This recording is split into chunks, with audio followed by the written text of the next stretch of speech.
Boom! Look at the size of that bass! Live coverage of the Guaranteed Rate Bassmaster Elite at Santee Cooper Lakes is sponsored by Rapala. Here we go. Let's get it started again. Resume our season for the Bassmaster Elite Series at one of the most storied, most legendary lakes in the world, the Santee Cooper Lakes here in Clarendon County, South Carolina. That was a scene just a few minutes ago at the takeoff. Tommy Sanders, Mark Zona with you here, and Z, man, the upside, the potential here is there. This is where the big ones live.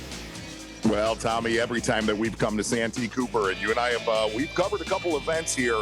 Santee Cooper is a monster in so many ways.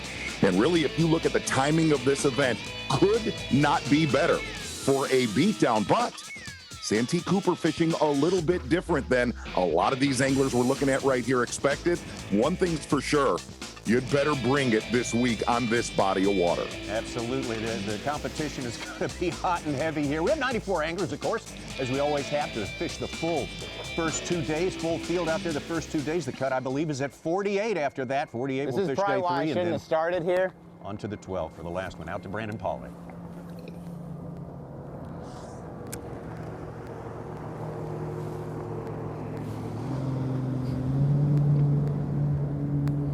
I guess nobody wants to get off plane. Like, there is a 50-foot rule in South Carolina for any anchored vessel. Yeah. Like,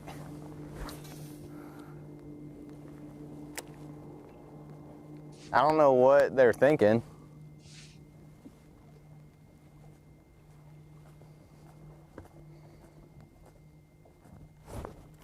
I got one. It's a good one.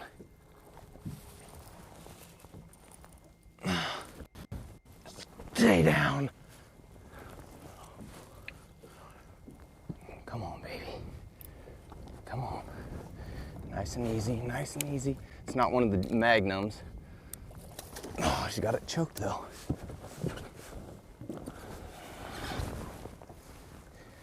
Yeah, that's one of the smaller ones. Come on. Oh yeah, that's a start. And guess what? That's the little ones. Hopefully they keep going. Just start right there, huh?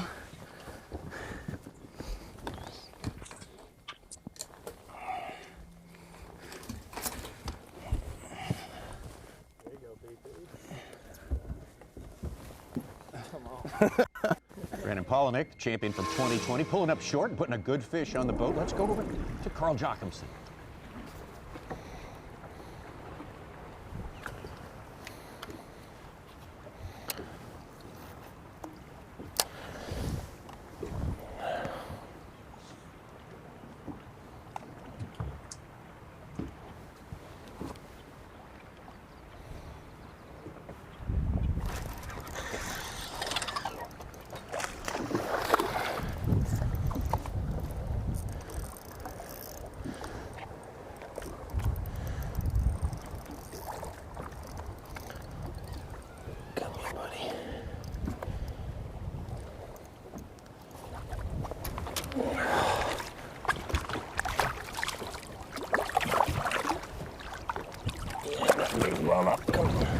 That ain't a bad little start.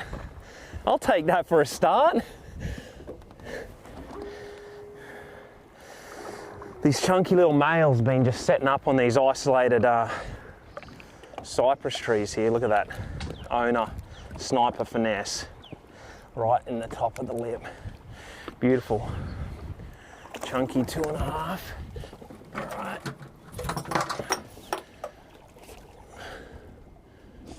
Clip on in.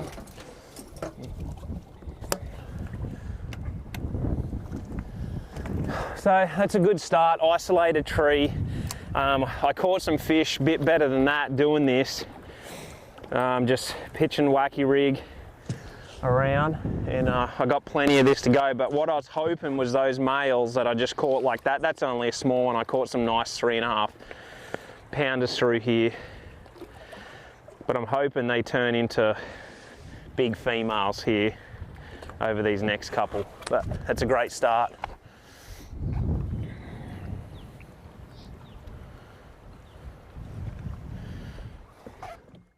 Carl Jacobson, who finished second here in 2020. Now back to our winner from the last trip to the Santee Cooper Lakes.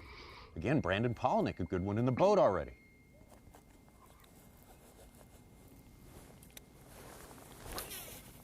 Interesting coming to Santee Cooper Lakes and seeing this time of year somebody offshore with a jerkbait.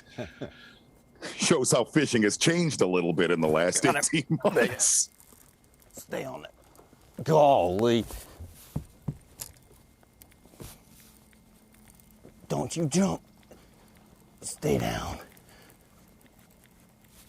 You stay down.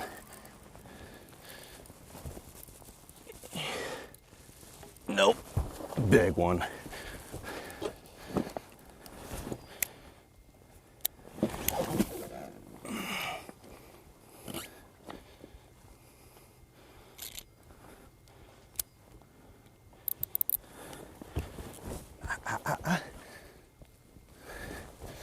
That's more like it.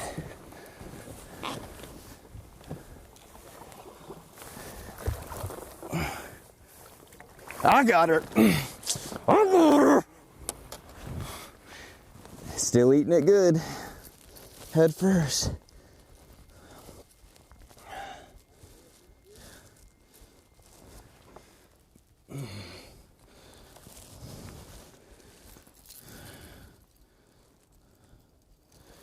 Oh, jeez Louise.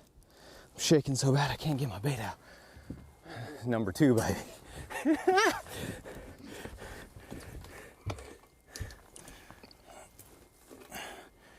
That's a 5-pounder. That's a 5-pounder.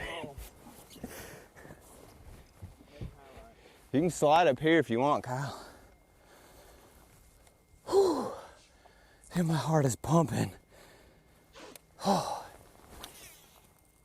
Come on, let's keep catching them. Let's just get a limit of those, huh?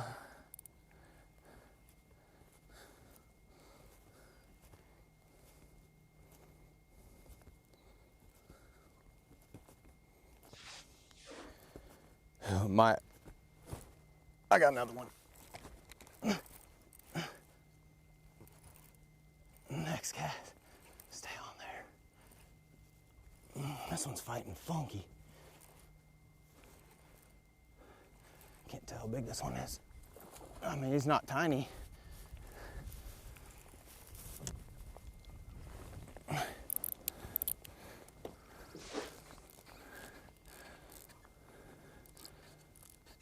Come on, baby.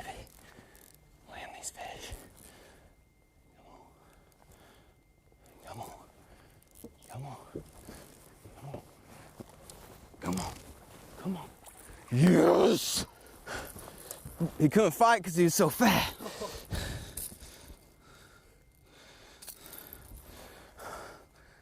That one's thick. Just think about that start.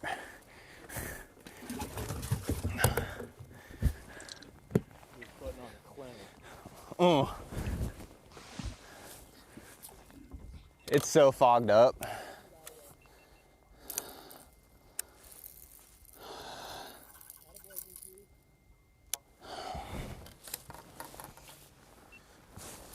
I'm shaking so bad I can't even think straight. Save that one for audio too.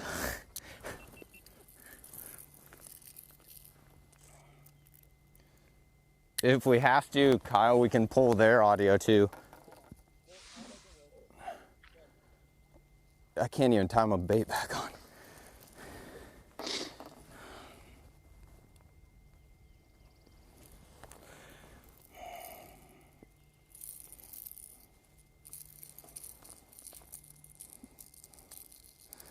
I mean, I wouldn't be mad if 2 more like that ate it.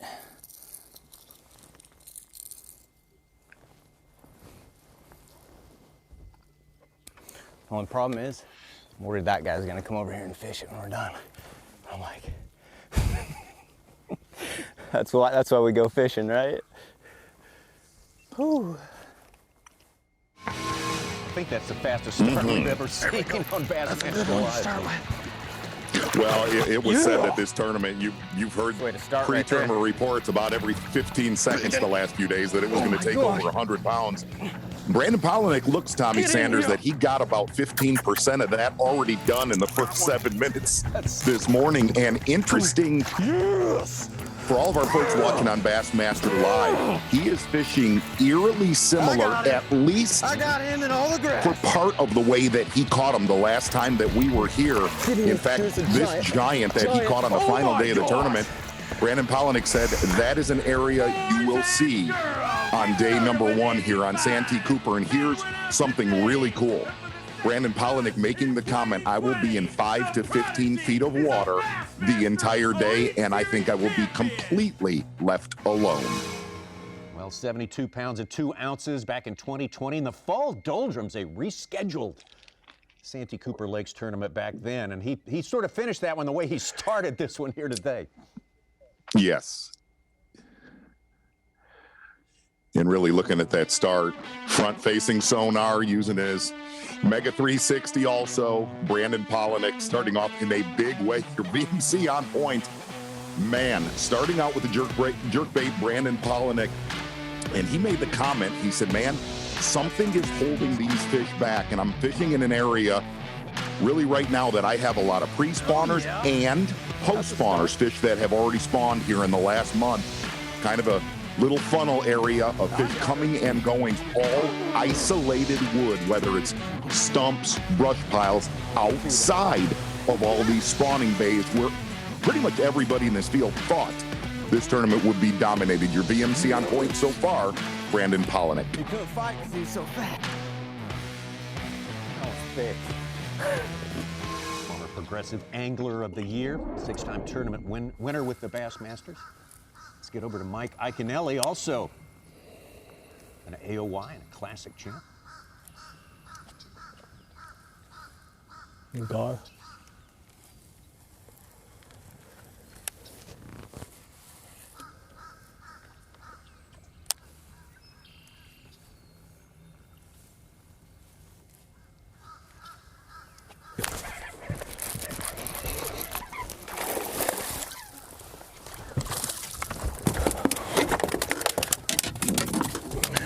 Yep. Number 1.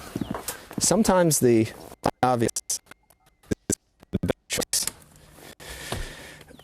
Not a big one, 2-pounder, but it's a start, folks. Number 1, Santee Cooper Lakes. We'll look at first fish for Mike Iaconelli. Yeah, and Mike Iaconelli saying, really not sure what to expect here on day number 1, having an off day yesterday. All of our anglers not on the water on Wednesday. I mean, these patches are so small, it's honestly like flipping stumps, you know?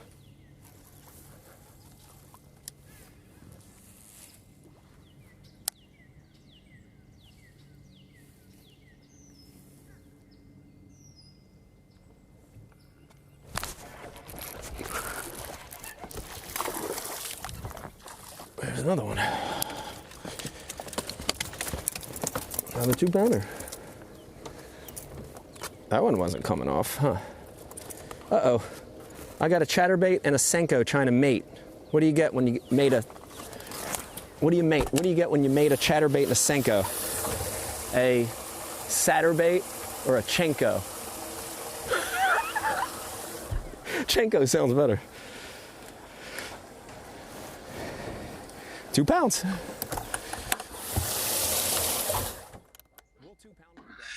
Little bit more like we thought we might see him caught here today. And one thing that Iaconelli said, really kind of keep your eye on where he's pitching his bait, whether it's a soft plastic or a bladed jig. Dollar pads outside of where they're going to spawn, probably during this event. Iaconelli made the comment, he's gambling on where he thinks the wave is coming to. A lot of these anglers said, man, it just really never showed signs that there was a huge wave coming up throughout practice. Almost everybody that we got to talk to yesterday said it could literally happen during the tournament. It's crazy. Why don't no one eat that chatterbait? I don't know. Water temps really kind of hovering around 58 all the way up to 63. There's a big one. Oh God, he come off. It's the second one that came off. I don't like that. That was 3-pounder.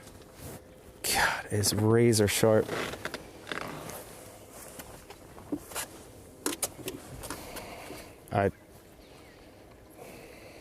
Sometimes I turn this point off just a little bit.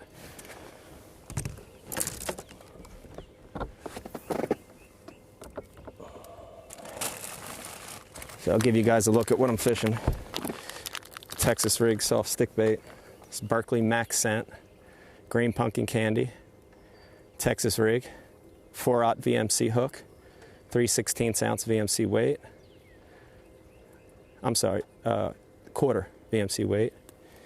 And then to complete this hot dog, I'm doing, I'm shaking so bad if I can do this, doing a little spike it, AKA mustard.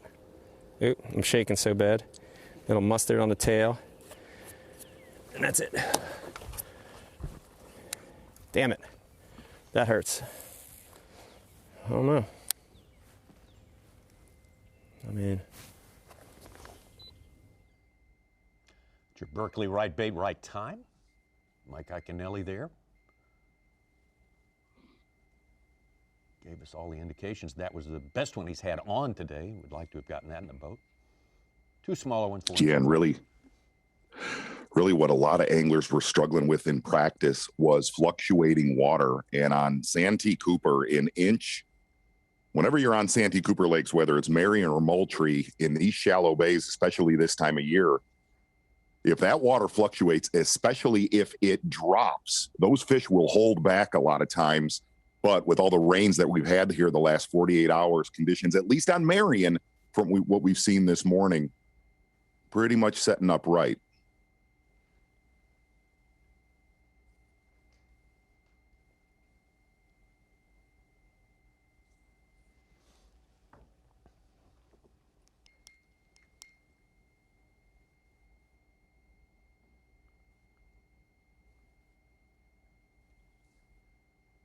Well, the 2003 Classic Champ Fish is on. Welcome to the Bassmaster Studio, sponsored by Marathon. We got Bassmaster Live for you, about 7 hours of coverage, day number 1 at this great tournament, the Santee Cooper Lakes, as we resume the Bassmaster Elite Series. Tommy Sanders, Sucon in here. Such, we had some rain last night. Z was talking about how the water is going to affect the moment-to-moment progression of the fishing. We did have some rain last night, right? Oh yeah, it rained several storms. It ended about 3 or 4 in the morning, and you know, we heard an angler say dinged up his area just a little bit. I want to say congratulations to Ronnie Moore's not here this week.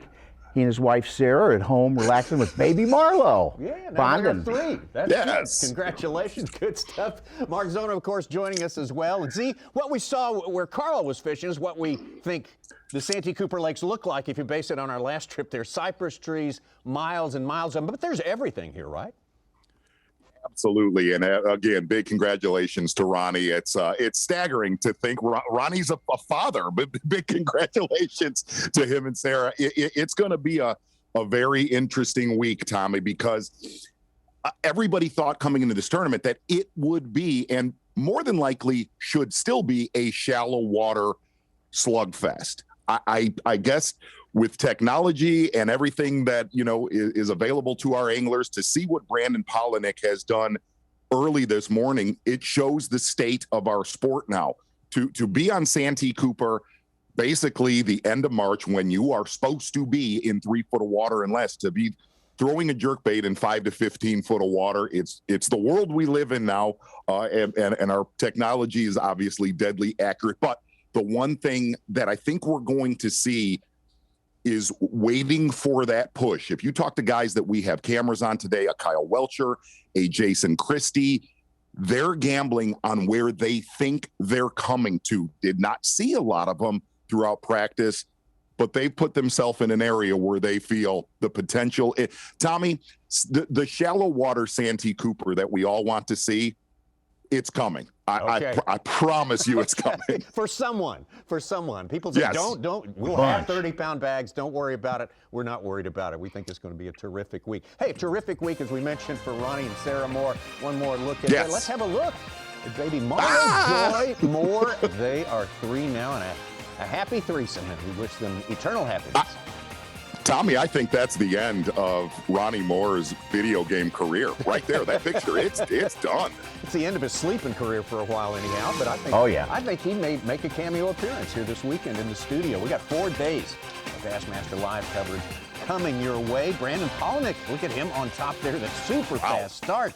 Mike Huff, a lot of people saying don't discount Mike Huff, the rookie out there today. Drew Cook, Todd Auten, Patrick Walters. Patrick Walters, also a local favorite. So much to look forward to and a fast start on the Santee Cooper Lakes. The Guaranteed Rate Bassmaster Elite at Santee Cooper Lakes is sponsored by Humminbird, Mercury, Nitro Boats, and by Bass Pro Shops. Bassmaster Live, so great to have you with us this Thursday morning. We've got the best in the business out there on one of the most incredible complexes in lake, the 2 lakes, the Santee Cooper Lakes, Marion and Moultrie. Let's take a look at our Progressive Elite Series Angler of the Year points right now, and just as we left it, after our second tournament of the year at the Harris Chain, David Mullins on top. That's the way we start here. John Cox right behind him right there. Very good race so far. Micah Frazier, Stetson Blaylock, great classic for Stetson Blaylock, of course. Buddy Gross, a winner of the Harris Chain, and so it goes. And we'll likely, swap around a little bit this week. That's what we look forward to, is that race playing itself out over the full 9 tournaments this year. This is stop number 3, Moultrie and Marion. Lake Marion and Mike Iaconelli. Around the corner from David Mullins.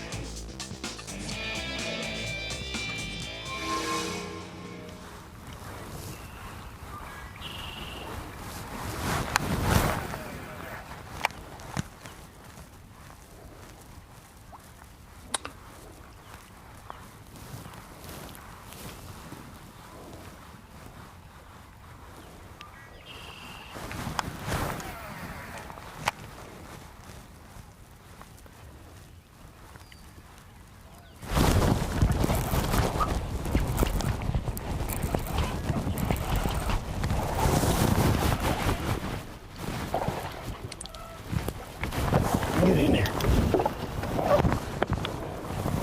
What's a fresh one too? Look how white that thing is.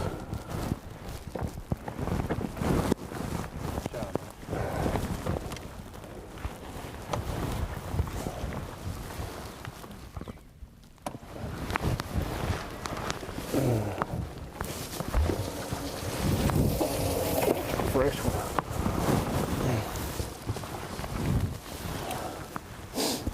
Solid white. Taking a look at that fish right there with David Mullins making the comment. That's the one thing that we started talking about here on Bassmaster Live to kick off day 1. Mullins making the comment that fish was snow white, where a lot of these anglers said they thought they were moving into these shallow spawning pockets.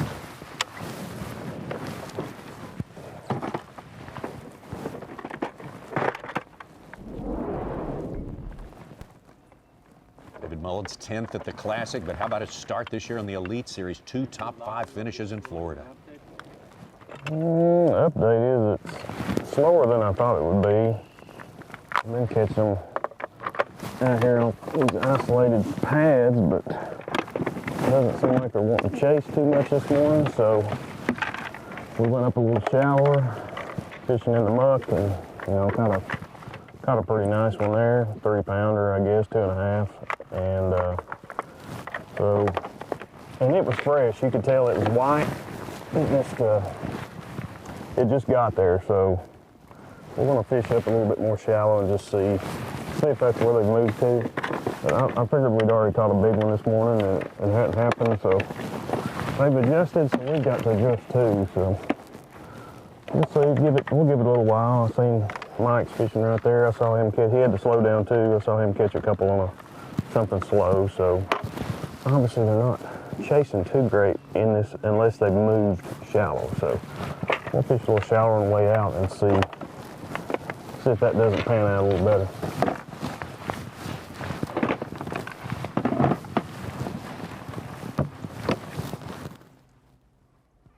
Oh, he's using this. David Mullins fishing right around the corner from Mike Iaconelli, and the one word that a lot of these anglers were using in typical this time of year today was going to be all about change. From what they got to see earlier this week in practice when they started Sunday, it was 25 degrees. Almost every one of them said they felt the mass population. Look, when we were here in 2006, Tommy, there was a 4 to 8 pounder, what felt like about every 10 inches along the bank here on Santee Cooper, whether it was Marion or Moultrie.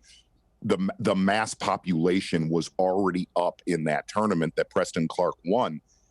It just has been knocked back with all the different fronts that we've had through. And don't get me wrong, we had great weather throughout the Bassmaster Classic, but then another wicked front came through this region, and it's just sort of held that population out. Somebody obviously benefiting by that so far this morning's Palaniuk.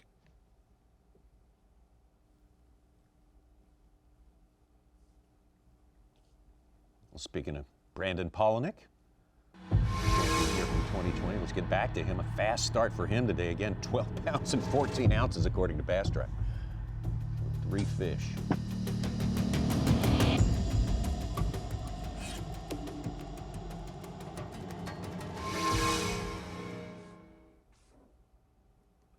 Dude, that is a bass. That is a giant. Oh my gosh. Holy cow. I think it is. Is that a bass or a catfish? That can't be a bass. That's a catfish or something. That's too big. It would have jumped. It's a giant catfish. Oh, whew. Whew. I was like, that can't be a bass. I can't move it.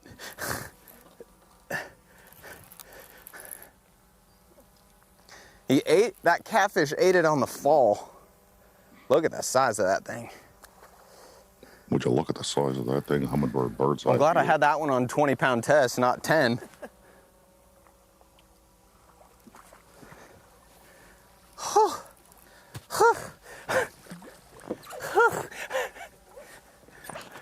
I didn't expect that.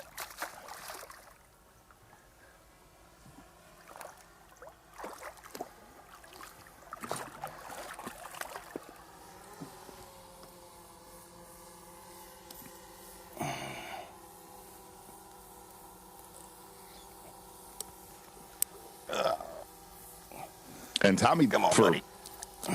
Santee Cooper Lakes, that is absolutely a baby catfish for what lives in this body of water. That's a little looking at fiddler Brandon right there, right Palaniuk's, absolutely looking at Palaniuk's start to the morning right now, and we're starting to. Yeah, look, we came in a little bit hot. We were a little bit chippy from the Bassmaster Classic. Taking a look at Palaniuk's start right outside of our takeoff earlier today.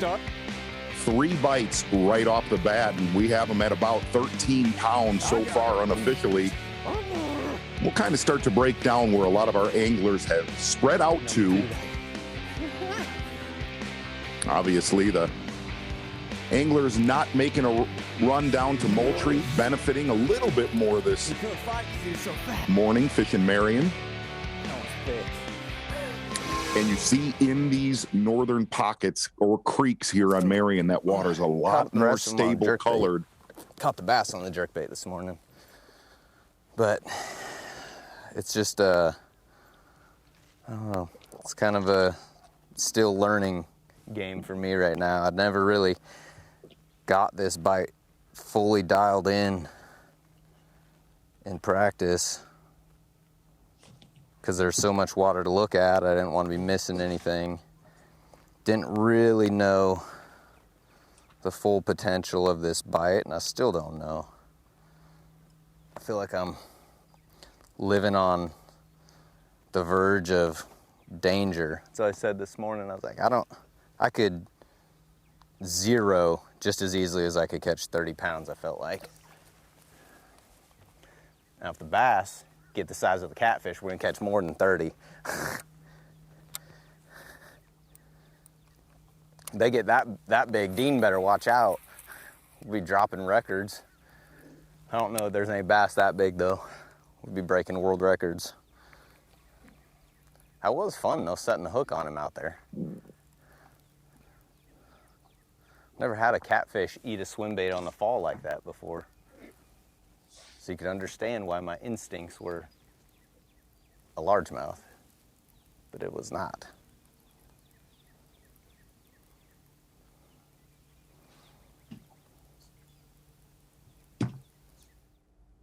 Well, the Elite Series record for here is just 115 pounds and 15 ounces for 4 days of fishing, including 39.6 on day one. That was way back in 2006, and as you say, Z, there's been a few changes since then. There has, and again, that was we were at that event, Tommy, and it was staggering to just. Granted, we put in at a different facility in that tournament, but you could walk along the bank. Those fish, it was one of those magical windows where they came up the day before that tournament. You could literally just walk along the bank, and you truly were in awe of how many 4 to 7 pound bass were up in that tournament. And a lot of anglers really felt if the water stayed stable as far as the fluctuations, that we could still see some of that in this tournament.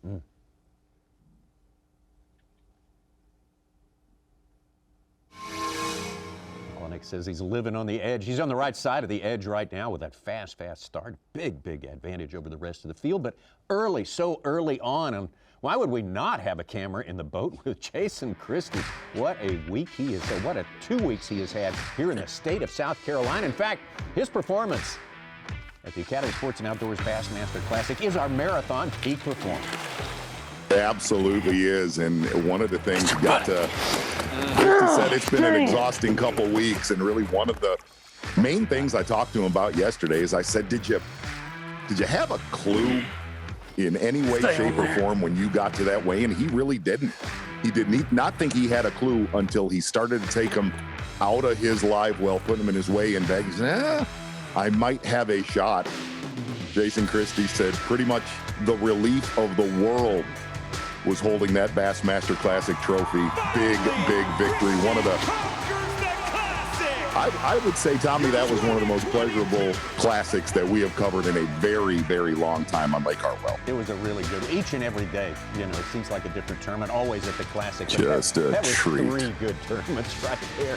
Jason Christie, been so close so many times, and he says, hey, all that talk's over now. I'm a Classic champion. We will comply with his request for sure. He has earned it. We cannot make up any more drama for Jason Christie in the Bassmaster Classic. We tried. Congratulations, Jason Christie, and now out live.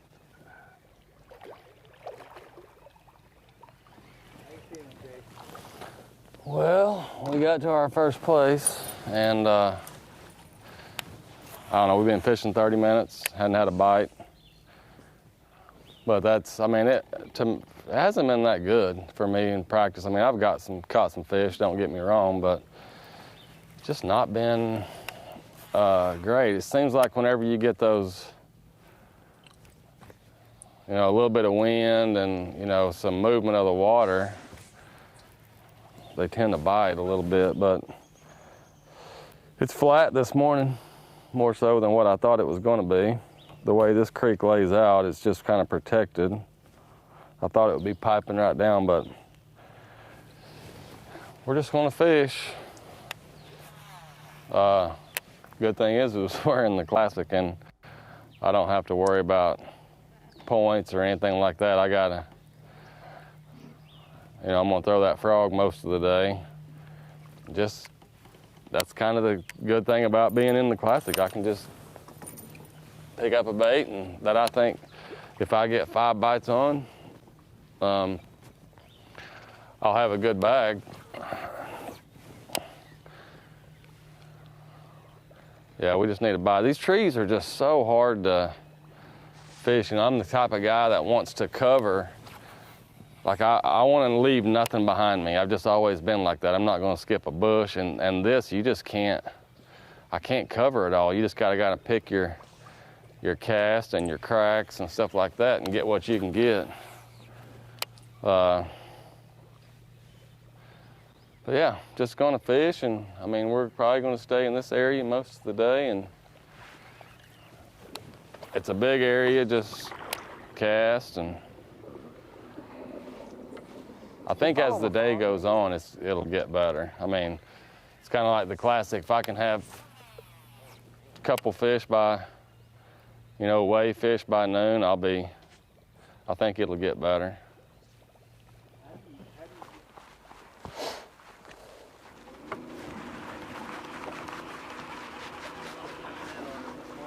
On so far? We caught one so far. With changing conditions and having an off day, that's not bad. It's one that we probably need to cull, but we really are still trying to see if some of these big fish have pulled up and are a little bit more aggressive with the clouds and stuff. Because sometimes when they pull up, right before they lock on or find a bed, they'll eat like this spro frog or that swim jig I was just throwing, and they'll, you can catch some really big ones doing that. So that's kind of what we're trying to do right now, is see if we can generate some of those big bites with some of these baits that catch big fish. Just seen one on bed right there. It was a small male. I didn't see him in practice, so maybe some more pulled up.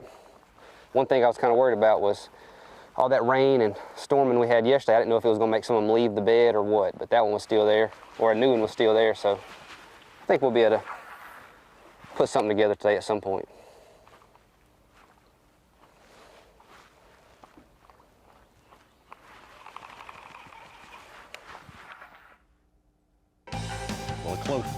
Close second at the Classic. Kyle Welcher right there as we take a look at our Unlock the Lake right here, Lake Moultrie and Marion. And then go to Unlock the Lake shows us the full field. 94 anglers out here. Exactly right. We're going to start down on Moultrie and work our way north. Not a ton of attention down on Moultrie. A lot of lower water there this week as we get up into Lake Marion here at Santee Cooper Lakes as we fly up towards the stump hole. And one thing, Tommy, the swamp area that we covered so much as you get past Jack's Creek and a very popular area here on Lake Marion, seeing all those anglers right there. Here's the one thing that got to keep our eye on. Any of the anglers that decided to go up into the swamp today, there was a lot of rain. And a lot of our friends that helped us with this event, a lot of the locals, guys like Ken Ellis said, that area could be the most greatly affected with being blown out from all the rains here the last 48 hours. That is your Minn Kota Unlock the Lake. The Santee Cooper Lakes, what a place, what potential. And we've had a little taste of it already today, and plenty more to come. We'll be right back. Whoa! Look at the size of that bass! Live coverage of the Guaranteed Rate Bassmaster Elite at Santee Cooper Lakes is sponsored by Rapala. Bassmaster Live, our anglers, all 94 of them have launched over an hour ago. The fishing is well underway here at the Santee Cooper Lakes, third stop of the year for the Bassmaster Elite Series and Guaranteed Rate Bassmaster Elite. Clarendon County, South Carolina, our second event for many of these anglers. Many of them fished the Bassmaster Classic at Lake Hartwell. Brandon Palaniuk, and there's Brandon right there atop our leaderboard with almost 13 pounds unofficially, according to Bass. Yeah, and really looking at guys like Drew Cook. You see a Patrick Walter start to sneak in there. This feels like one of those tournaments, Tommy, where the Drews, you get Drew Cook and Drew Benton, as this tournament progresses and warms up, that they will be a factor in this tournament. I'm going to sneak back into Lake Marion right now, taking a look at David Mullins, your Angler of the Year leader, just around the corner. Mike Iaconelli with a couple in his live well. Z, as soon as you mentioned Drew Cook, he catches a 5 1/4 to go along with a 6-0. He's up to 13 1/4 pounds, first place. Okay, morning has been okay. We've had 3 bass bites and we've had a big carp snagged. The water's warming, and what I found in practice didn't materialize. We made a key adjustment and slowed down. That's how we got those 3 bites. I'll be honest, the fish have changed. I'm not sure how yet. The water temperature is about 3 degrees warmer this morning. The water level is about 2 inches higher, 3 inches higher. They've changed. So, you know, we got a couple bites. We're still trying to get a rhythm of what these fish are doing.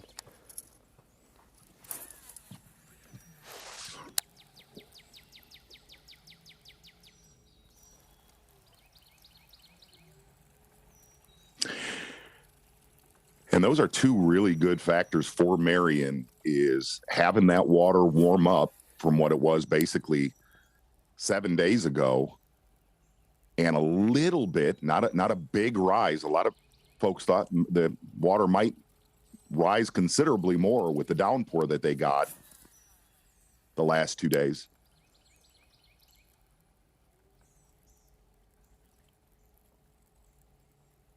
Patrick Walters, the local in advance of the tournament, saying, yeah, some water coming up a bit will definitely have a good effect on the fishing. Look, and Tommy, I've taped a lot of shows here this time of year, and I've fished with guys like Davey Height and Ken Ellis, who's won so many tournaments here.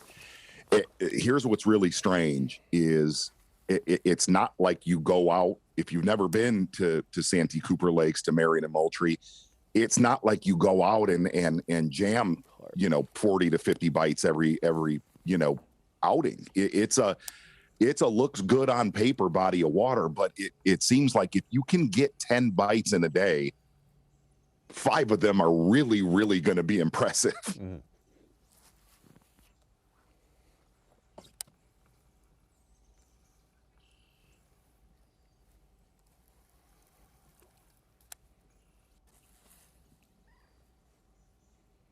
Take a look at the different environments available today. And Jason Christie saying, I wish I could fish faster.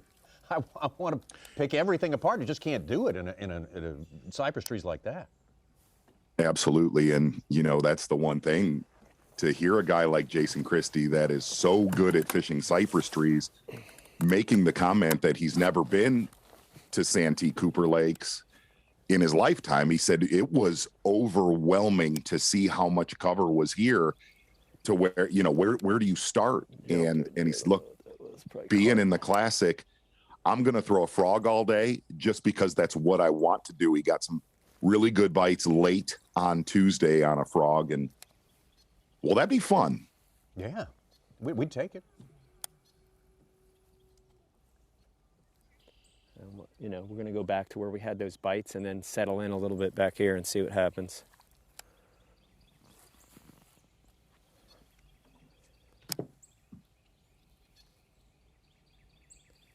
It was almost like there was a little pack of them in that one area. It happened so quick, I don't want to get caught camping here if it's not the deal,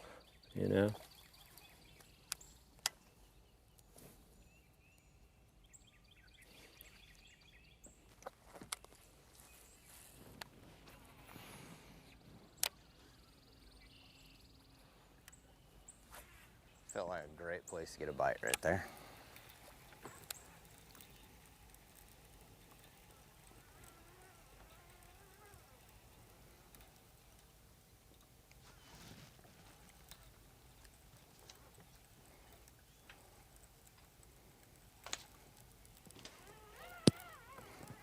No, we don't want to eat anything fun like a crankbait.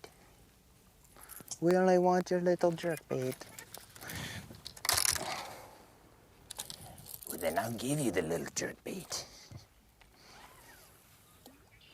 It's way too early to be talking to him like that.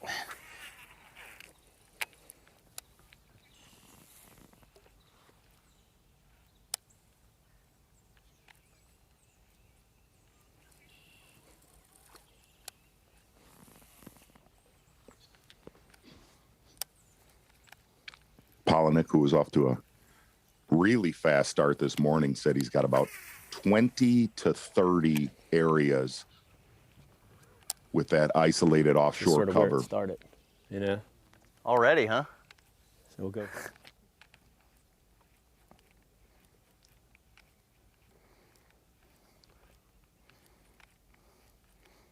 Just get ready, because I'm going to catch one right over there.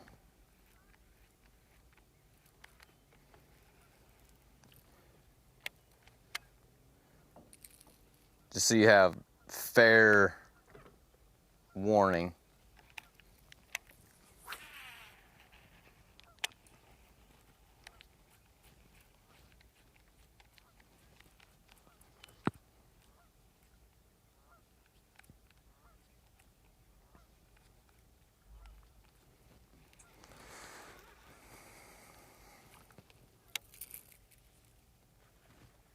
Okay, carps, or 12, 13 pound bass. 10, 11, 12, 13 pounders.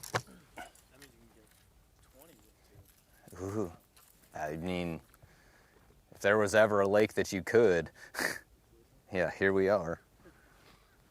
Here we are. Okie dokie. I might need to skirt this so we got the wind in the right, in our face, not our back. Let's get some additional info from someone who knows. B&W Trailer Hitch is on the line right now with Patrick Walters. And Patrick, I hope you can hear us. I mean, you seem at home everywhere, but this is your place. Tell us what face it's showing you today.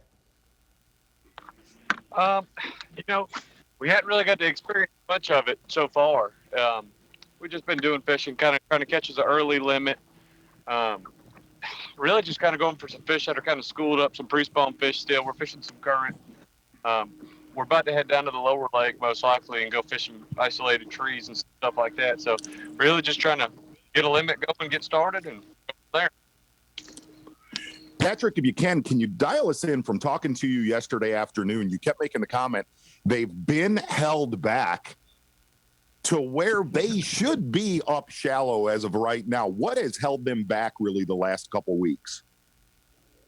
You know, well, nothing the last couple weeks. It was this last weekend is what held them back. It was, we had that cold front come through. We had a lot of rain come in.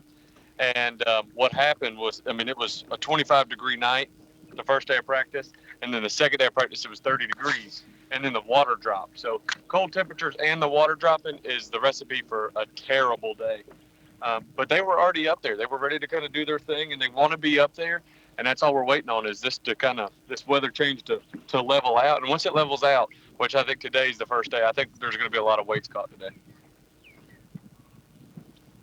Patrick, one of the things you've always talked about on this body of water, if for somebody that's never been to Santee Cooper Lakes, talk about what makes a magic tree on this body.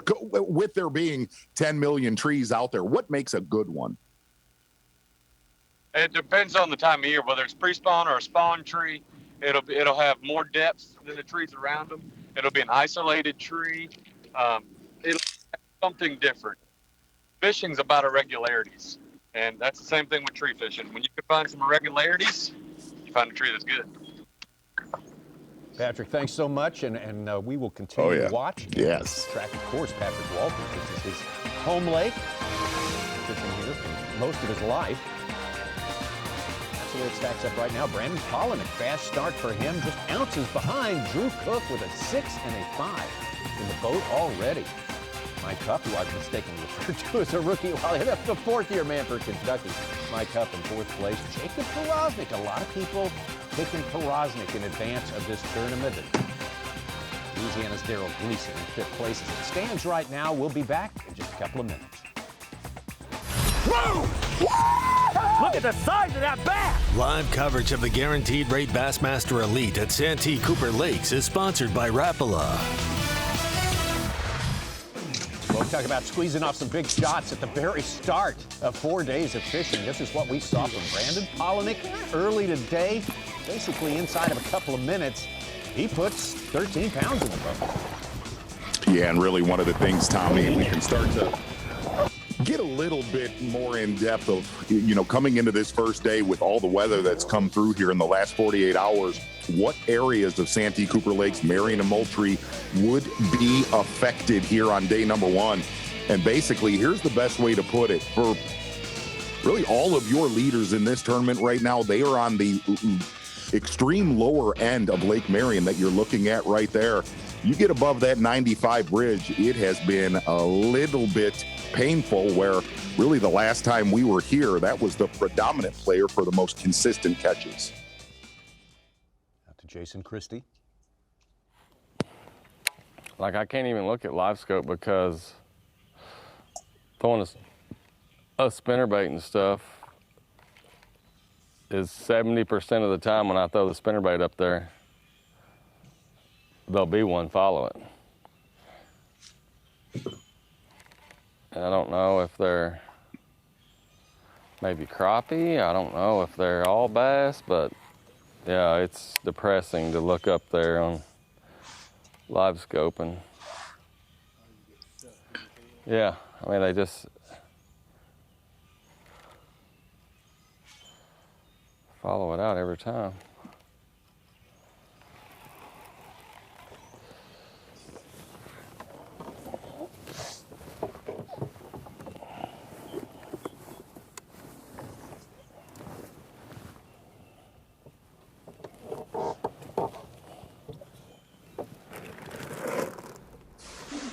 Hey, I got a Skeeter Boats BFA.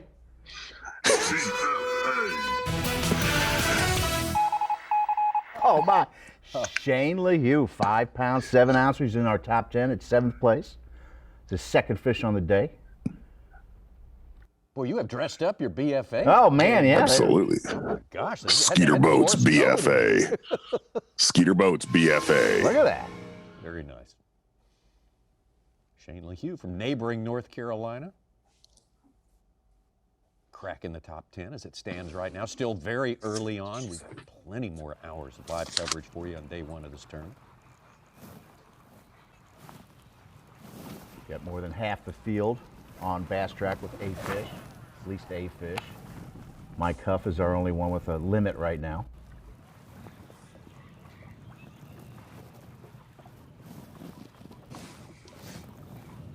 Progressive AOY leader, David Mullins.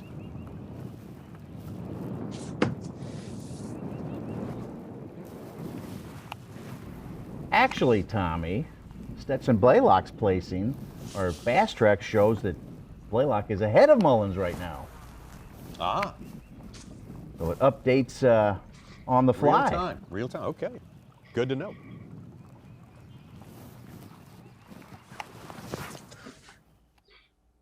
Well, we always can't wait for the minute when we welcome our colleague in, Davey Height, and especially happy now. Davey Height knows Santee Cooper Lakes like the back of his hand. And Davey, one thing you've always told us, you said, guys who come here want success. You cannot look at this whole thing as your playground. You got to isolate one part of the lake and stay with it. Do you still hold to that? Absolutely, Tommy. Here, the Santee Cooper Lakes, Lake Marion here that I'm on right now, and then Lake Moultrie. I mean, they're so big within themselves, but then also just so much cover, so many cypress trees, so much vegetation. We heard Jason Christie mention that, and he's a great shallow water fisherman, fishes a lot of cover. But when you hear somebody like him say, man, it's almost overwhelming. There's so much cover. There's so many targets, and you've really just got to settle down into one area. I guess one issue this morning is some of the anglers that fished upstream up on the upper part of Lake Marion, a lot of changes, a lot of rain last night and some storms that came through. It changes that area of Lake Marion more than probably anywhere else on this system. Davey, if you can we were talking to Patrick Walters about this, and I've been lucky enough to do this with you on Santee Cooper Lakes, is finding one of those magic stretches of trees to where your day could be disastrous. It could be horrible, and you just get on one of those stretches that has 5 perfect trees. What makes a great tree on that lake? Well, typically on these lakes, because we're in the low country of South Carolina, it's a depth change. Typically deeper water close to those cypress trees or close to a set of cypress trees. And maybe the tree itself isn't any deeper than the trees, 1,000 other trees, but they're just closer to that deep water. That usually makes a better set of trees. But the thing that's really interesting about this, and Z, you've fished here with me and with Ken, and you fish all day for those 5 bites like you're talking about, and sometimes they come early in the morning, get a good start like Brandon Palaniuk this morning, but sometimes it might be in the last 30 minutes. I think it's going to be awesome to watch the bass track this week, especially today because the anglers were not on the water yesterday, but to watch how you'll see an angler that's like, man, he should be catching them better than that. And then all of a sudden you'll see him put 3 or 4 fish in the boat, that'll weigh 15 to 20 pounds. So we'll see that, and we'll see it at different times through the day for these different anglers because, like you said, Z, those 5 magic trees, you don't know if you're going to cross them the first hour of the day or the last hour. Maybe real quick, down on Moultrie, a lot of the anglers that we got to talk to before today started said, man, the water is just so clear. Where almost every time I have fished there with you, there's always been a little bit of cover where you could get up close and personal on those cypress trees. Will that help the guys that maybe want to eye spy them down there throughout this event? Yeah, so there's kind of some good and some bad with the conditions. The water has been extremely clear for the last few weeks. We've gotten a lot of rain just here in the last couple of days, but leading up to this event, the water, especially on the lower end of Lake Marion and throughout most of Lake Moultrie, has been extremely clear. But these rains we've just gotten recently has given it some color and really should be setting up to be just perfect on the upper lake. Just good visibility, but not super clear, but not real dirty. The lower lake, I'm hoping with these rains will get a little more color to it. If not, like you said, the guys that are sight fishing, that's exactly what they want. The thing that's interesting, though, if you don't keep up with these lakes, you don't know, the lower lake has actually been dropping all week long. They've been keeping it down, and it will help the fishing there tremendously if that lake will stabilize or start to rise. Davey, we started this show today, day 1 here on Santee Cooper Lakes, with Brandon Palaniuk staring at his Mega Live, his front-facing sonar, basically the end of March. That is not supposed to happen, man. It's not. Yeah, I mean, the technology has changed our sport. I mean, and it always has and it always will, but the forward-facing sonar has certainly been something we've talked about for 2 years now. And there's always some pre-spawn fish and some post-spawn, even though we think by the end of this tournament, a lot of those fish will be up there on the beds. But there's always some fish that are out there a little deeper that most people don't target this time of year. But now with the technology that we have, it's really changed our sport. Davey, thank you so much. Good stuff. We expect that from Davey here. We expect it from him everywhere, to be perfectly frank with you. He always brings it. Let's go some more. There we go. Additional coverage. Yeah. B&W Trailer Hitches on the line. Bassmaster champion Brian New. And Brian, kind of tell us about your practice, how you prepared, and what you're seeing today. Are they the same thing? Somewhat.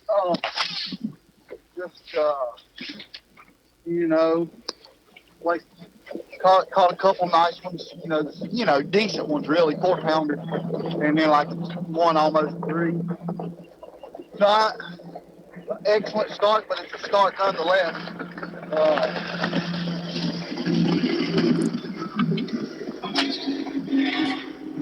Hopefully, we're going to do a lot of different things today. Not really a lot of different things, but we'll do a few different things in a lot of different places. And hopefully we catch some great old big bass. Hey, Brian, if you can, you and I got to chat a little bit throughout practice. You have, number one, you have a lot of experience on this body of water, but you had an incredible practice here. Yeah, it was pretty good. I had a lot of tree bites, and I know some of them were big, some of them were little, but I had some really nice pre-spawn fish. So far I'm glad we didn't have a fall delay this morning because I was worried about that. But we didn't, and we got a start. It's not a great one, but it is a start. I think my graph finally started working, I think. That's good. Brian, thank you so much. It was so much fun watching you at the Classic. We had a big time there. And yes. I knew talking about getting his His day going here, a slower start than he might have expected, but as Davey Hyde pointed out, man, things can change just on a dime.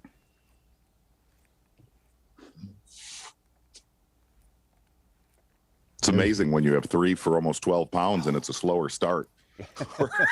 Brian knew. I thought one bit it, and then all I felt was the brush pile.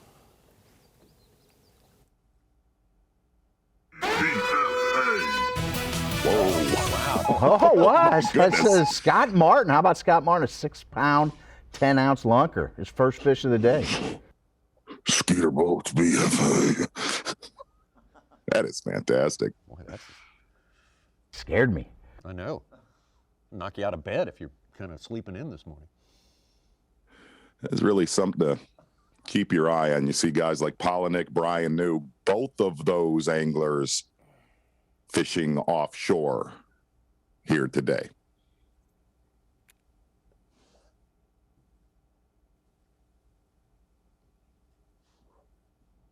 Again, one of the things Palaniuk said, he started practice slinking around up shallow and said, man, I just ditched it, and then just started idling around, marking isolated cover outside of a lot of these key spawning bays on the lower end of Lake Marion.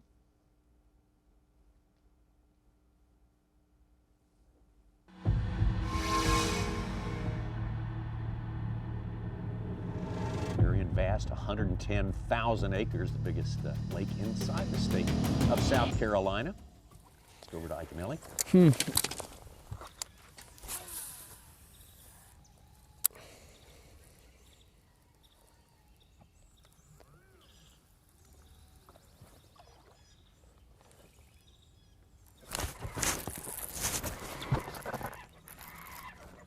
The big one. That's a giant.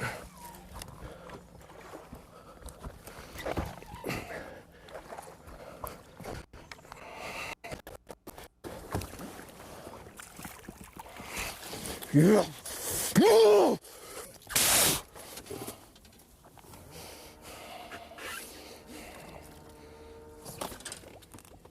I'm back.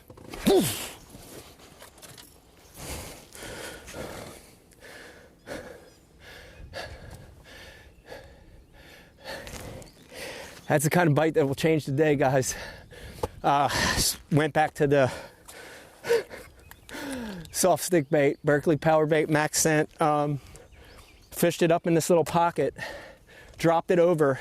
We're talking about isolated dollar pads. And I'm gonna have you look in a second here. Small little pads, about the size of a silver dollar. For you young people watching, you have no freaking idea what a silver dollar is, but they're about the size of a silver dollar. And that right there is a 4.5 Santee hog.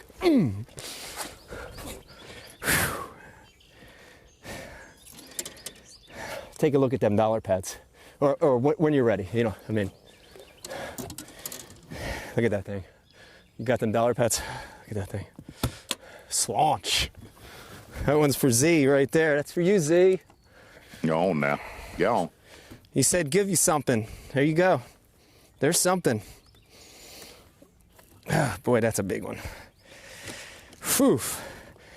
Losing that 3-pounder, I feel a little better. Not a lot better, but I feel a little better, you know?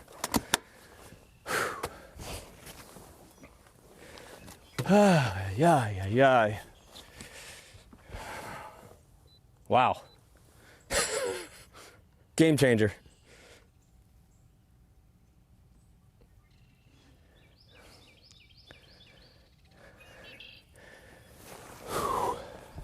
I'm shaking bad. I got the shakes.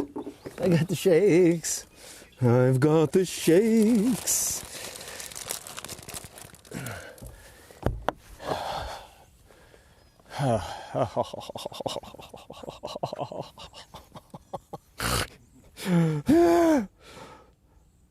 Right decision, huh?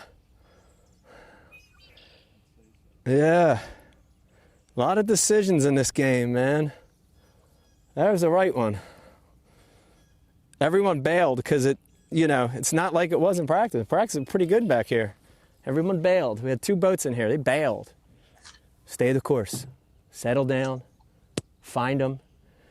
The water rose. They pushed. Makes sense.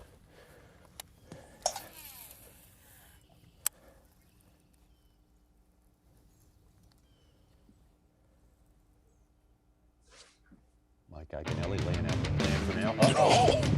Yep. You've got to be kidding me here on St. Patrick's Day, Tommy Sanders. It is. Number one, a happy St. Patrick's Day to everybody watching here on Bassmaster Live, Bassmaster.com. It has been a hot mess this morning here on Santee Cooper Lakes for Iaconelli, losing one a little bit earlier that he thought was a key bass. But interesting watching a lot of our anglers, except for Palaniuk here on Lake Marion. It feels like a lot of our anglers having to relearn a lot of their areas. Iaconelli doing a bunch of his damage in practice on a bladed jig. Obviously, these bass have changed. Mike Iaconelli right there. He nailed it. Nice slaunch for Iaconelli. Good having him back. You are the power pole. Such, go ahead and take it, bud. Aye, the replay of the day. St. Patrick's Day. Powerful. Wow, you are a leprechaun. Oh, yeah. Yes, he is. He is a leprechaun. Brandon Palaniuk, and you saw Mike Iaconelli busting back into the top 20 with his 3rd fish of the day there. Seemed very happy that everyone else had bugged out of there, too. Very happy Mike Iaconelli that we were dealing with right there. We'll be with him in the boat all day long. We'll be all over the Santee Cooper Lakes. Coming right back. Whoa! Look at the size of that bass! Live coverage of the Guaranteed Rate Bassmaster Elite at Santee Cooper Lakes is sponsored by Rapala.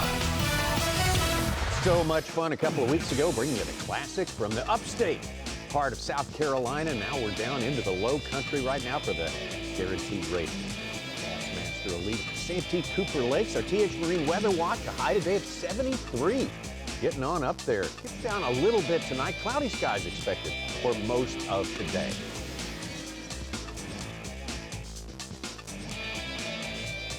Taking a look at your TH Marine Weather Watch tomorrow. Another great fishing day. And one of the things to really keep your eye on as far as the weather that's coming in, scattered storms on Saturday. And we're supposed to get a pretty decent blow also on Saturday, Tommy. Could be 15 to possible 25 mile per hour winds. Another great day on Sunday.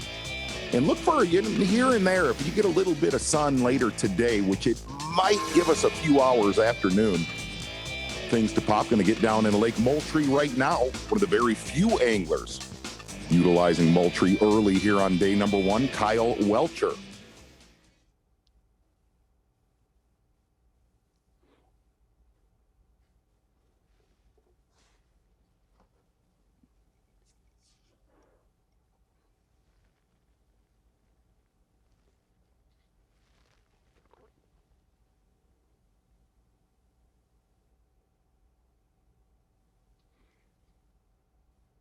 Well, you could see just how clear that water is down in Moultrie, Tommy. Very, very clear. Kyle Welcher said he had pretty good handful of bass locked on, but he was going to try to not use them. Really, a lot of his game plan down on Moultrie was going to be some big cruising fish that he saw in practice. Moultrie generally thought of as shallower, stumpier, a little bit harder to navigate around. And of course, you have to take a good amount of time to get there through the diversion canal as well from way back up in Lake Marion from the launch. We've done some damage down in Moultrie, some of our equipment throughout the years. There's Brandon Palaniuk. You know, something that Christy said, Tommy, this is really interesting. Christy made the comment, he said, I really feel like being my first trip here, that this lake is a lot like a Florida lake. And I said, please explain what you mean by that. He said, I just feel like this is one of those lakes you have to be around other anglers. You need to be around a you just can't really get out on your own here. He said, I feel like, and if you look at our mapping right now, I'm kind of taking a look at the leaders.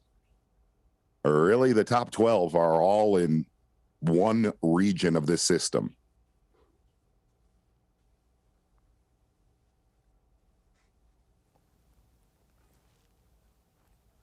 Palaniuk with 3 fish, about 13 pounds unofficially. Still holding steady in second place behind Drew Cook.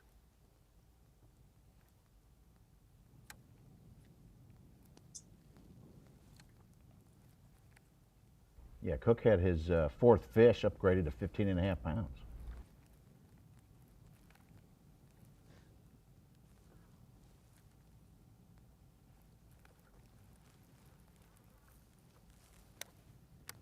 Really stable watercolor there for Palaniuk.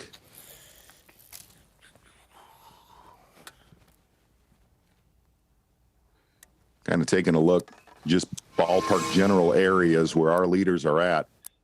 Man, it's pretty condensed from the 95 bridge down towards the dam of Lake Marion, spread out through Potato Creek, Utah Springs.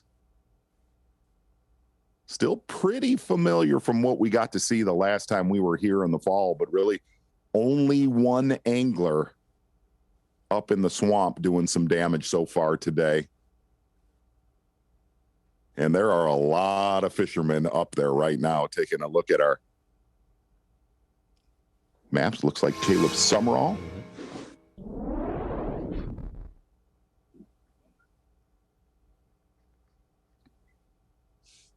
Down to Lake Moultrie, and Kyle Welcher close second at the Classic.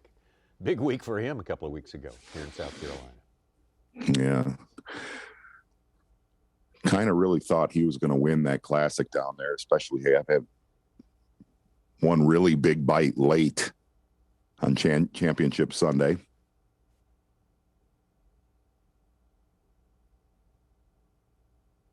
So a really weird hook set right there for Kyle Welcher. What was that?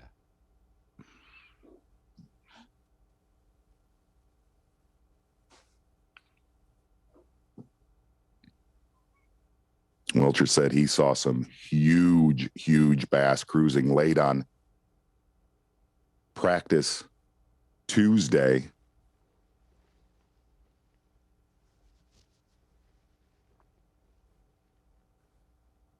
And really thought the safe play for today would have been going up to the swamp. He said, I know I'm, some word to use with Kyle Welcher, I know I'm gambling on day number 1 going down to Moultrie, but he said he felt the biggest opportunity for a giant stringer would be down here, which if you talk to a lot of the locals, they would agree with that game plan.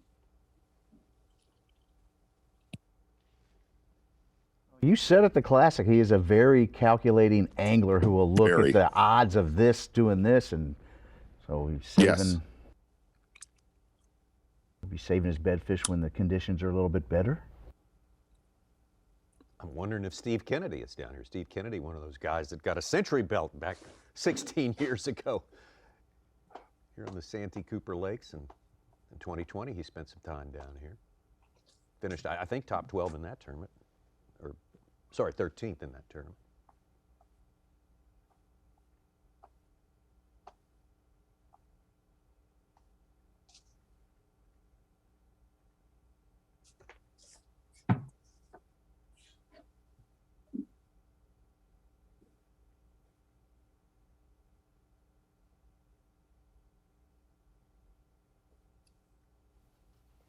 Very cool. If you look at that 4 box right there, 4 anglers really doing something totally different. Up north, you're getting a little more clearing, it looks like.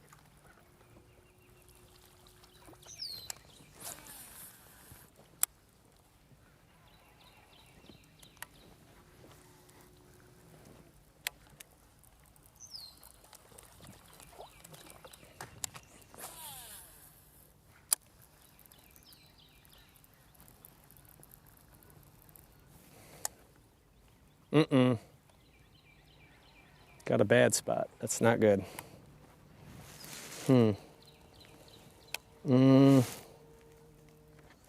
Boy, that's bad.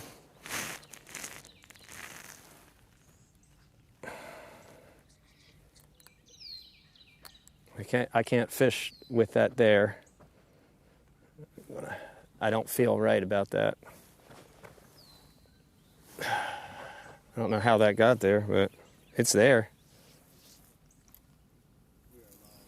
Oh, it's a bad time to be live. So I just found an ugly spot in my line, and in this kind of tournament, you can't fish with that.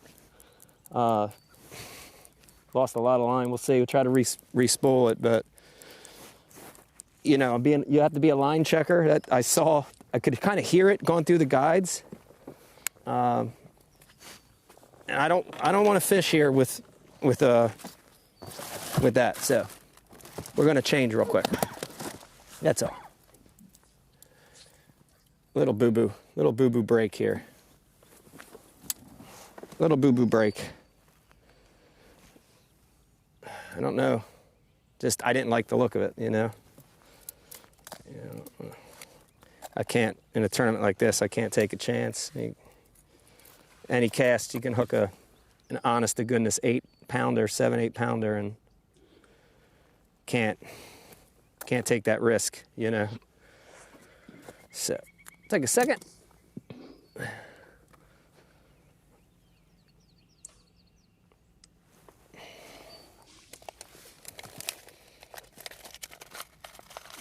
Get a good look at those dollar pads that Iaconelli's been concentrating on. A lot of fish will kind of use those as a stop sign. I don't want to break one off.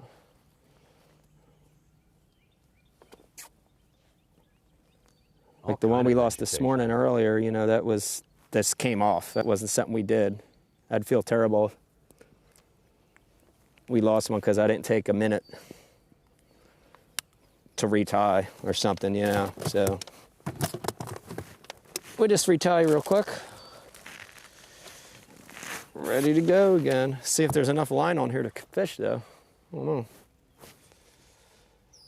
Keep an eye on that other thing back there.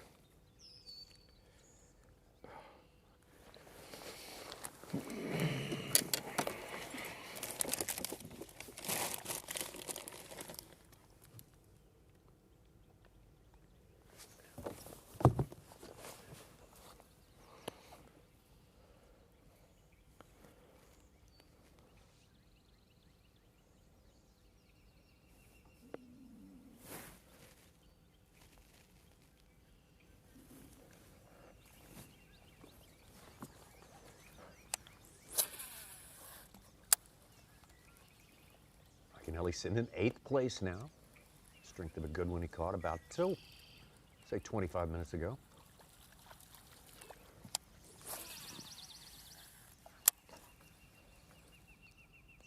You kind of see that a lot of these shallow fish, there was several of our anglers, Iaconelli included, that their number one bullet throughout practice was a bladed jig, and you can tell these warmer temps, these fish have really transitioned to a lot more soft plastics, at least what we've seen shallow this morning.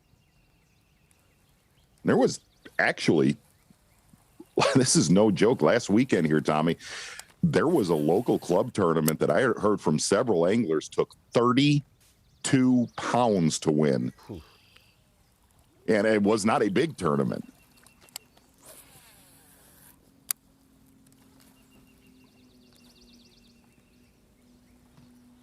Now, you're not saying we're on the back end of the spawn now, right? No. A lot of the, we talked about, Davian was talking about Ken Ellis, who that son of a bitch fishes here about 9 days a week. Said the real big major push, population to come shallow, has not happened yet. Get him to eat it, though.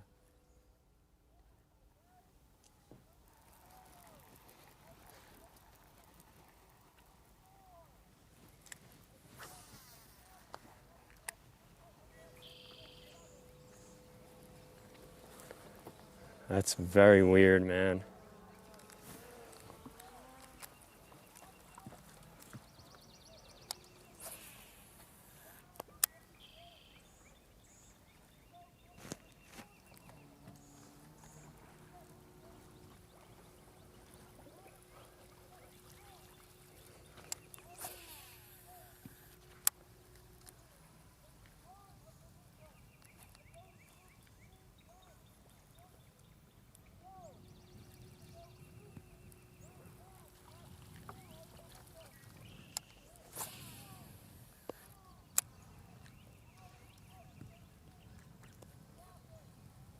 Who's that hollering in the background, Such?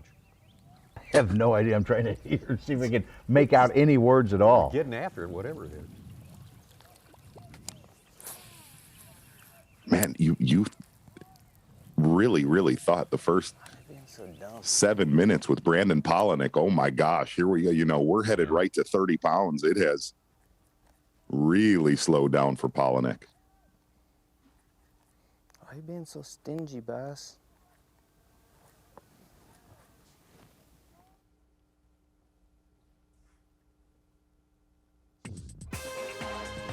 Well, maybe time to crank up the old Striker Daily Trivia machine. I don't know. What do you think, guys? You in? Do it. I say here we go. It's time. First Striker Daily Trivia of day number 1.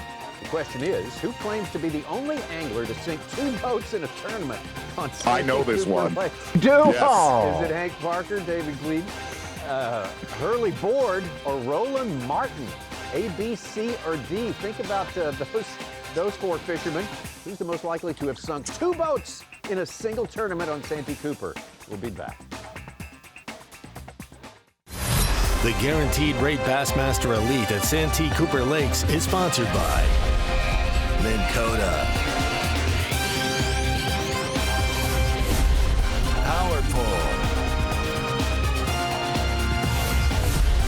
Skeeter Boats,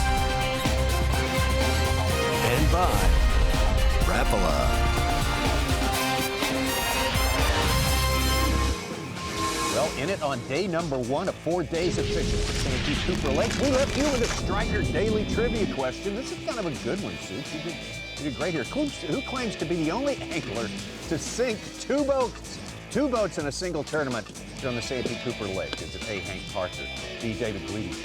Hurley Board is C, and Roland Martin is D. Z, I'm gonna, you say you know this one, so I'm gonna let you go first so I know what to pick. Oh, is that how it works? I mean, I really think I've had a few friends drive with this gentleman as he was piloting his craft a few times and said he's aggressive, to say the least. I'm going to go with A, Hank Parker, no doubt in my mind. Okay, I'll go with A as well. Oh, you guys got me. Yeah, he had a 40-foot log in his way, and he tried running over it, sank in less than a minute, said, I didn't know they sunk that fast. Then he borrowed a boat and did it the next day. All right, well, you set the mark. You set the bar high for trivia this week. I hope we keep it at a high level like that. Not a chance, Tommy. Palaniuk in a virtual tie with Mike Huff now. 2nd place, very close to a tie. I mean, it is a perfect spring bass fishing day here. Full moon, pretty light winds. Well, I'm still kind of running my little pattern here, but I just have not been able to connect with any groups of them again. We started off with a bang, catching 3 good ones, and then it's just died off, and I don't know, maybe the warmer nights have pushed these fish, pushed them up. I was trying to do something a little bit different, and I knew that I was kind of on the verge of flirting with danger, of these fish disappearing on me. But we're gonna stick with it, at least give it a little bit more time, keep it honest, and then make a judgment call from there.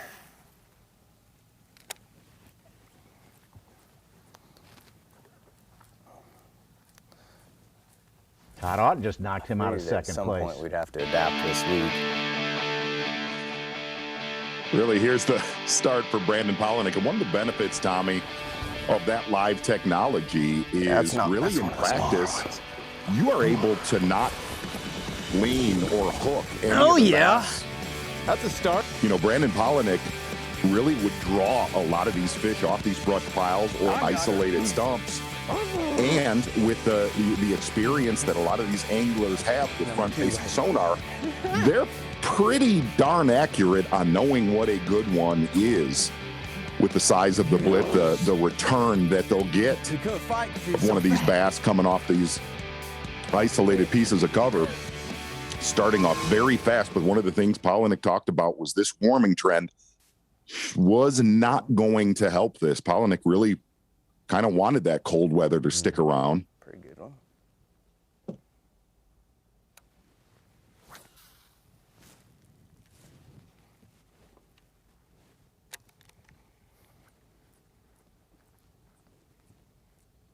And Todd Ott just came in with a 4-pounder and a 4.5. He's got 4 fish for close to 13 pounds and just took over second place from Palaniuk.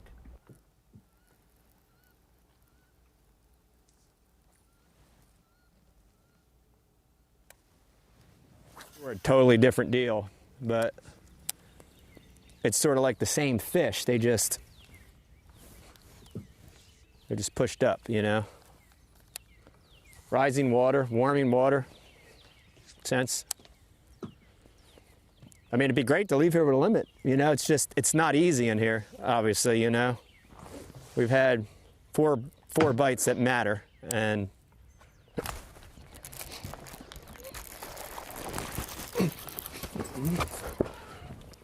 yeah, yeah, yeah.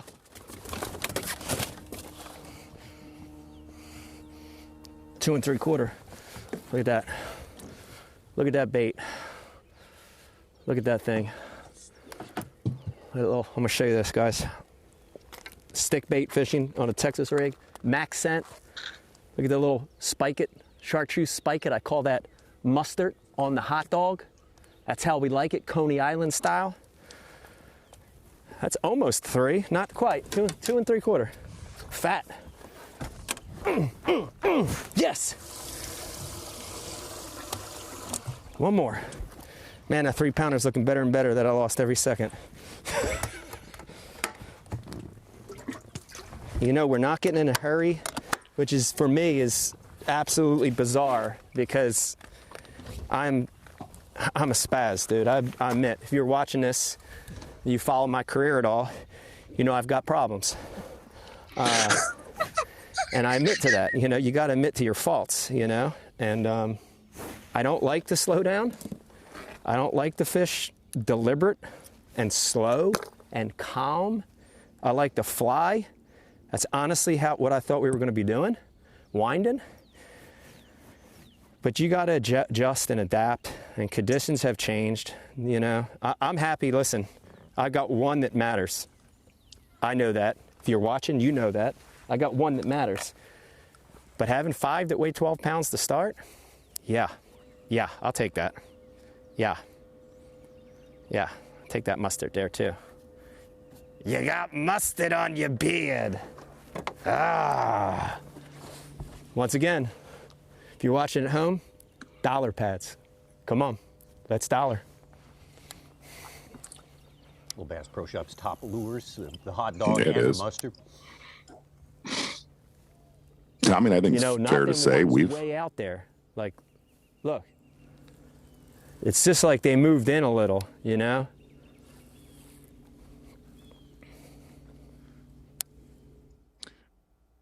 covered Iaconelli in several events. He is a spaz. There is no doubt about it. There is no. He just expresses his excitement in physical ways. Yeah. Yes. Yeah. Absolutely. Got the smaller ones to start. Yes. Berkeley Max Scent General on a 1/4 ounce weight and really concentrating on those dollar pads. And you heard him make a comment, not the ones that were way out in the pocket. Feels like these fish have transitioned a lot shallower from practice on Monday and Tuesday. I'm back. And really, hey, if you look at Bass Track right now, we talked about this coming in this tournament. It is not easy to catch a 5 bass limit here, but you also feel like as this day wears on, as it kind of warms up, you'll see the true colors of Santee Cooper Lakes. Iaconelli with 4, could have 5. He had what he said was a 3.5 pounder that came off, sort of in that middle of that sequence we saw just a moment ago.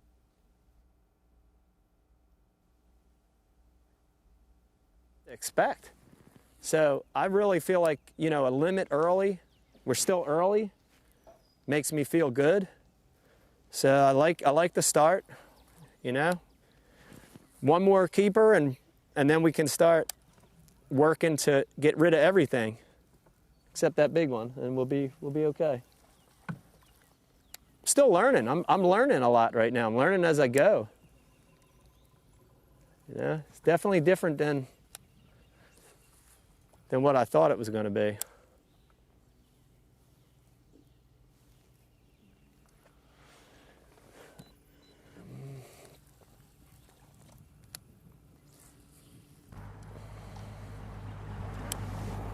Yeah, I just can't meander through that stuff like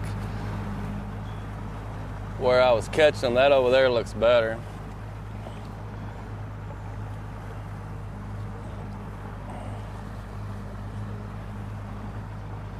Slow morning for your Bassmaster Classic champion, Jason Christie. You could tell he was a little bit worried about this one in the practice and what he got to see.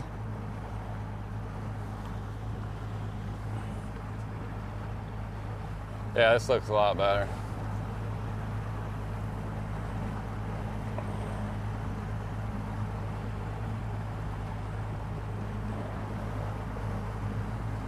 $10 o'clock, down to 7 hours.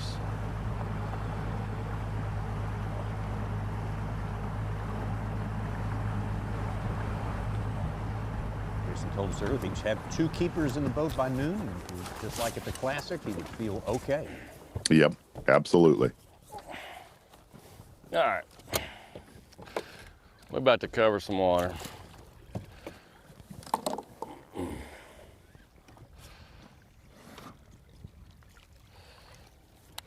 I really thought, like, coming in here, I mean, I had a few stretches where I had some bites, but I really thought I could just fish, just go down the bank and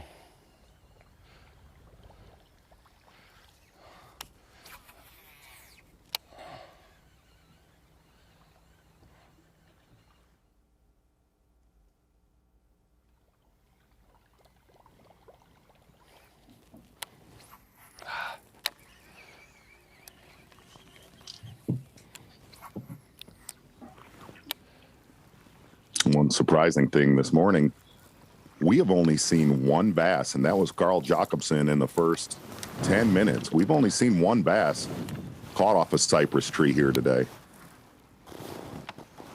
Can't be doing that, though. promised them I'd catch one.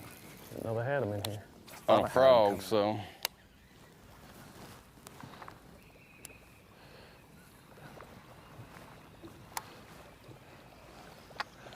We gotta get to work.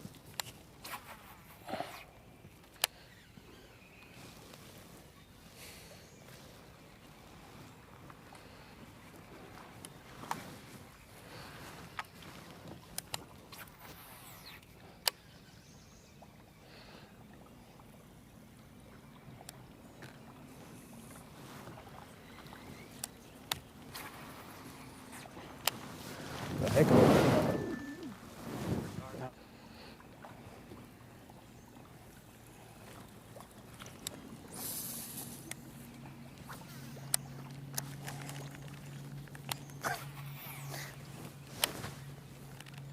Wrap myself up.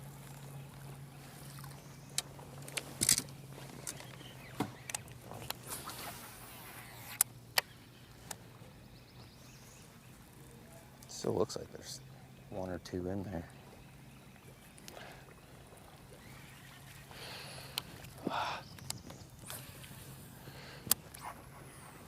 Tommy Z, we had a little bit of a Christmas vacation situation this morning.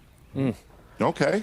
Our bass track was not working for about the first half hour. We ushered in a new website. Chris Mitchell, our It came in hot, too. It really came in hot. tech guru, he had punched up all the lights on there, and somebody just had the switch in the garage turned off. So they figured it out and got us going on Bass Track. About that. Copy that. Chris Mitchell does a great job, and he had a time this morning, no doubt about it. Yeah, he was scrambling a little bit. We weren't making it easy on him. We were just, I don't think so. whining and complaining. And you know, rewinding to the classic, we always talk about this, Such, is we loosely live by Bass Track, and if you looked at the weights day one at the classic, you feel that this tournament could be eerily similar after day one. I left that weigh-in just going, wow.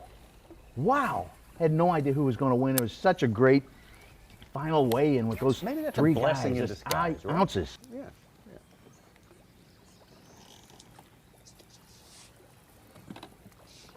Well, we maybe short about 10 marshals, so there may be 10 guys out there who don't report, but they can report if they get on their phones, and about 70 plus guys have a fish on Bass Track right now. And this is only vast 2 limits. place. Yeah. Brandon Cobb just got into 5th place with I a feel small like it's limit. I mean, like, we're in the right kind of stuff.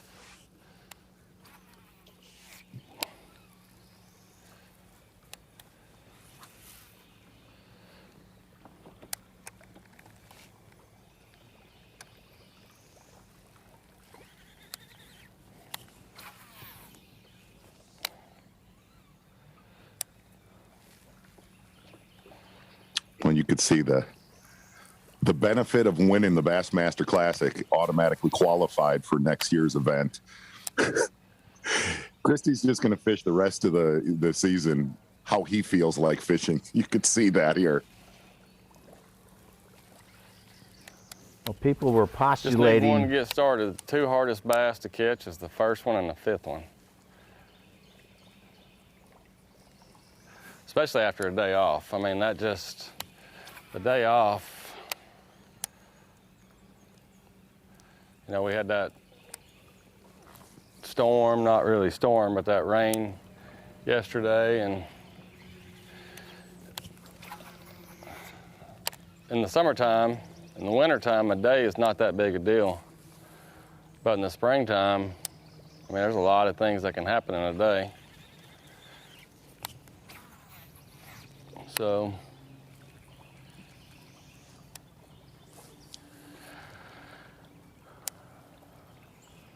we're just fishing. We're trying to catch that hardest fish of the day, the first one, according to Jason Christie. It was not hard for Brandon Palaniuk. Got going fast and big. No, it was a pretty awesome morning with Brandon Palaniuk across from the lake. Carl Jacobson with 1 bass. Been a little slow for Carl. Slow day for David Mullen so far. And really, you can kind of tell, Tommy, and we were wondering about this coming into this first day of competition, that rain that we got, and I mean, it was a dandy the last 36 hours, has taken effect on certain areas of Santee Cooper Lakes so far. It's going to change every day. We'll get further into that as more we see what's going on out there today. But Drew Cook, man, known as much as anyone out there for his sight fishing abilities. Is that what he's doing today? We're going to try to ferret that out for you. Todd Auten, South Carolina native, in 2nd place. Palaniuk and Huff right there together. And all the rest will take a break. Be right back. Look at the size of that bass! Live coverage of the Guaranteed Rate Bassmaster Elite at Santee Cooper Lakes is sponsored by Rapala. Hey, want to remind you, Rapala fantasy fishing, that's absolutely something that you might want to take advantage of. You can play it all year long. Pick your team today. It's habit forming, I got to tell you. Now, usually we're getting more information about fantasy because Ronnie Moore is usually here, but Ronnie and wife Sarah have welcomed a new baby into this world this week, so he is getting understandably some time off today. I'm sure a fantasy thought might enter his mind, but he's got more important things to deal with right now, so we wish them all the best. Yeah, definitely, Tommy. Big week for Ronnie and Sarah, and I'm not going to lie. I felt the arrival of their first baby was going to affect Ronnie's video game career, and I also think it's going to affect his fantasy fishing career in a very big way. Okay. Moving forward. I do. Well, that beat Ronnie Moore is a thing in the world of fantasy, so maybe us, the general public, is getting a break here then. Tommy is taking over the crown. He's the leader in our bass group now with Drew Cook. What? Yeah, he's leading. I was leading, and now he has leapfrogged me. Yep, I got Drew Cook in this one, so for now, that's a good pick. And Drew Cook has gotten over 21 pounds. The Skeeter Boats BFA, a 6'6". He's up to 21-14. The Morse code. Yeah, he's got his limit now. He's got his limit, Drew Cook. Go, Drew. Finish up.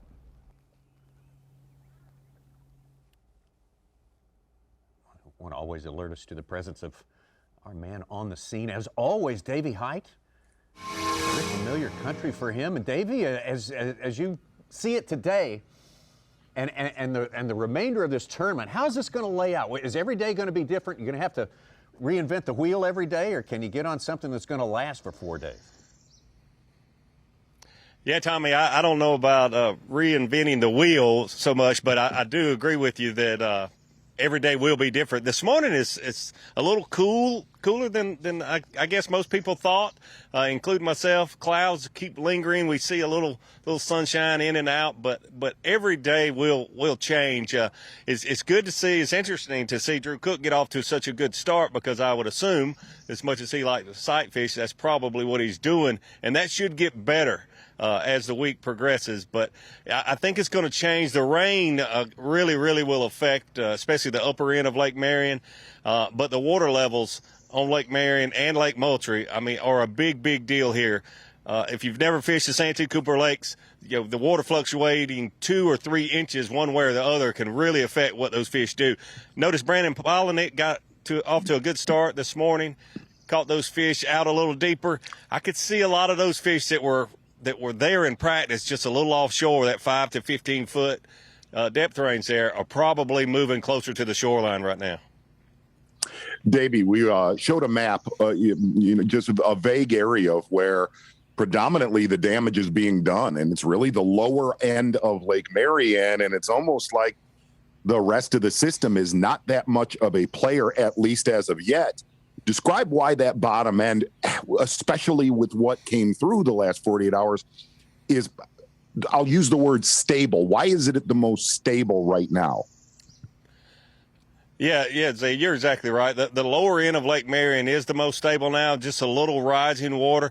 But the big thing that has helped that lower end is you've got a little bit of color to the water. The water was extremely clear there over the last few weeks on the lower end of Lake Marion.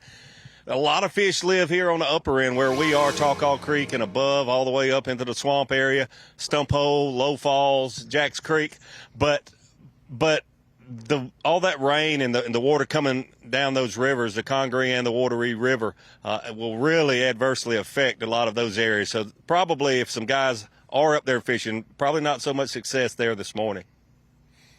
Taking a look at a map right here, those are 3+ pounders. You could tell the lower end of Lake Marion has been a major player. One other thing, Davey, and a lot of the locals, yourself included, told us to keep your eye on, with as much water as being pushed through this system, is the canal between Marion and Moultrie. We've seen a few fish catches there in the past. Why is that kind of an X factor this time of year? Well, you're exactly right, Z, and we've talked about it before. There's so much current that goes through that canal, and it's hard to even describe if you haven't ever been here on the Santee Cooper Lakes. Lake Marion is so big, and then Lake Moultrie, and you have the diversion canal there, and the water can't pass through there quick enough. It'll actually be a foot higher. It can be a foot higher in Lake Marion than it is in Moultrie. So it really creates a lot of current in that canal. And those fish, you know, we always talk about smallmouth relating to current. Well, largemouth do that also, and especially this time of year, they'll stage right at those current breaks, those eddies. So that's always a big key here when you have the water levels like they are, the upper lake being higher than the lower lake, and so much current going through the diversion canal.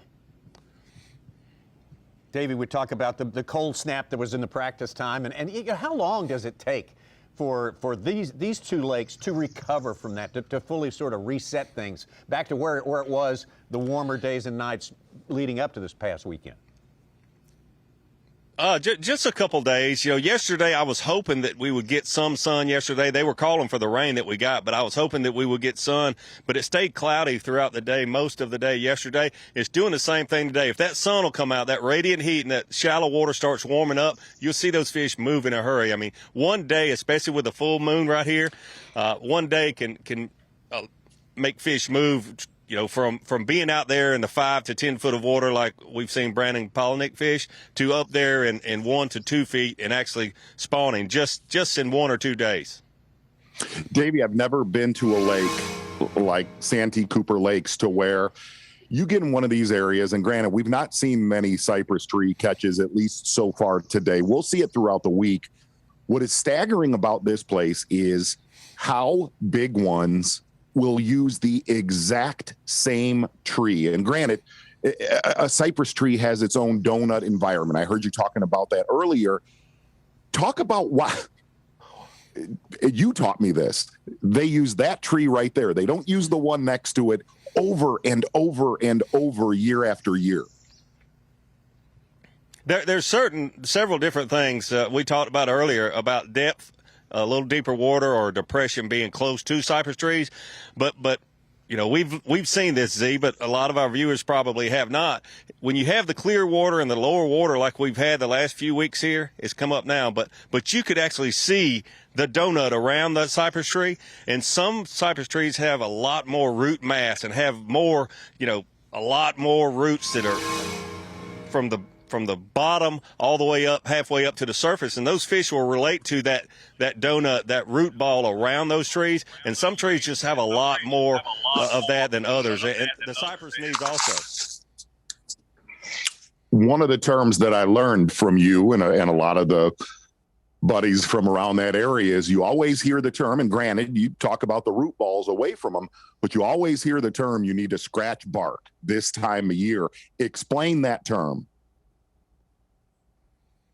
I'm sorry, you broke up there. What's that, Z?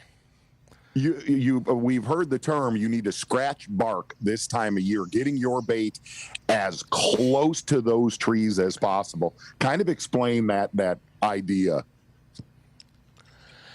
Yeah, so it's really real important to be able to cast well, and the higher the water gets, the better you need to be able to cast, to be able to skip a Senko, to be able to skip a jig, and actually make contact, scratch the bark on that tree. It's real important this time of the year. So if I'm skipping a mop jig or if I'm skipping a Senko, I want to actually hit that tree. This time of year, that's so important. There's other times of the year when those fish are out from the base of the tree. They may be 6 or 8, 10 feet out from the base of the tree, and you can use other baits, you know, your vibrating jigs, spinner baits, swimming a jig, that sort of thing. But this time of the year, you're right, Z, scratching bark, making contact with the trunk of that tree.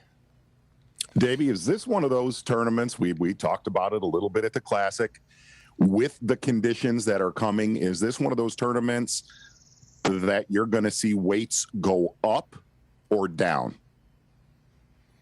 No, I absolutely think weights will go up. In my opinion, today will be the lightest day, so to speak, that we see overall up and down throughout the field. I think tomorrow the 94 anglers will all do better. The cut will go up tomorrow, and then by Saturday and Sunday, if the weather forecasts are correct, then it should be phenomenal. Today will probably be the toughest day. The anglers were off the water yesterday. The rain we had last night, so many things changing, so many things, let's say, a little unstable because of the rain and the weather we had come through. I mean, there were reports of hail several places around the lake, so a lot of things changed last night. Today will be the most difficult day of the week. Hey, Davey, Suits here. We did a little story before the season even began that you said, Santee, the possibility of needing over 100 pounds to win was maybe a little bit better than 50%. Now with the current conditions, where would you assess it now? Because there was a lot of talk about 100 pounds. I still say it's 50. Yes, yeah, Such. I still say 50-50. I still think there's a chance. If you look at the weights, what it's taken to win tournaments here over the last 4 weekends, the last month, these Saturday tournaments, you know, it's been 25, 27. My friend Jason Burrs caught a little over 30 pounds in an event here just a few weeks ago. But it's so difficult to do that for 4 days in a row. To catch 25 pounds here on Santee Cooper is not uncommon, and it takes that to win almost every local tournament. But to do that 4 days in a row is very, very difficult. Davey, thank you so much. Great stuff. I know you and Dave Mercer are going to be driving the bus a little later today. We look forward to that coming up on our coverage as we get back down to Lake Moultrie. How well?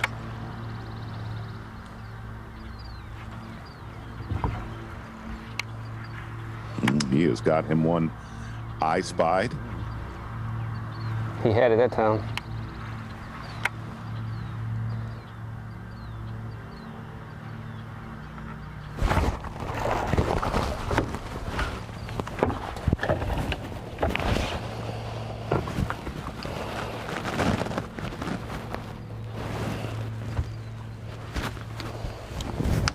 Number 4 anyways.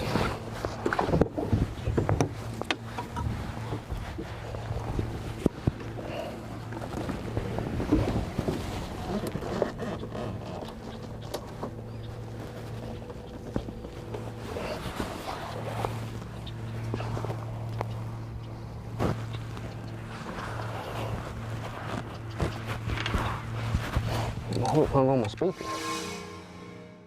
A while since we checked in with Carl Joggers. It had a good catch early today around a cypress tree.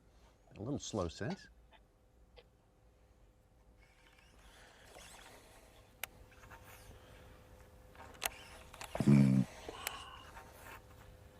One fish in his live well so far. Goody, Slow. big one, giant. Come out. Oh. Ouch, ouch, ouch.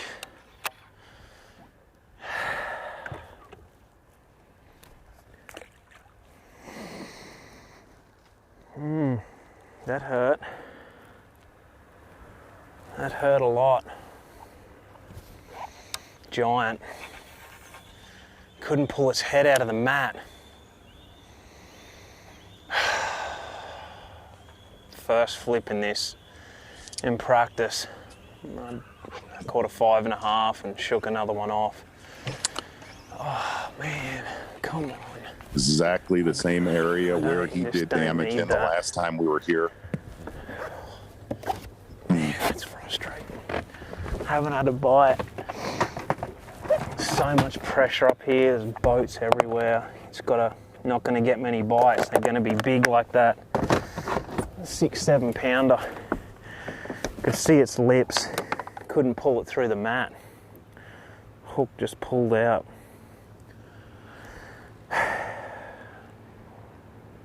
It's a good sign. Not good for Carl right there, and he saw some big ones, and he said it right there, not getting a lot of bites punching those isolated mats. That is a costly one right there for Carl. Bad deal, only one in his live well so far. And just 2 bites all day. More bites for this guy right now. How about Todd Otten, the South Carolina native? Yeah, we're on our way to a couple real big stringers today. We're starting to make see some big pushes here in the last 30 minutes. Mercury move of the day. Todd Otten, a lot of experience in this area of the world, anchoring his day just a few minutes ago with a 6-8. Your Mercury move of the day, Todd Otten, with a lot of room to grow. Mercury move of the day. There's your leaderboard right there. Yeah, around the 20-pound mark. Above it, Drew Cook. Right below it, Todd Otten. Hank Cherry, big one. You said in the last 30 minutes. 6 pounder. He's got 4 fish for 16 pounds. Huff has been in it all day long. Clifford Perch has joined the fight as well, moving up there into 5th place. Palaniuk, Cobb, Iconelli, Blaylock, and Moore will be back. Bassmaster Live is back with the Bassmaster Elite Series this week after the Classic a couple of weeks ago. This is the guaranteed rate. Bassmaster Elite at legendary Santee Cooper Lakes, Clarendon County, South Carolina. The Low Country, or at least the gateway to the Low Country, our fabulous host community. What a day. It's getting better, nicer looking all the time. Started out with a bit of fog this morning when you get cooler water and warmer air mixing together, but the wind blew it away. Not much wind, though, as it stands right now, and things looking better. Drew Cook, Florida Georgia guy, on top right there. Todd Otten of South Carolina in 2nd place. North Carolina, Hank Cherry and Brandon Cobb. So some local feel here is possibly helping these anglers out. Kyle Welcher, Alabama angler down in Lake Moultrie.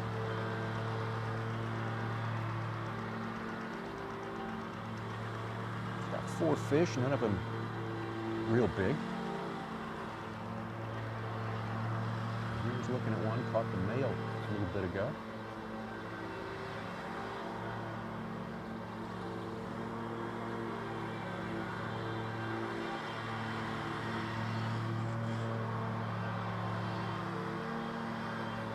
Had a couple of nice big fish come in, Tommy. Scott Martin with a 6'10", leading our Phoenix Boats Big Bass. Todd Otten, 6'8". Drew Cook, 6'6", 6'0". Hank Cherry, 6'0". Wes Logan, 5'12". Last time we were here in the fall was Jeff Gustafson caught a 9.7 was our overall big bass. I'd forgotten about the, yeah. Every day they had a 7+ pounder though. Yeah, finished in the top 10 on the strength of that, a lot on the strength of that one giant fish, and it was a good one. Don't know how big this one Kyle is looking at right now is, but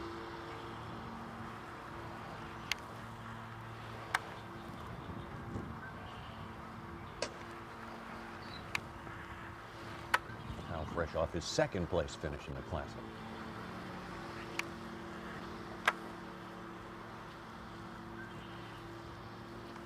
Oh, he nipped at it.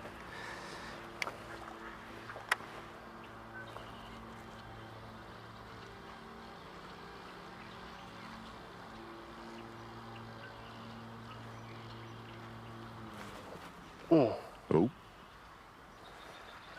Kyle said he had quite a few 3 to 4 pounders locked on. We haven't seen that caliber yet for Welcher.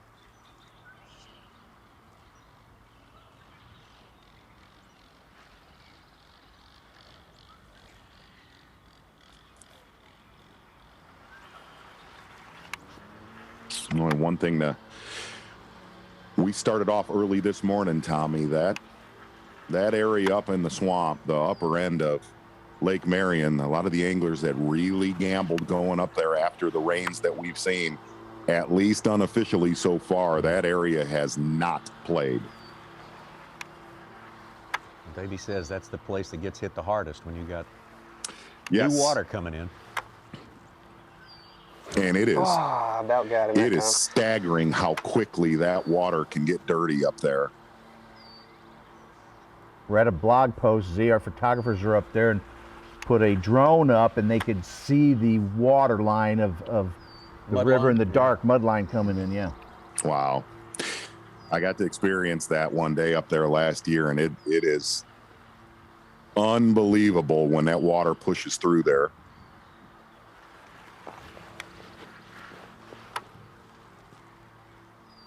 See where Taking a Kyle look at Welcher's tucked away right now. Yeah. Pretty much spent most of the day so far in the northeast side of Moultrie.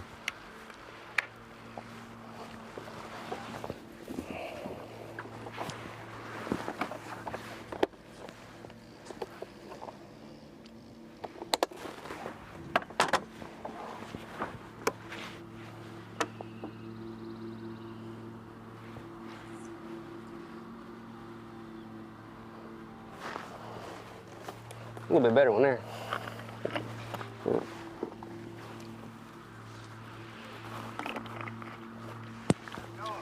How you doing? Doing good.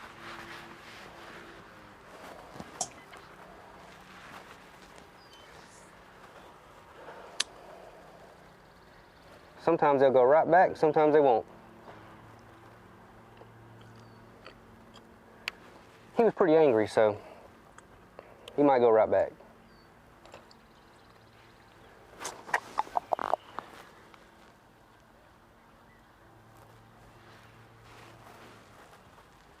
He's in there.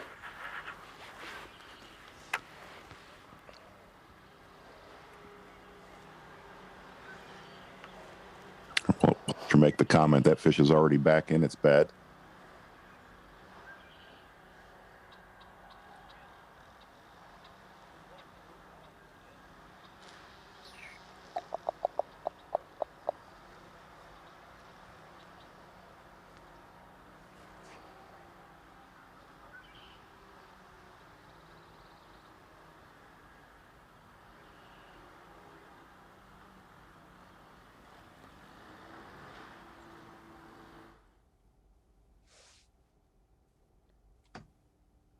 Keep our eye on Kyle Welcher there in the clearer, relatively clearer water, Lake Moultrie. Down to the south, let's get over to two-time Classic champion from North Carolina, Hank Cherry. Having a good day today, Hank. There we go. Are you onto something here, or is it kind of random? No, they just kind of came to me. I came to go bed fishing, and I thought I was going for, 4 or 5, and I don't know how many we found this morning, but there's a bunch, and they're big. So I'm just trying to. I find one, I give it a little bit of chance to get away because I pretty much blow them out with the trolling motor, and then basically I just come back to it, sit down, and just wait. I just keep casting. I'm not where I can see the bed. I can't see the fish. I'm just making a long cast, and then all of a sudden they just start swimming off. I had one mishap this morning. I went to go swing one in on a wacky worm because I didn't think it was that big, and it was about 5 pounds, and they got about a quarter of the way out of the water and fell off. So that kind of sucks, but I got a long time and a lot of water to look at, and I've only seen one competitor, so it could be a good thing. I don't know. I just think more coming. Hank, if you can, tell us what you're seeing today compared to what was locked on Tuesday. All the fish I saw locked on, except for a couple, were just little bucks, and there were not that many beds. And then today in this area where I'm at, all of a sudden the beds are everywhere, and everyone I go across, a fish runs off. And all I'm doing is trying to see, when I ride by them, I just try to see which one will stay a little bit longer. And as I'm drifting off, I just keep watching it. If he crosses back through there, then I just spin the boat around, give it a second, start working it. They've all been pretty fast.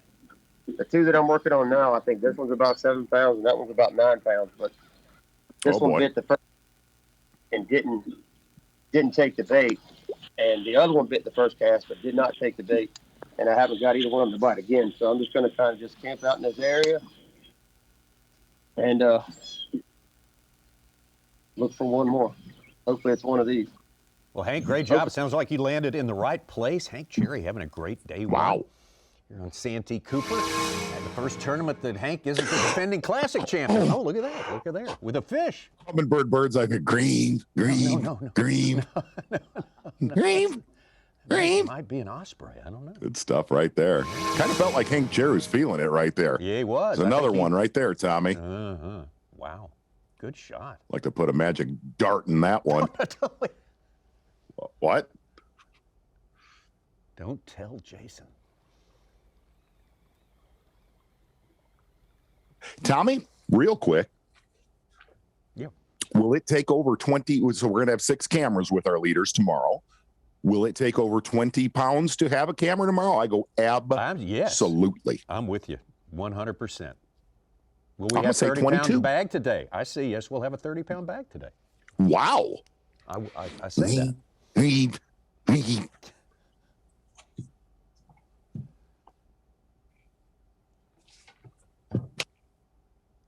There's a good look at all the cover here in Lake Marion with Jason Christie. Slow, painful day so far for Christie.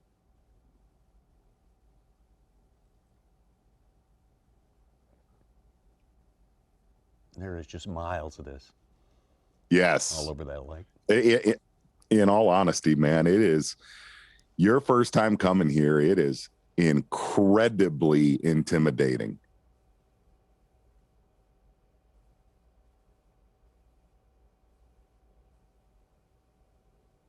What's going to be the day with the most wind?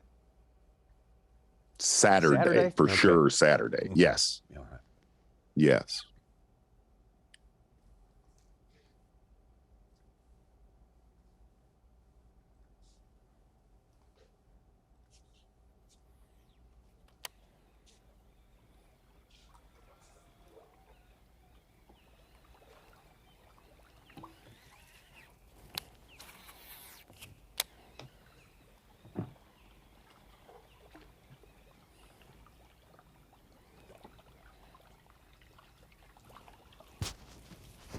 All right, you guys are bad luck. Huh. If you'd have told me I hadn't had a bite by 10:37, I'd said you was crazy. 1 or 2 anyway.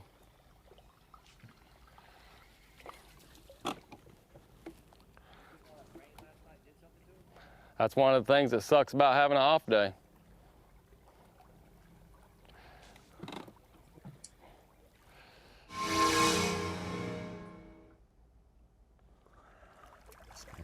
Palaniuk's got something going there. There we go. I don't know if you just like grab their mouth when it's shut like that, or if you're just asking for danger.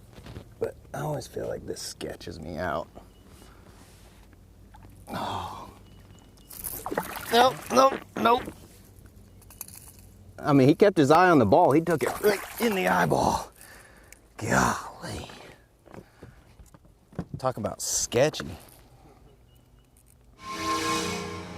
Gar hole action there. Brandon Palaniuk. Absolutely. He said man, I'm riding the edge here. I'm gonna do great, or I'm just gonna fall off a cliff here. And it has not been fast and furious for a while for him.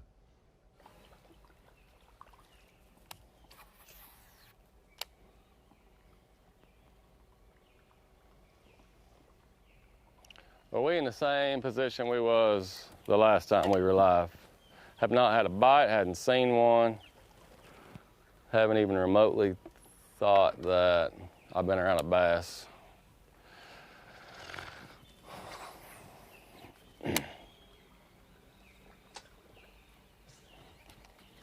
Good news is I'm committed to the way I'm fishing because I got nothing else.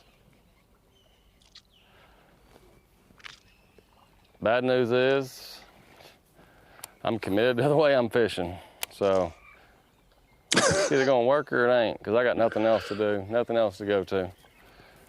Practice for me was not good. So we're just gonna fish.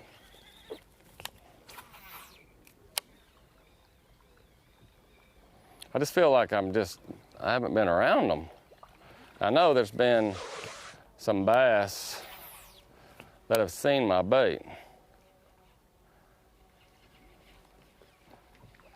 So hopefully they get in a better mood soon.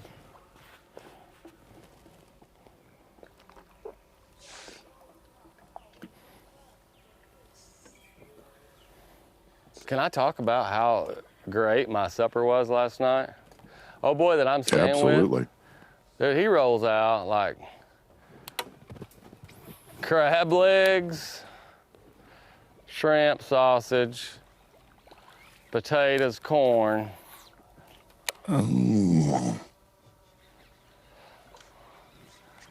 Like, it was outstanding.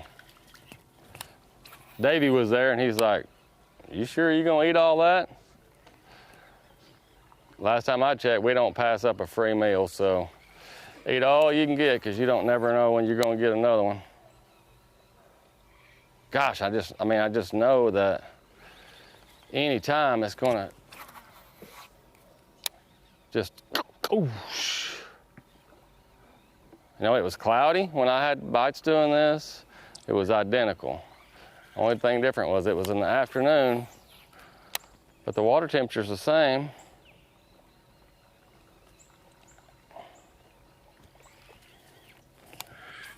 He just went from 37 different thoughts right there in the last 45 seconds.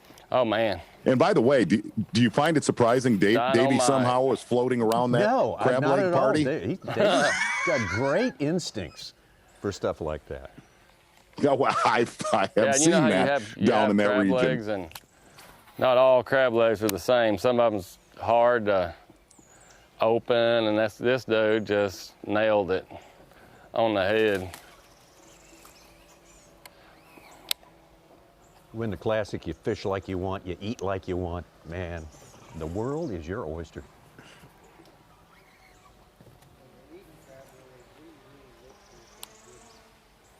Crisp, the outside shell being crisp, I think. And I don't know if that's just fresh crab legs or if it's the way they're cooked or what. I don't know. We don't have crab legs around my house, so I don't know. Tommy, you can win the Classic and just talk about how a good crab leg texture is from the bad. If you want to do it, you do it, man. Yeah, whatever. Yeah. I got a feeling I need to go fish something else. Because I should have ran across a bass by now, fished something else for an hour or so and just...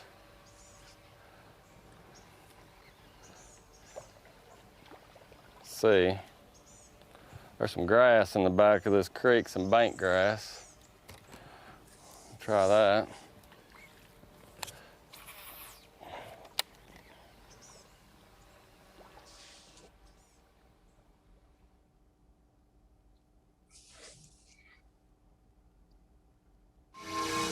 I want to hear more from Jason Christie about a good crab leg and a bad one. It's a learning thing. Back over to...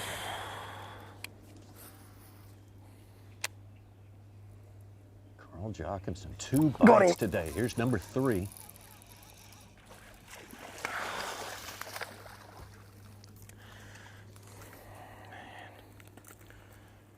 a big one,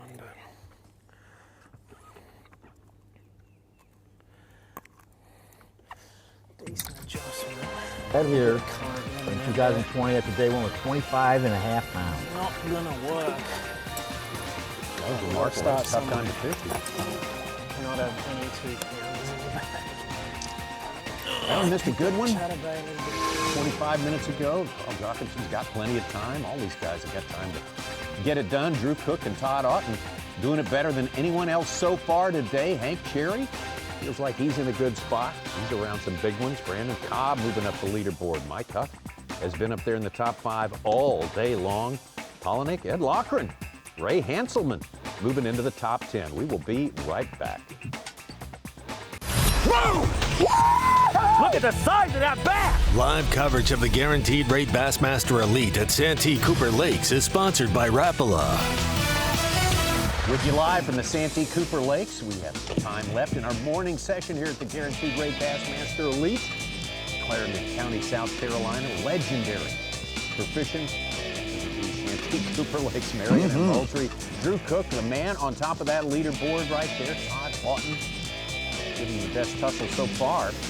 Drew had a giant lead a while back. Brian New, who said, I'm having a slower day than I expected, but man, he's doing great. Yeah. David Fritz, 6-pounder. Uh-oh. Skeeter Boats, big fish alert. Yeah, and I would really keep your eye on Brian New the rest of the day. And Brian New said he was off pace earlier. Not going to be the case here on day number 1 with Brian New.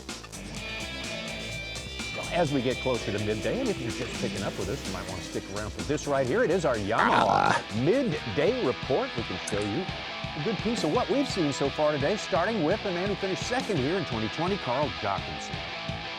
Exactly right. Carl Jacobson pretty much doing Lake Marion, Lake Moultrie, Santee Cooper Lakes 101, fishing isolated cypress trees. Said he had a really solid final day of practice doing this. Only caught one earlier today, and Tommy Sanders looking unofficially at Bass Track. It's gonna be one of those tournaments, and we've covered a pile of these, of the haves and the have-nots. Carl Jacobson with a big miss about an hour ago. Got it. Keeper number 2 right here for Carl. 3 bites and 3 have to hours. write the exactly. Pretty slow for Carl so far today, and Iaconelli getting in a little bit of a flurry earlier. Sitting right around 12 pounds right here. Most of his work so far here on day number 1, a Berkeley Max Scent General, having to switch up from what he saw in practice. I'm back.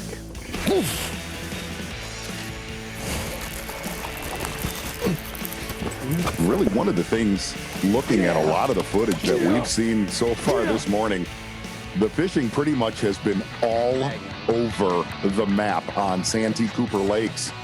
We were ready to throw the trophy to Brandon Palaniuk the first 7 minutes of competition. 3 bass in his live well, all big ones in the first 15 minutes of competition. Front facing sonar with a jerk bait, suspending jerk bait 5 to 15 feet of water. Man, if Palaniuk can just catch 2 more solid fish, he will be in great shape today. But it has drastically slowed down for Palaniuk. Yes. He couldn't fight because he was so fat. Just off species and not much else. He said, I'm on the edge here. I'm on the edge between excelling and falling off. Right. And he's at a Tragic to tragic. Yeah. Slink on down to Potato Creek right now with Brandon Palaniuk live. Your Yamaha Midday Report.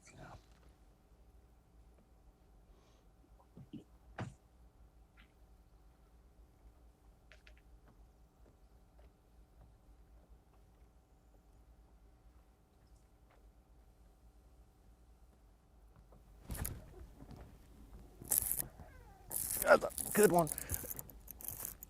That's the first jig bite I've had all week. Come on. I hope it's a bass, not a catfish or something. Oh, that's a good bass.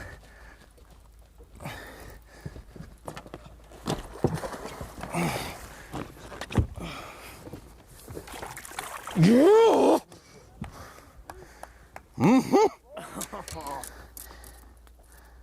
First jig bite I've had all week. Haven't even thrown it this week. Another hammer.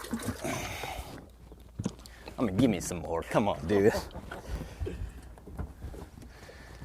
What? I'm staring at bass.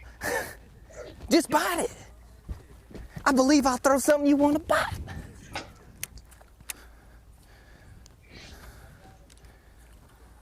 I mean, don't you think it's kind of funny? Like now there's people just randomly running the same pattern.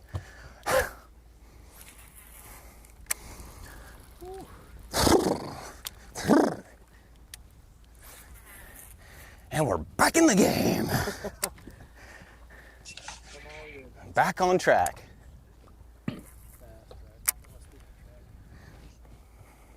They're the right size. I just gotta get more bites.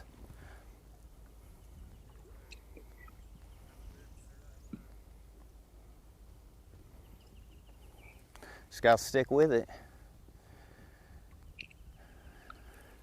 Do not deviate from the plan, BP. Stick with it. Stick with it. Sometimes you just get these feelings. Yesterday was one of them. I'm sitting there working on tackle, right? We had an off day, so I had all day to work on tackle. I'm like, you know what? I need another option to get those fish to bite. I'm gonna tie up some jigs. So I tied up some jigs. I do believe that was my first cast with the jig. Maybe we'll have to keep that on us for a little bit.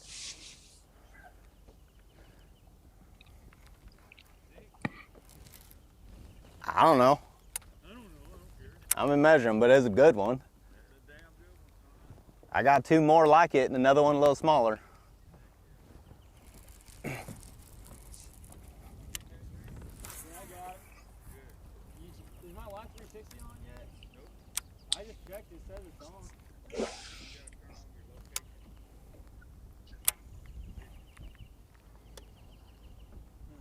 Turn it to always. We said this was going to be a quality over quantity, and Palaniuk has lived up to that so far. We have him unofficially with 17, almost and a half pounds. I'm going to go slightly more on that. It's on 4 fish. That is amazing how quickly the tide could shift on this lake.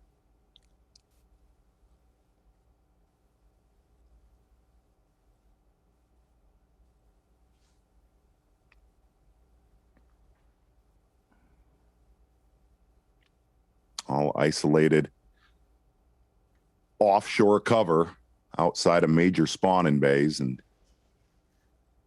where Palaniuk's been, if you really look at the water color, it's just very, very stable from a lot of the other stuff that we got to see. A giant jig bite for Palaniuk here. As you heard him say, I am right back on track.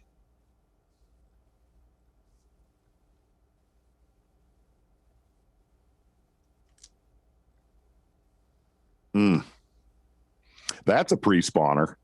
Yeah, kind of filled out pretty well. Got our second angler over 20 pounds. Hank Cherry with a 5 pound, 4 ounce. He's up to 21.4. You felt like that was coming.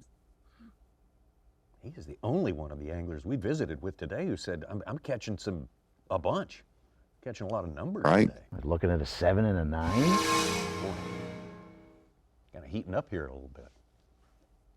And I think the one thing to really pay attention to, Tommy, was what Hank Cherry said, to come in this morning where he only saw a couple that were cruising, barely locked on beds. He said a lot of the fish on Tuesday were real small males, and he said they're everywhere now.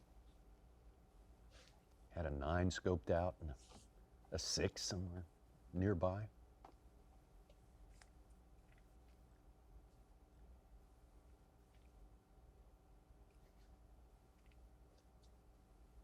Jason Christie, your classic champ, still looking for his first keeper.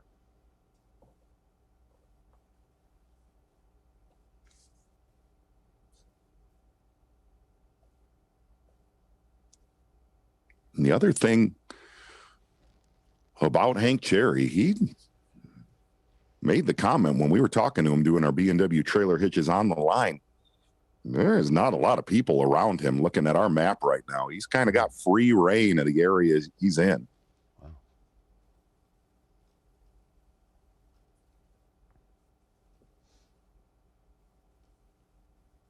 Carl Jockinson's had 3 bites today. He's landed 2 fish.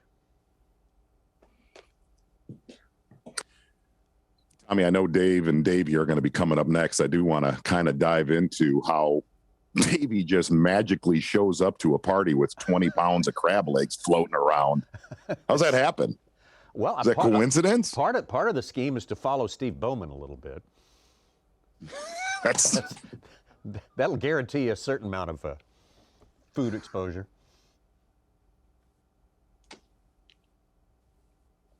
Kyle Welcher actually has not left that one that he lost here about 30 minutes ago.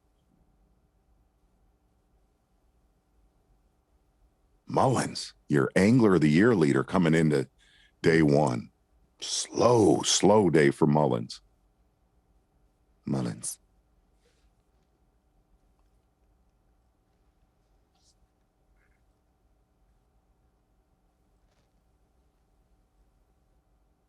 As you pointed out, Such, Stetson Blaylock now your Progressive Angler of the Year leader. Yeah, and Lester's second, right ahead of him in our daily standings in 14th place. Blaylock's 15th. Yeah, Lester having a good day.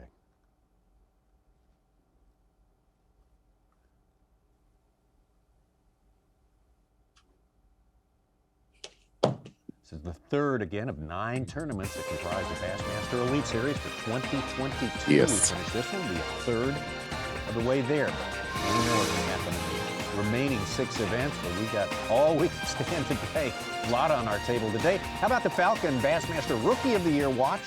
Wisconsin Jay Shakura hanging on top of there. He built a pretty good lead over the first 2 events. Masayuki Matsushita right there with 116. Joseph Webster, Jonathan Kelly, Cody Huff. A lot of people expecting big things from Cody Huff and Matty Wong. We got to spend some time with him down on the St. Johns River. Very intriguing young man. So much going on today. Our live coverage will continue from the Santee Cooper Lakes. And later on, Dave and Davey, Mercer and Hyde, going to drive the bus. The Guaranteed Rate Bassmaster Elite at Santee Cooper Lakes is sponsored by Ranger Boats, Yamaha, Toyota, Berkeley, and by Progressive.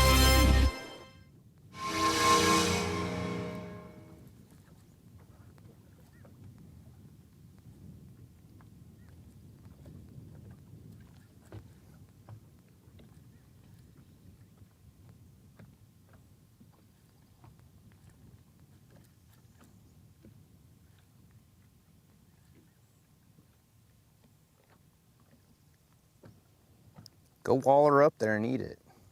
Go waddle up there. Come on, Waddles. Come on, Waddles.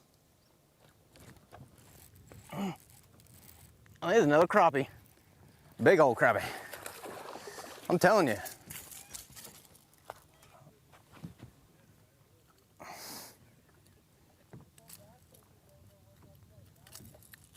I mean, if I had a cane pole, son. All right, we're rolling. We rolling.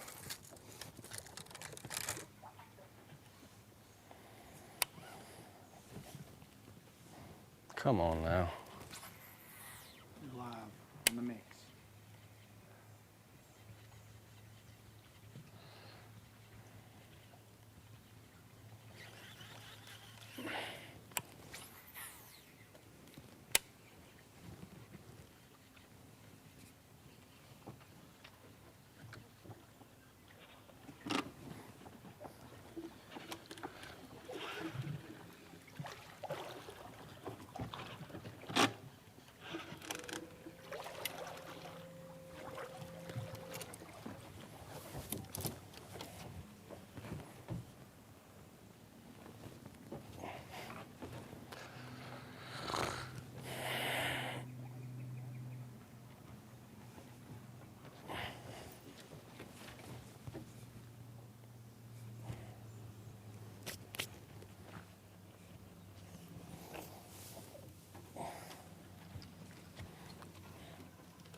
Phone's blowing up.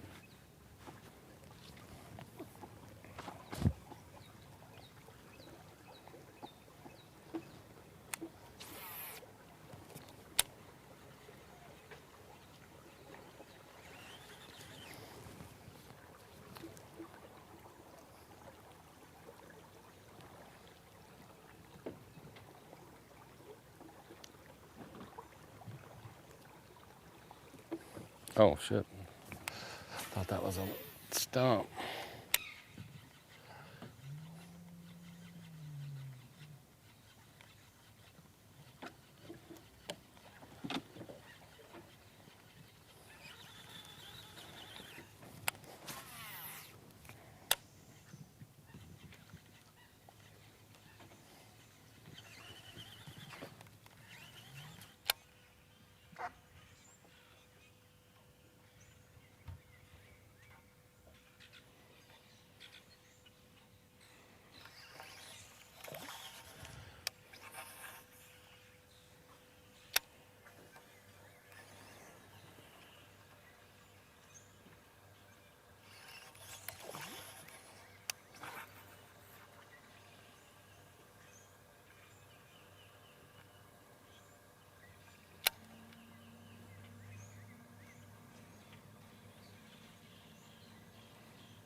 It's really gonna make me work, isn't it? I have to start from scratch, figure something out.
Was almost bad.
Pretty osprey nest there. Mm-hmm. Both of them.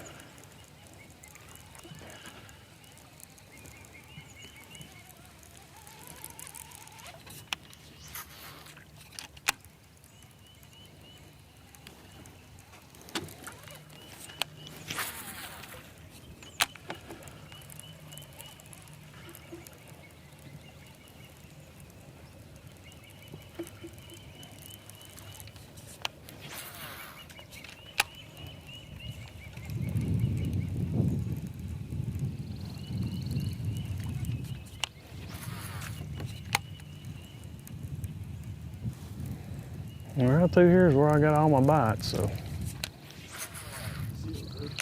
Yeah.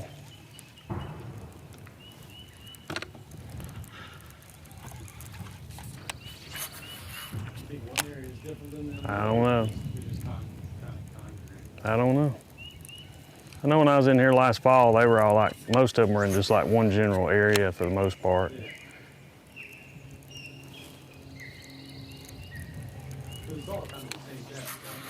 Some of it is.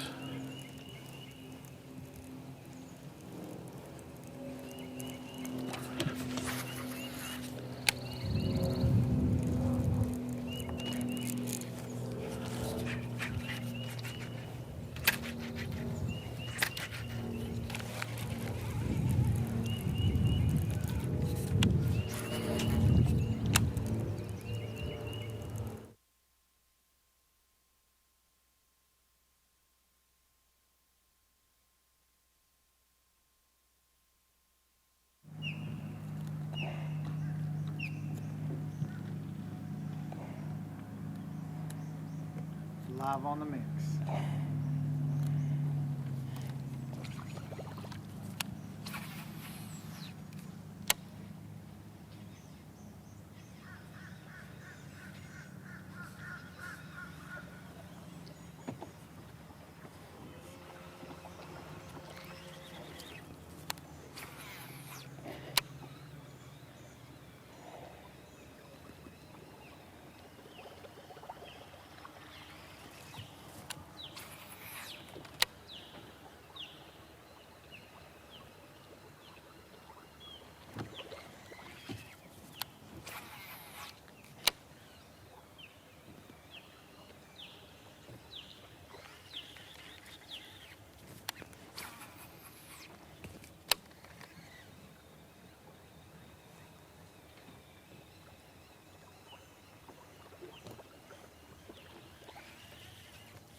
Crazy. Crazy, crazy.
like I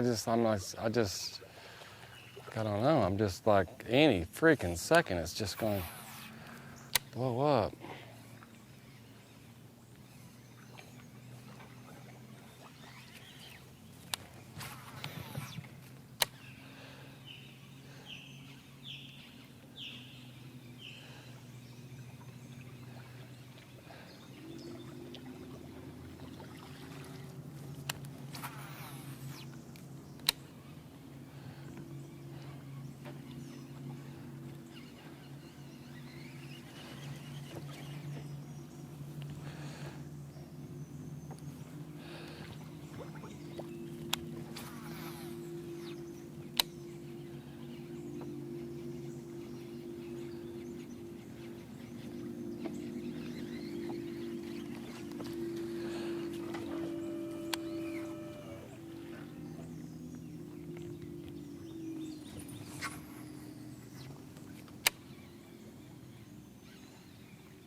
Yeah, you got something limbs coming.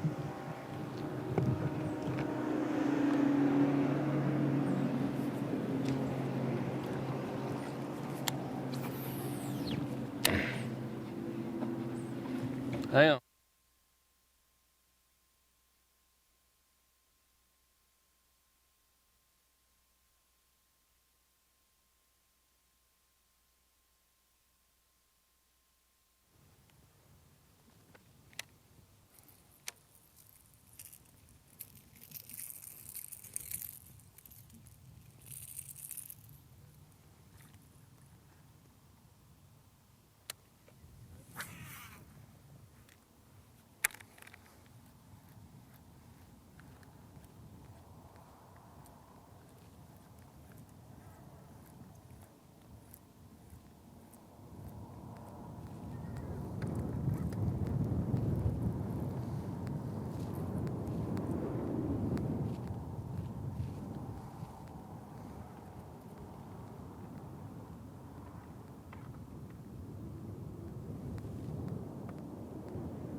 Where's that spot at?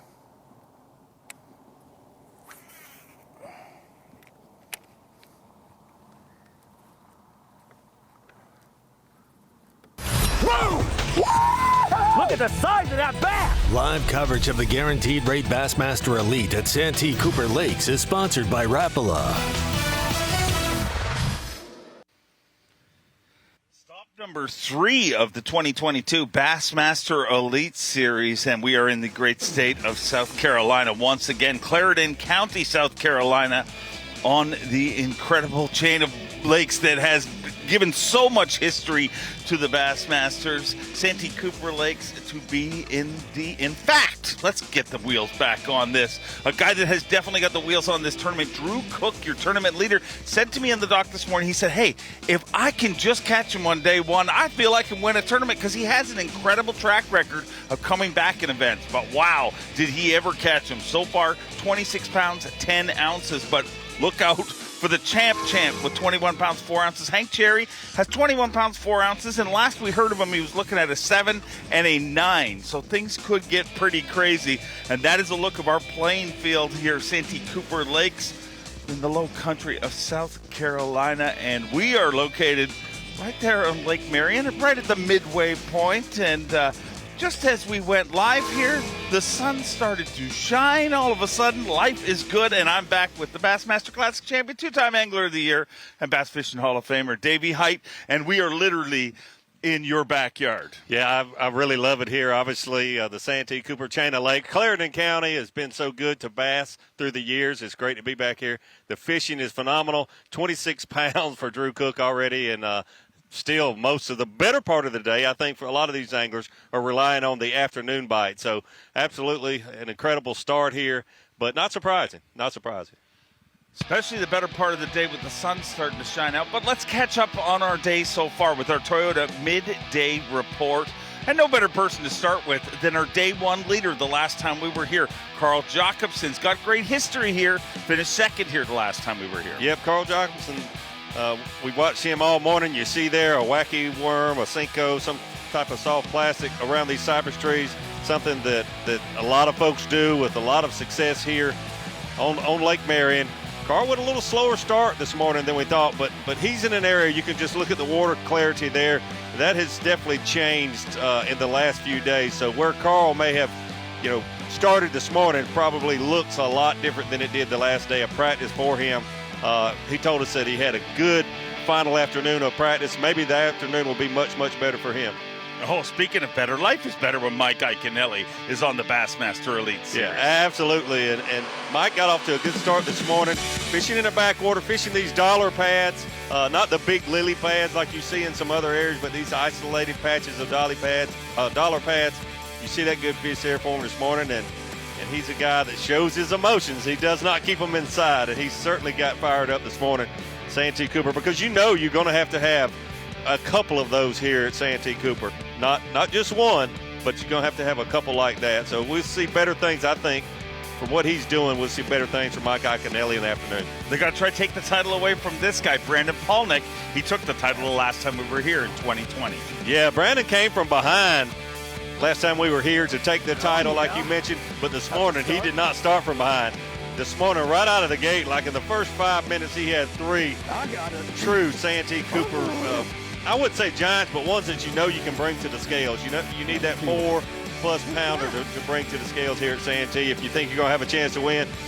Brandon Palaniuk doing something a little different than you're going to see most of these guys this week, fishing a jerkbait, a Rapala jerkbait, offshore 5 to 15 feet. Isolated brush piles and then some standing timber still left in the lake. But got off to a great start, slowed down a little bit, picked up a jig. First cast with a jig a little later this morning. Brandon Palaniuk caught his fourth fish, another good one there. So he catches 5. He'll only need 5 because he's definitely getting the right kind of bite. It's like a mop jig there. Palaniuk catching him in a different way than many expected coming into this event. But let's get out on the water live with our progressive Bassmaster Angler of the Year leader, David Mullins.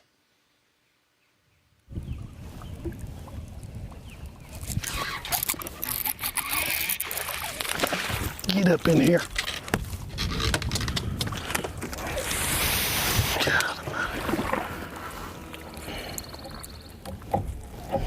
I was just sitting there saying, well, let's fish 10 more minutes and go and then freaking get a bite. So, whatever. I'll take him.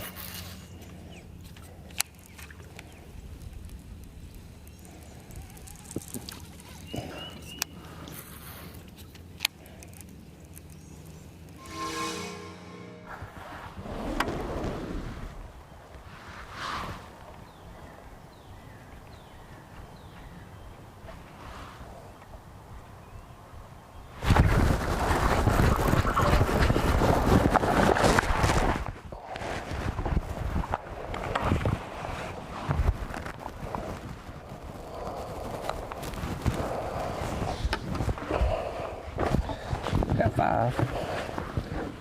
He caught that fish off the bed. First one I've seen that we've had a live camera on to catch one off the bed this morning. He wasn't big as I thought. He's just so shallow. I mean, he's a decent one, but when they're that shallow, it's hard to tell.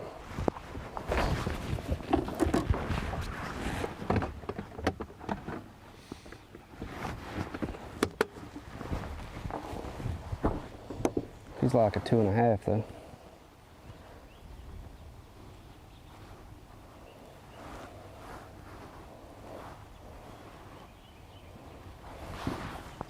Walter had a big Bassmaster Classic. Well, really, only one guy had a bigger Bassmaster Classic, and that is our reigning and defending Classic champion, Jason Christie.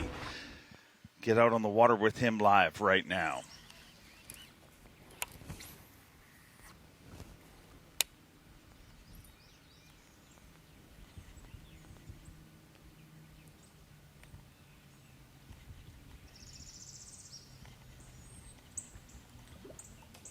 Tried it again. How fun is it to watch Jason Christie?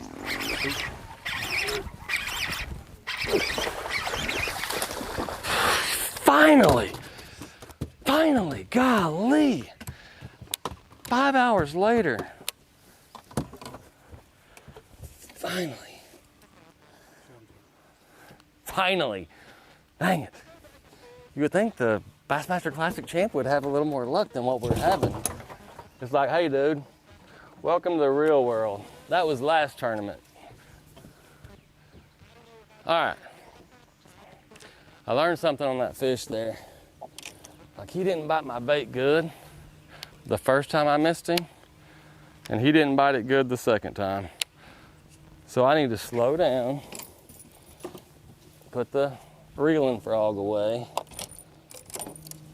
and just fish.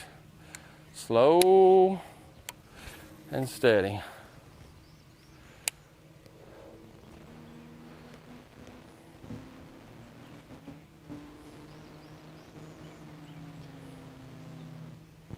Davey Height, you've been there, you've experienced it. If you look on my GPS, like right there is where I started catching them all the way to the backside of this island.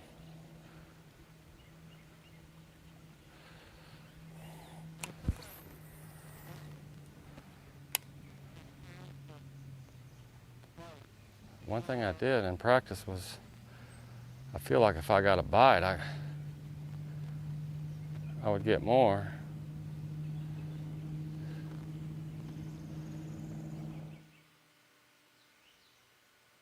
How tough is it? You win the Classic. I mean, I can only imagine how busy he's been. But how tough is it to refocus at the next event? Oh, it's extremely tough. I really can't even relate to it. Even though I won a Classic, that's when we had the summertime Classic, so there was a break in between there. And even with a couple months before you start back the season, it was tough to focus. And that's a big reason why, in my opinion, it's so important to continue to give the reigning Classic champion the automatic bid for the next year. Because if it is so hard to focus, and it's really your time to pay back your sponsors and work for them as much as you can. Because you're the reigning world champion, and sponsors that have been with Jason Christie or whatever angler or Hank Cherry, then it's really a time that I think they can really capitalize on you, and you should spend a lot of time working for them. Well, Jason Christie's been very, very busy. Not the last few hours, but that fish right there, that'll get you focused in a hurry. A big topwater bite like that. And hark the herald. What is that I hear? It is the Power Pole replay of the day music. Davey Height, talk me through it. Oh, well, the Power Pole replay of the day has to be Jason Christie, the reigning world champion just of a few weeks ago at Lake Hartwell in South Carolina. But when Jason Christie has got a frog in his hand, whether it was last year before he had won the Bassmaster Classic or now that he is the Bassmaster Classic champion, we all want to watch Jason Christie with a frog in his hand. And you saw him miss that fish and then catch the fish when it came back the second time. Great camera work there. It doesn't get any better than our cameramen and women out on the water covering these events. Incredible footage, incredible coverage. And the incredible Jason Christie, you are a Power Pole replay of the day. The Power Pole replay of the day is so much cooler when it's your reigning Bassmaster Classic champion. And I'm sure Jason Christie would agree right now. He's on the water, his camera guy today, Jake Latondras, who spent the entire Classic with him. So they're trying to keep their streak going. Wow.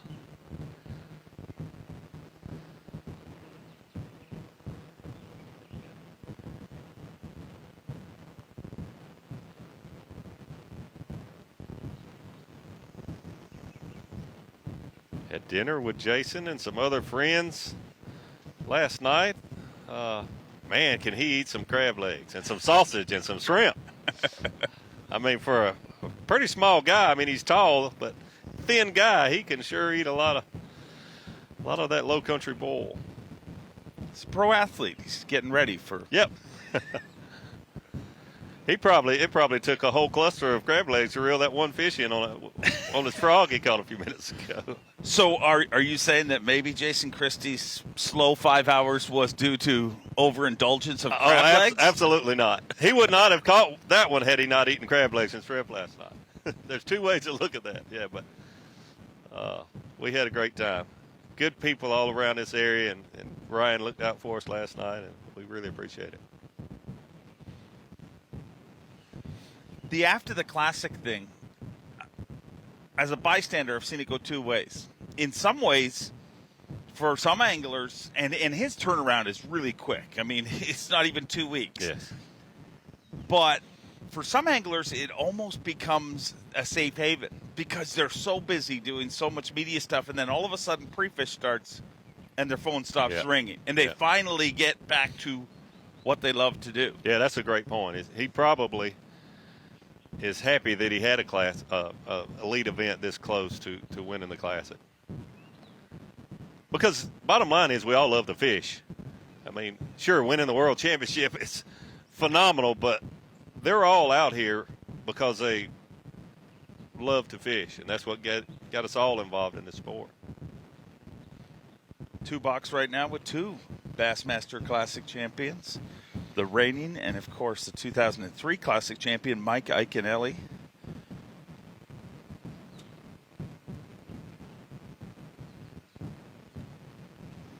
"19 years separates their Classic victories, and that's a good sign of how cool this sport is. It's not like Iaconelli's an old man. Right. But you're looking at 2 great competitors, and there's no other sport other than Tom Brady because, I mean, he will never retire, it turns out. 40 days was enough. Yeah, only for a month or 2 at a time.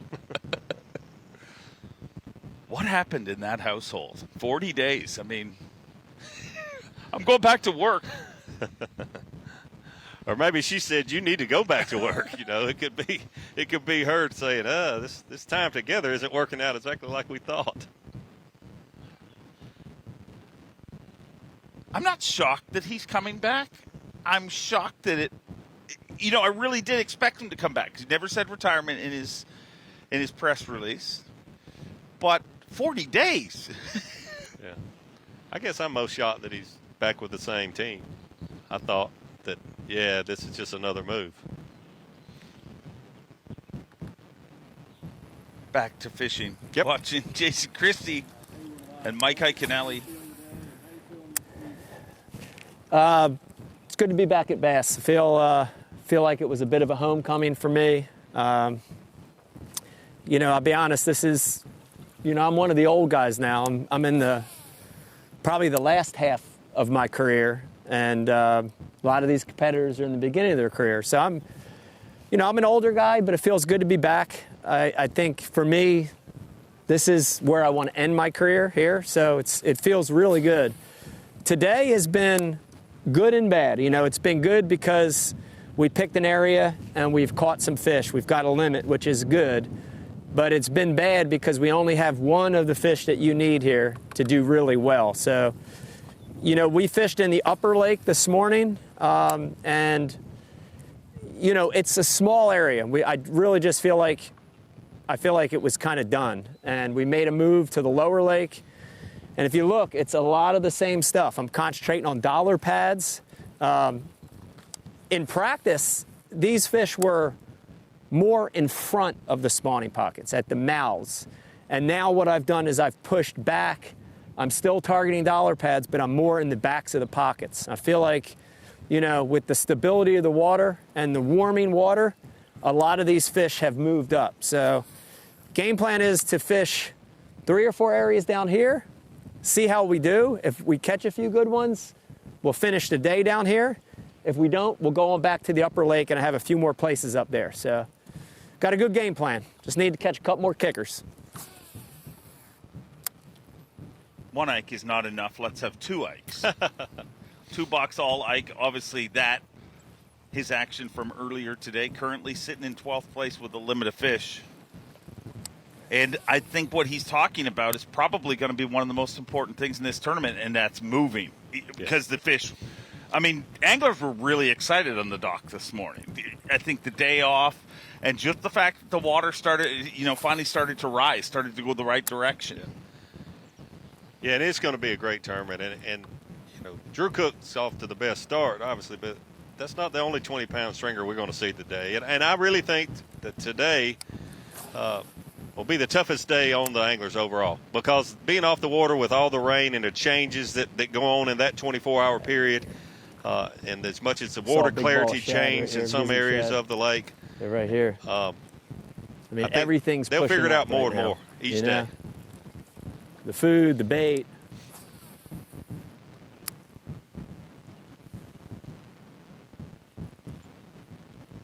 How many 20 bags we see Still today, haven't Davey? seen a fish actually swim. If his son would come out, it'd be better than. Oh, there we go. Oh, he's looking for some sun also. That's not here, is it? Yes. Right behind you. I will not be here much longer. Ooh. That is a real-life dinosaur right there. That is a big one. Yep. He certainly wants the sun to come out just like we do. No, to answer your question, I would say 8. And today's the toughest day, you're calling? Yes. Wow. But I think we'll see some flip-flop, so to speak. Maybe some guys that have a tough day today will do better tomorrow and vice versa. Speaking of 20-pound bags, he had 25 pounds and change to lead this event back in 2000 on day number 1, Carl Jacobson.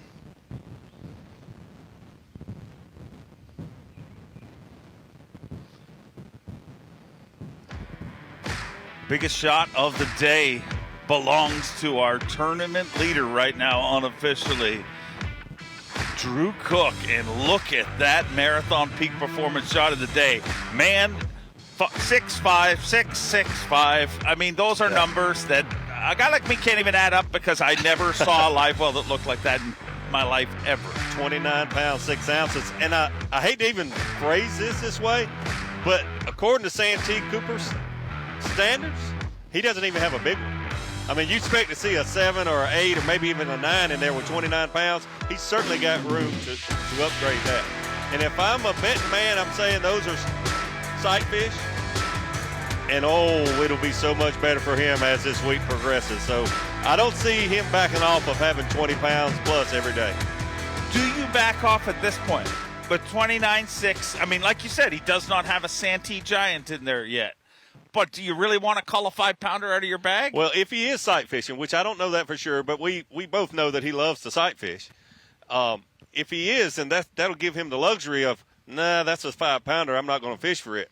Mark it, maybe come back to it tomorrow, but he's looking for that 8 or 9-pounder, and it gives him that luxury to cover a lot more water. He's preparing for tomorrow, but he's also looking for that 8-pounder. So, unfortunately, with 29 pounds, he is even more in the driver's seat than you might think if he's not sight fishing. But I would be willing to bet he's sight fishing. Back with the classic champ, Jason Christie. 1 fish in the box, and that happened just a few minutes ago. But the key thing he said right after that fish, he was like, I learned stuff from that fish. Yeah, and he said, I need to slow down. And I watched his frog the next cast. His slowing down was about like my slowing down. It's not real good. It's not real good. He's just a power fisherman that keeps his baits moving. It was surprising to me and interesting to watch him start every day of the Bassmaster Classic with a spinning rod in his hand, because we don't see that a lot from him. But no, he had a great plan. Obviously, and it worked out. Yeah, that's fishing a frog slow right there. Yeah. That frog is moving, I think. But there again, that's slowing down for me, too. He's not one of those guys going to let it sit for 10 seconds and move it 2 inches.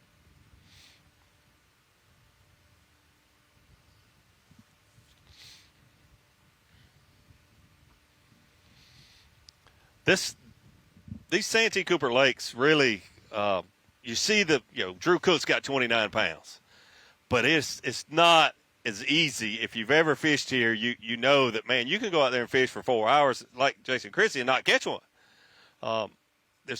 Everything looks great. There's so many targets. There's so many options, and there's so many miles and miles of fishable water that it's just not as easy as it looks oftentimes here.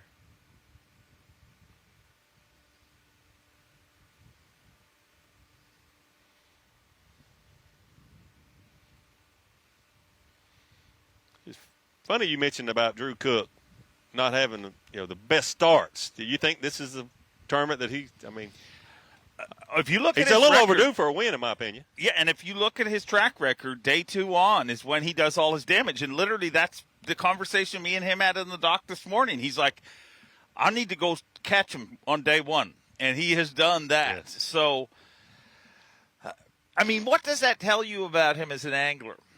To me, as an outsider, I feel like that just proves how good of an angler he is. Yeah, Not because he gets more dialed in as the tournament goes on. And some anglers just have a tendency to do that more than others. But I agree with you. That's being more dialed in and not necessarily just going out on day 1 and getting off to a great start like Brandon Palaniuk did, and then just kind of fizzle out. But just learning the lake and becoming a better fisherman and more knowledgeable of the body of water that you're on each and every day.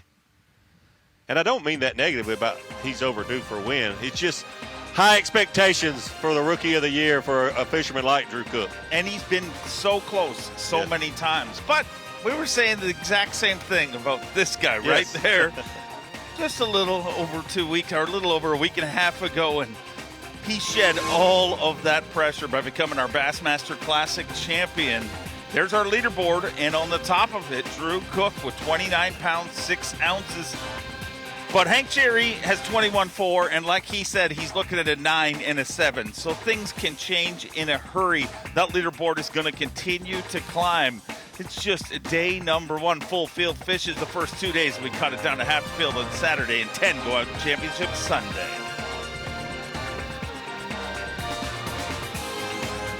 Whoa! Look at the size of that bass! Live coverage of the Guaranteed Rate Bassmaster Elite at Santee Cooper Lakes is sponsored by Rapala. Big bass, big stage, big dreams, and it's definitely happening here today. Clarendon County, South Carolina, the host of our third stop of the 2022 Bassmaster Elite Series, the Guaranteed Rate Bassmaster Elite at Santee Cooper Lakes. And there you see the big bass, which are a big part of the big stage and the big dreams. And Drew Cook is atop the leaderboard with 29 pounds, 6 ounces. Hank Cherry right behind him with 21 pounds, 4 ounces. And I know weight-wise he isn't right behind him, but on this body of water, things can change in a hurry. And keep an eye on that leaderboard, constantly changing, everybody one bite away from making a big charge. And Davey Height, you pointed out, what makes Drew Cook's bag so impressive, with 29 pounds, 6 ounces, he still doesn't have a fish over 6 pounds. It's just absolutely incredible to have almost 30 pounds, and probably does have 30 pounds. They always underestimate just a hair, and that would put him at 30, and he's just got 5 and 6 pounders. Just absolutely incredible. Just 5 and 6. Just 5 and 6 pounders. There again, when I mentioned that earlier, saying he doesn't really have a big one, he's got 5 big ones, but he doesn't have a Santee Cooper Lakes big one. Speaking of big ones, the biggest one in the sport right now, Jason Christie, your reigning Bassmaster Classic champion. Gosh darn it. 1 fish in the boat.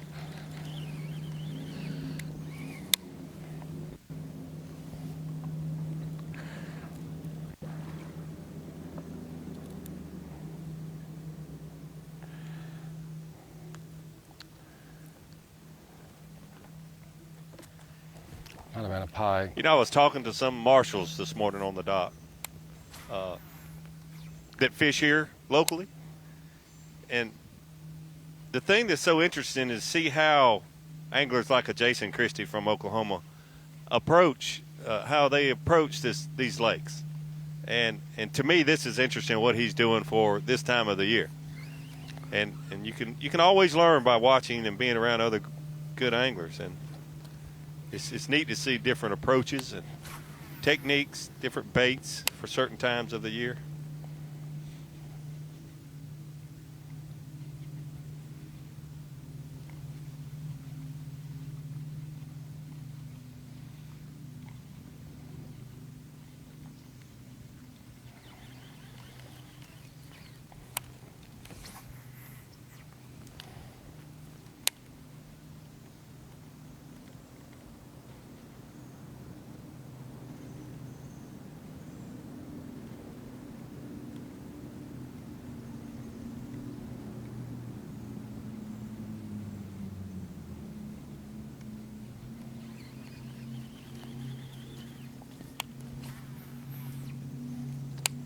Pretty sure I recognize the area he's in, and it's you notice that water is still clear. That area is most protected from the dang it, the stained Don't water run that lamb.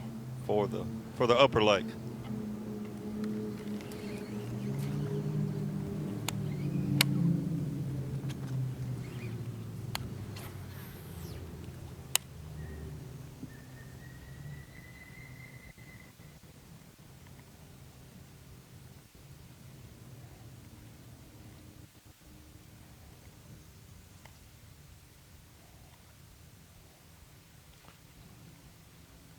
Getting a few bites now, but unfortunately they're just not eating it.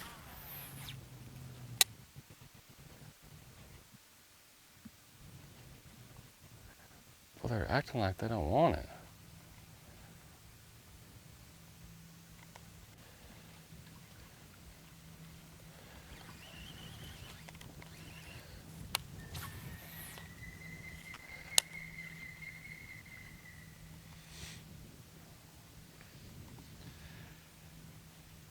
From Jason Christie in the middle of what looks like the jungle to Mike Iaconelli making a move. Yeah, it looks like Mike. He started off in the lower end of the upper lake, but it looks like he's in the lower lake, Lake Moultrie now. Making a move.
Magnums. Oh, she got it choked though.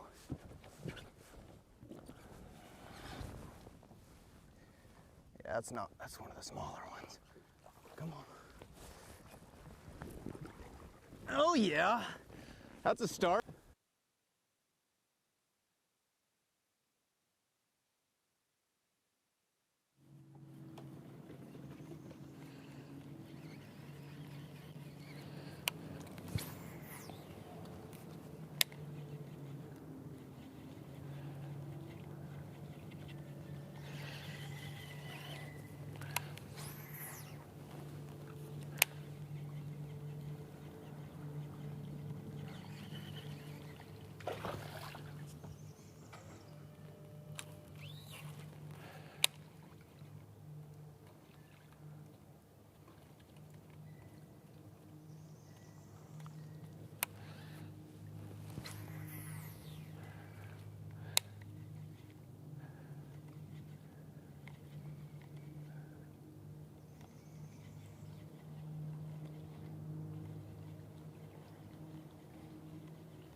Yeah, me too. That surprised me. That really did surprise me.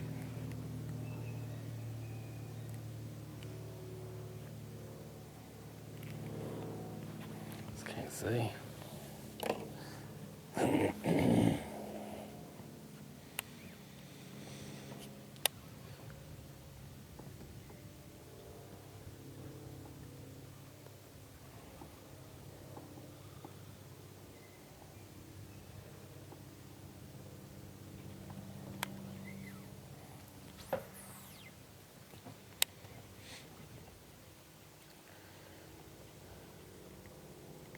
Get ready. You see, Iaconelli is really, I mean, he's fishing that tree, but you see the dollar pads around him, and that's what he's talked about, that he's, you know, been focusing on since the last day of practice, and then this morning that several of his fish have been, I guess a majority of his fish have been on those, relating to those little 2 and 3 little clusters of those pads, more so than the trees.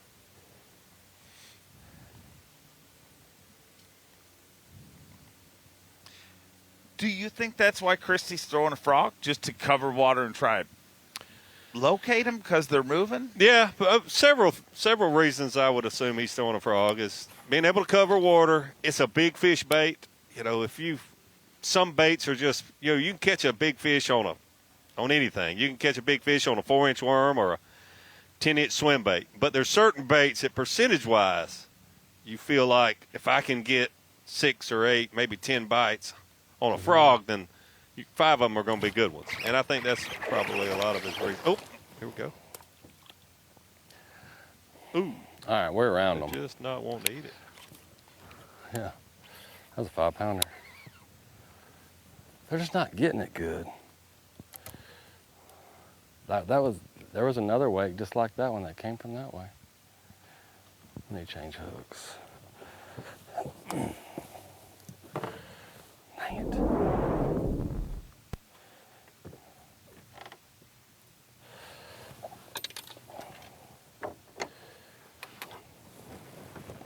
Wow.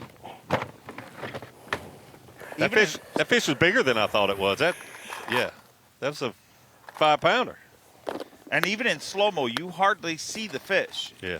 That shows how apprehensive they are. Well, I literally got to where. Great job by Jake. I had bites, the last day of practice, and, we caught a 4-pounder, and I had 2 other blow-ups, and just lost a 5-pounder. So, I think that it's just set up right. I don't think they're, I got this Express, I can get back in this stuff, and I don't know that anybody's been back here. And they're just, like, we're getting bites, and that's what's important.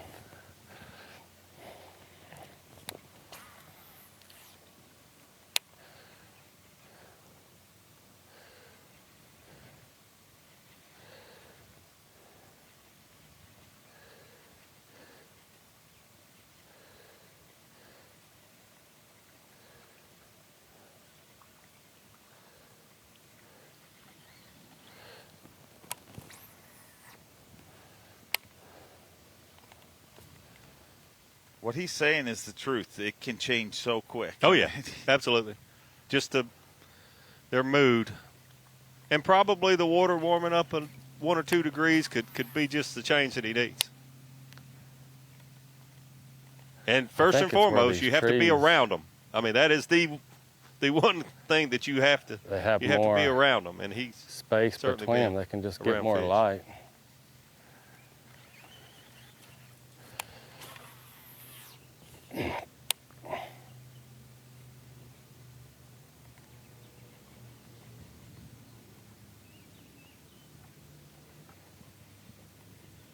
What's he talking about there, Dave? He wanting more space around the trees. More sunlight penetration through those areas. If you've never been to Lake Marion in particular, more so than even Lake Moultrie, you have vast areas where there's just so many trees that very little sunlight makes it to the water itself. But this time of year, when those fish have spawning on their mind, they need a certain amount of sunlight. They're going to be where you'll have some part of the day will have sunlight on the bedding area. That's why, you know, a boat dock's a great example. You don't see fish all the way up under the middle of the boat dock in the shade spawning. They're going to get where there is a little bit of light. Same thing with these trees. There has to be a certain amount of light there when those fish are making beds. Four-box Christy Mullins, Welcher, and Iconelli. And Kyle Welcher is very rarely not on top of some piece of equipment in his boat. Oh, we've seen him fall in one time already this year. I think he started from that exact position when we saw the dive earlier in the year. Wasn't he standing in the same place? Yeah. I'm telling you. Platform sight fishing shoes. It is the next evolution in professional bass fishing. B&W trailer hitches on the line with one of my buddies from back home, Corey Johnston. Corey, give me an update. How's the day going so far? It's been good. It's been slow though. Washed them up and a little dirtier than it was. It's also warmer than what it was.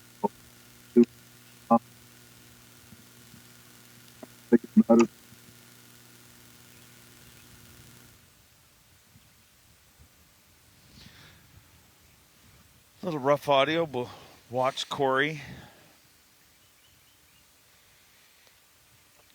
Corey, by where he's at, I would assume he's casting, but he's looking for fish on the bed.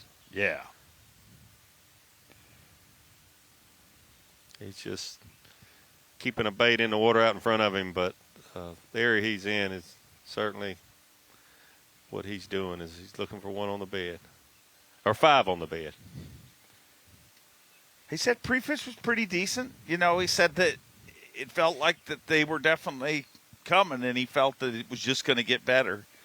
And I think one of the things that shocks a lot of people about the Johnsons is not just their largemouth ability, but they're incredible at sight fishing. But if you spend a lot of time smallmouth fishing with them, it's not hard to see why they're so good at sight fishing. I mean, they sight fish a lot of the year. You think we'll see the flogger here this week by one of the Johnson brothers? No. I mean, maybe as a funnel. Maybe.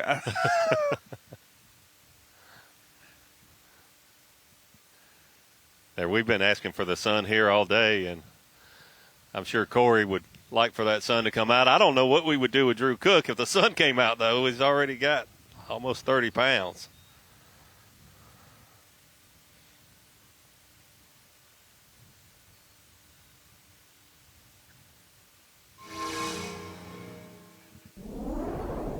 Now over to our Progressive Bassmaster Angler of the Year leader, David Mullins. And this is a big day in his season. I know it's early to talk about that, but I mean, he literally has had no hiccups all year long, including the Classic. A good Classic he had. He certainly did. Had a great Classic. He's got here we go. Let's get 3 more in the live well.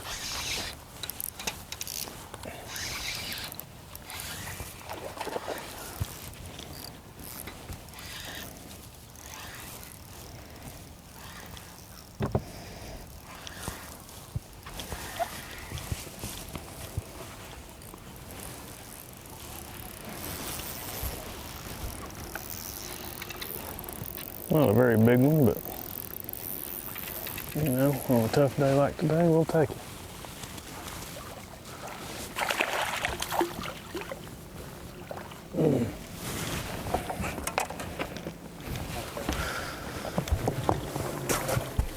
We'll take it.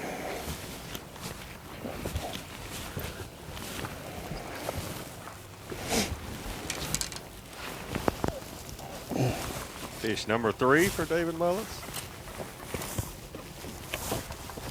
Says it's a tough day. I don't know if his opinion will stay that way when he gets to talk to his roommate, Drew Cook. How many times have I thought it was a tough day, and you come to the weigh-in on the Bassmaster Elites, and it's never a tough day for a lot of these guys.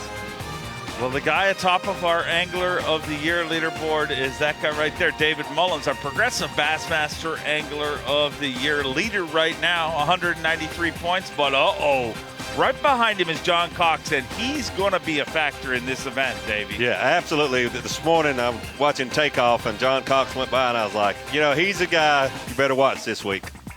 Keep your eye on John Cox right behind him, 2 points behind, but that is a look at your top 10 in Progressive Bassmaster Angler of the Year race. Just day one on Stop 3.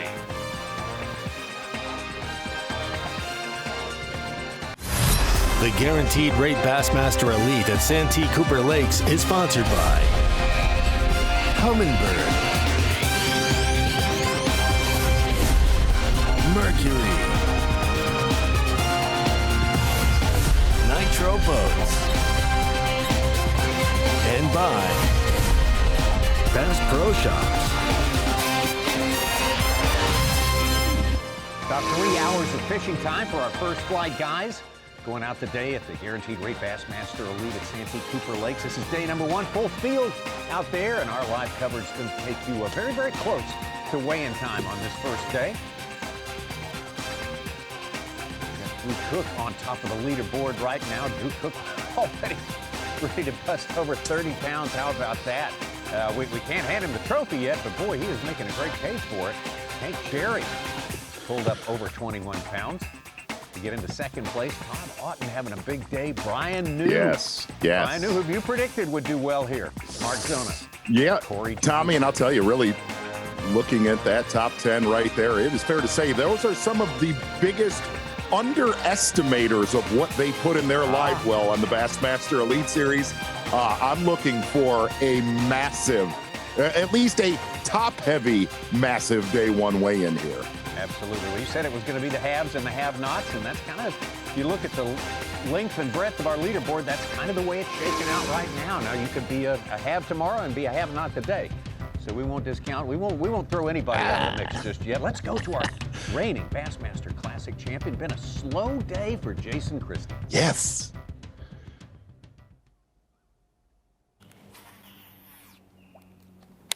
One fish in his live well, and I believe this one was a little bit earlier with Jason Christie.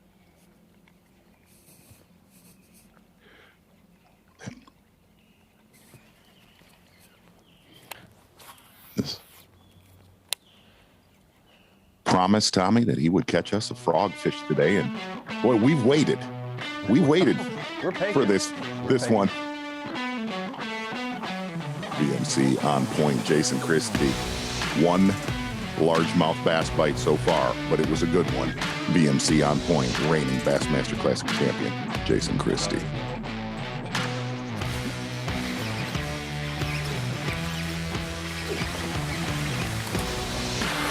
Finally. I mean, Tommy, it was a frog bite, but it wasn't. We need an explosion from it.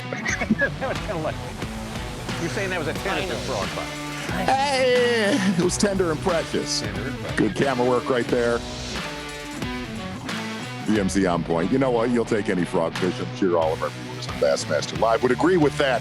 Jason Christie, BMC on point. Good stuff. One fish in his live well, approximately 4 pounds. That is good fun right there. Trying to get him in.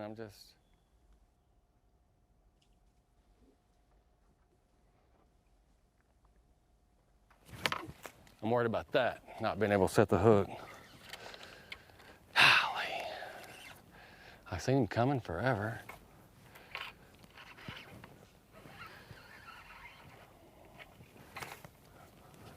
Freaking squirrel hunting.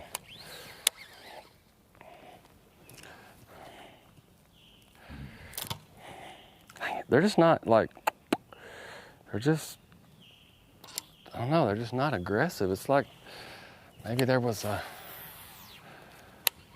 storm last night. I mean,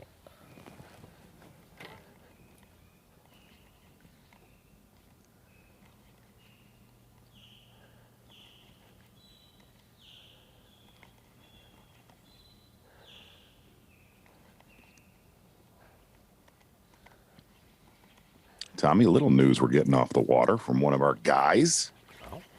Neil Paul from Visit Anderson. So much help at the Bassmaster Classic on Lake Hartwell. He's with Justin Atkins and thinks Justin Atkins has 4 bass for about 17 to 18 pounds right now. So, oh boy, yeah, that bass track's going to be hostile rest of the right day. there along with Brandon. Oh, it's a handful, that bass track, I'm telling you. It is.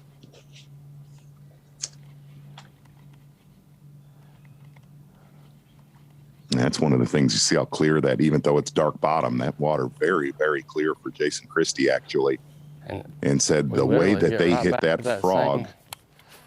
50-yard little spot and get a bite. He said they would crush that thing Tuesday evening of practice. It's so shallow, it's why they get behind it. You can see them waking.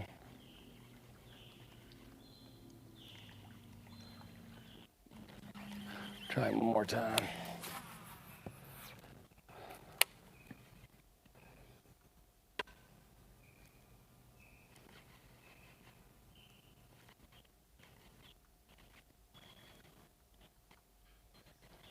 And really one other thing to watch, and we'll be able to really gauge this on day 2 when we're with the leaders. And look at guys like Drew Cook, Corey Johnston, Clifford Pertz. I just don't know. Kind of. Now, you thought I was committed before.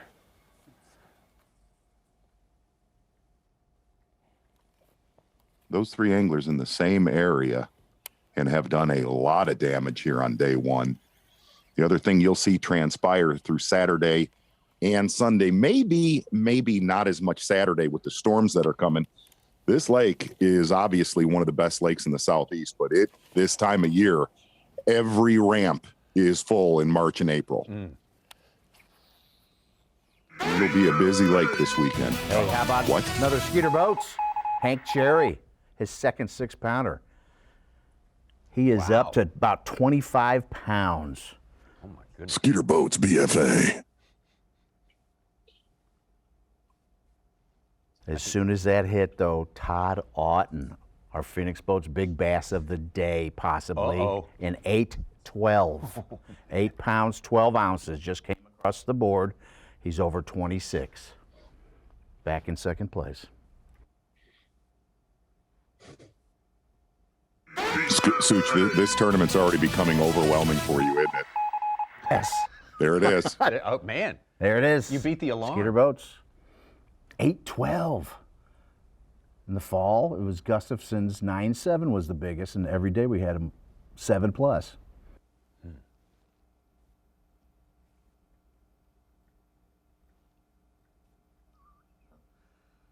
The old teletype noise there, Tommy. No, Morse code. Morse code. Yeah. What does it say? What's the message? Such likes that. The old teletype message.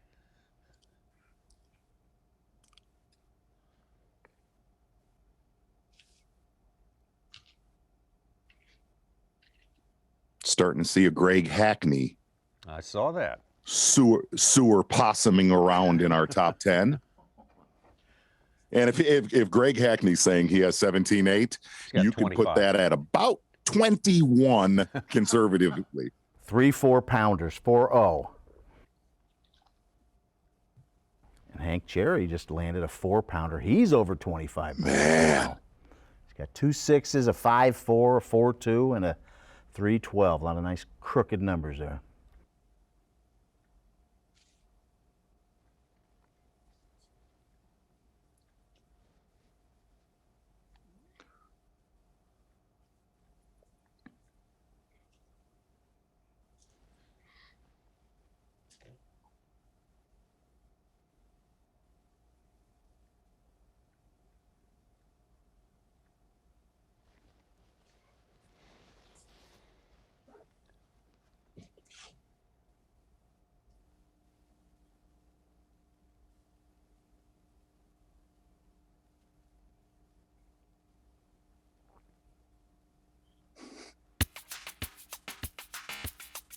Jason Christie, now, as you know, we've got less than 3 hours fishing time for many of our anglers, which puts some of them on what we call the Yeti hot seat, see?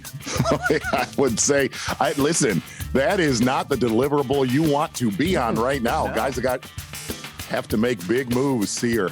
Reigning Classic champion Jason Christie. A few names that we need to keep our eye on that need to start catching them the rest of the season. That's Paul true. Mueller, one of those anglers, kind of got to get the ball rolling. Slow day for him. Zell, dangerous one, pound and a half in his live well to your Yeti hot seat. Get things going. That is not the seat you want to be on. No. That is not a good place, but the good news is it can be remedied. It doesn't take long to turn things around in a place like the Santee Cooper Lakes. Drew Cook has been, going full speed all morning long and into the afternoon, pushing on 30 pounds. Hank Cherry, well, he's higher than that right there. Hank Cherry's up around 25 pounds now. Todd Auten in there with that 8-12 he just caught. Oh my goodness, lots of things going on here. We'll be right back. Yeti hot seat. Whoa! Look at the size of that bass! Live coverage of the Guaranteed Rate Bassmaster Elite at Santee Cooper Lakes is sponsored by Rapala.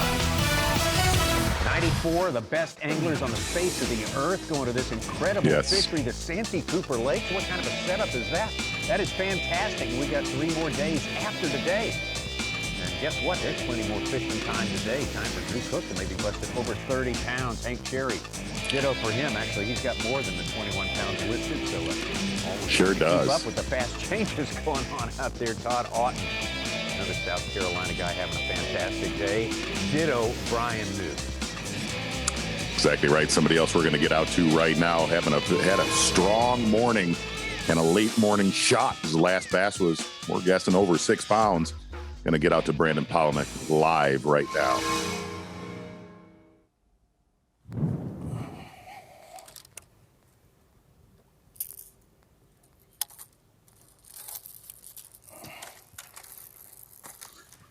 Tom, we have the hot seat for the weigh-in. Mercer has, the hot seat up on the weigh-ins. I feel like the Yeti hot seat needs to be more like the very well Yeti seat of pain or something like that. That was a brutal list we just put up there. Yeah, it's like the Yeti despair seat or something like that.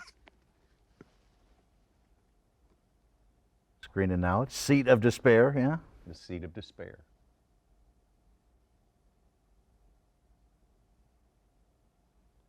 Or pain. Boy, there's going to be there's going to be a few guys coming to this weigh-in today that are going to be shell-shocked with the top 10. We were talking, you think everybody in our top 10 is going to top 20 pounds today, Z? Yes. Yes. Yeah. Yeah, absolutely. Tommy was thinking so. 1,000%. Kyle Welcher's been spending his day like Moultrie. He back.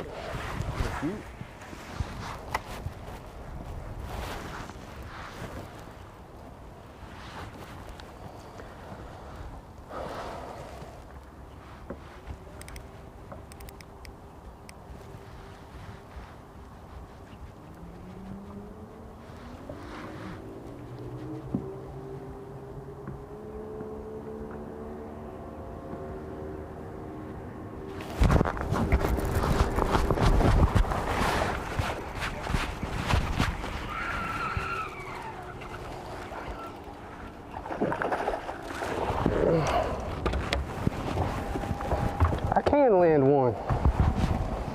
It's a nice one.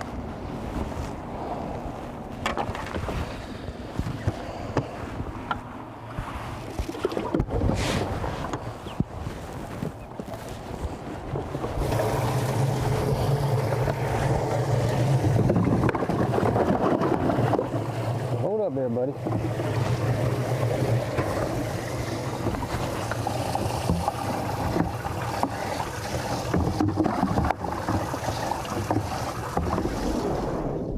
It was a well-needed call right there for Kyle Welcher. Looks like that's the biggest of his day. And really, if you look at his day so far, all the damage has been done sight fishing.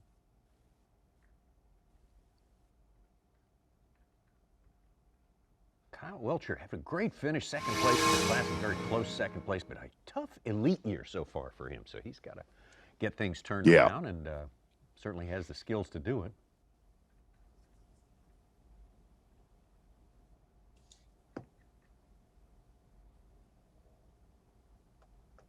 Mike Iaconelli had a rough start to his season down at St. John's, turned it around to Harris 2 more of County. those and a daggum biggin. A big old biggin. So. Oh, that was a good one there. Talk about coming from the Classic and then jumping on this one. Yep. How quick of a turnaround was it for you? So we had a really good tournament at the Classic, and I like getting them in back to back. Heck, I like fishing. I fish every day when I'm at home. I'd like to have 20 tournaments a year, but I'm always trying to fish and get better at fishing and stuff like that. So I like the tournaments. I wish there was more of them. It's what I love doing it. You know, it is a lot whenever you're planning. A big thing of professional fishing is time management. So whenever you're planning for like the Classic, I had to go ahead and be planning for this one because it was so quick afterwards, but I like that. I like fishing a lot and going to new bodies of water and fishing different places week to week. That's kind of stuff, that's what makes me want to do this for a living.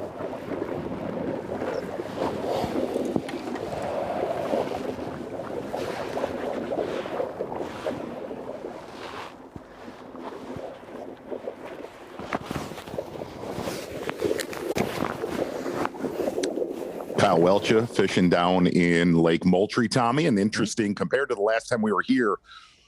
When we fished the Elite Series here 2 years ago, a year and a half ago in the fall, we only had one or two anglers running down to Moultrie. And right now we've got about, call it almost 15% of our field has made their way down there. Okay. Yes. Yes. A lot more than this morning. A lot more.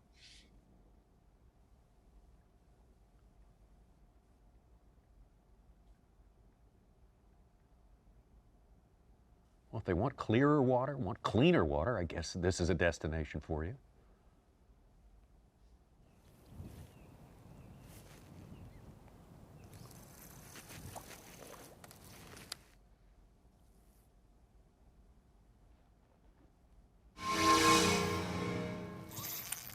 Get back over to Brandon Palaniuk. Big one.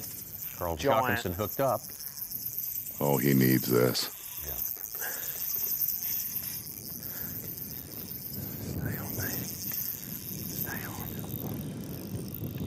Not a giant, but it's a lot better than what we got.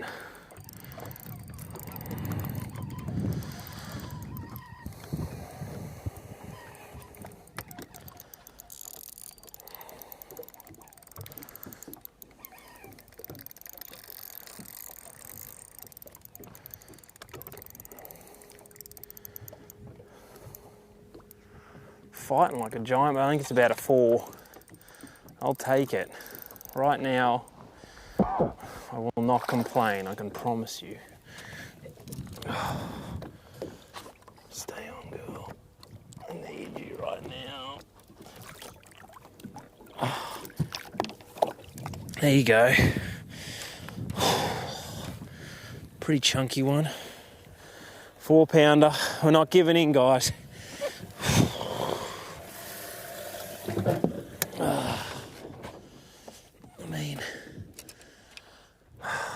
Just about to leave. Now what do I do? Keep doing this, I guess, for a little bit. You know, you put that punch fish in the boat, that's a 6. Had another bite just like that back there. Your day can just turn around so quickly if you just put them in the boat. Been a frustrating day, but we've got lots of time. 10-1.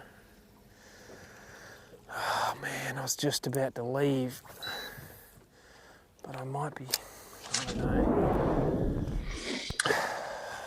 Like I know I'm just getting absolutely just murdered right now by the field.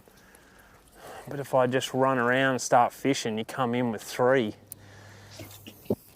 If I do this, I might get 4 more of those bites.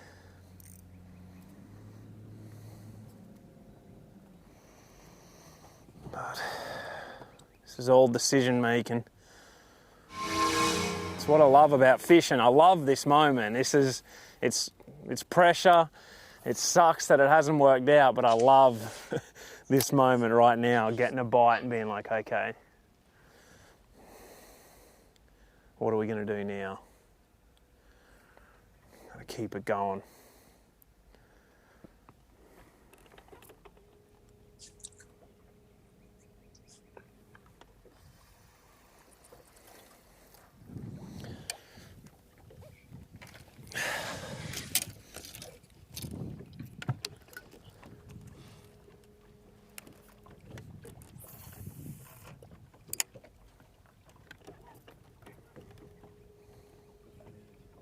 Yeah.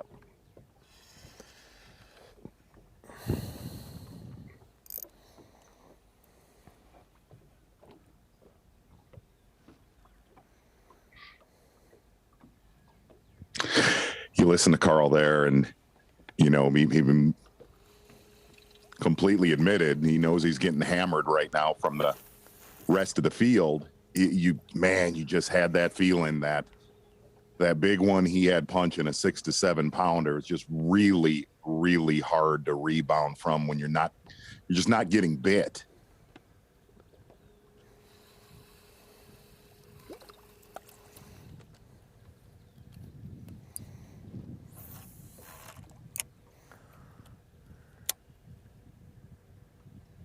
Brandon Cobb's getting bit. 6.5 pounder. He's up to 5th place. A little bit over 18 pounds. Told me he used to come here and sight fish 1 week every spring from going to Clemson. He caught a 9 pounder, but not a really big fish here. And I'm like, wait a second. Huh? 9 pounder? He's like, yeah, that's not big for Santee. Okay. Brandon Palaniuk not getting a lot of bites today as well. By far the highest up the leaderboard, still lacking a fish to a limit. Yes.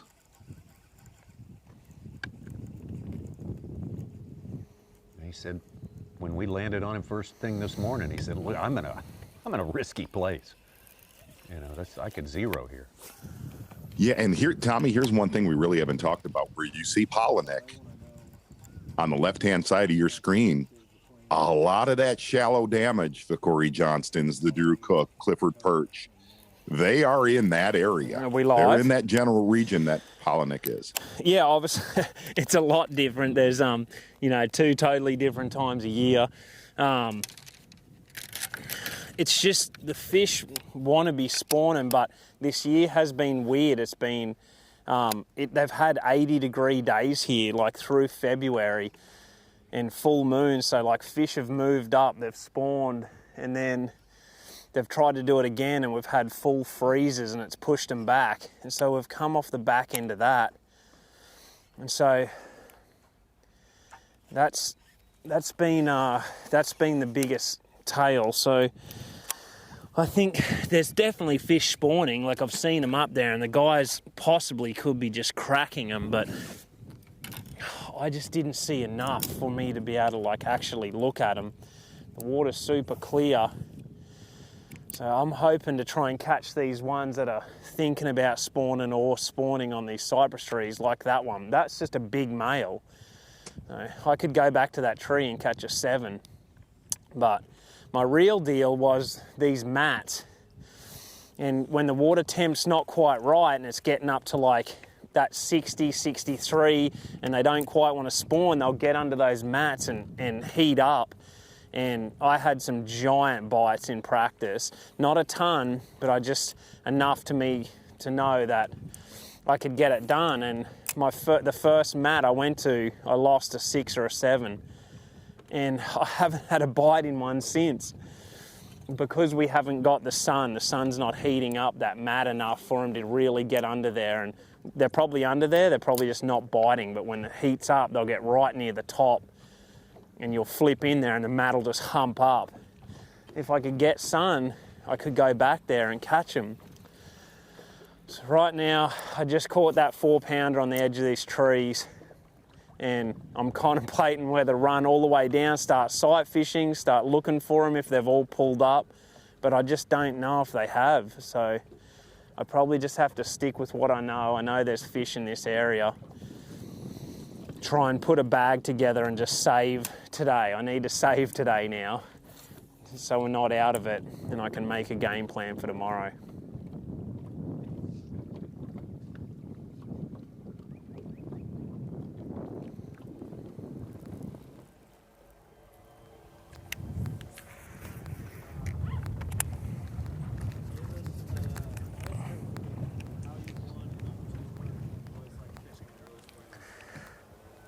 I think the biggest difference between, a couple falls ago when we were here in October and now is you just have a constant moving population of fish. They're transitioning right now between either going to the spawn, coming from the spawn, or spawning, where in October those fish have been set up and they're kind of been, they've gone through an entire summer pattern. They're kind of held up where they're going to live.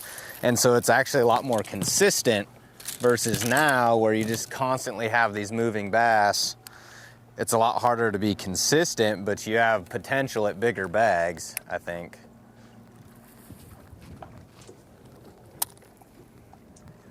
So that's the biggest thing is you're going to need more weight, but it's going to be harder to be consistent doing it, I feel like.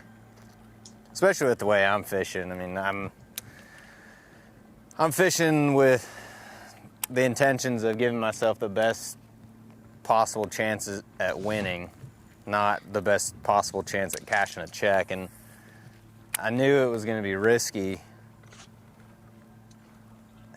It's just a matter of kind of if those fish decide to leave the way I'm fishing or if they continue coming, and I just haven't been able to figure that out yet.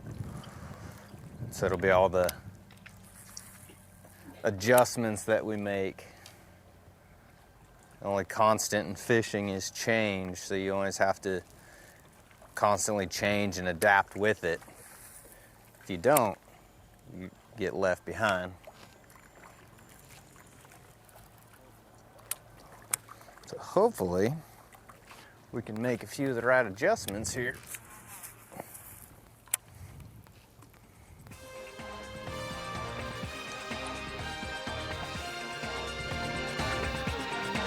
Brandon Palaniuk, Carl Jochimson. Carl Jochimson, who's done very well on the Cooper River, which is one of the outflows.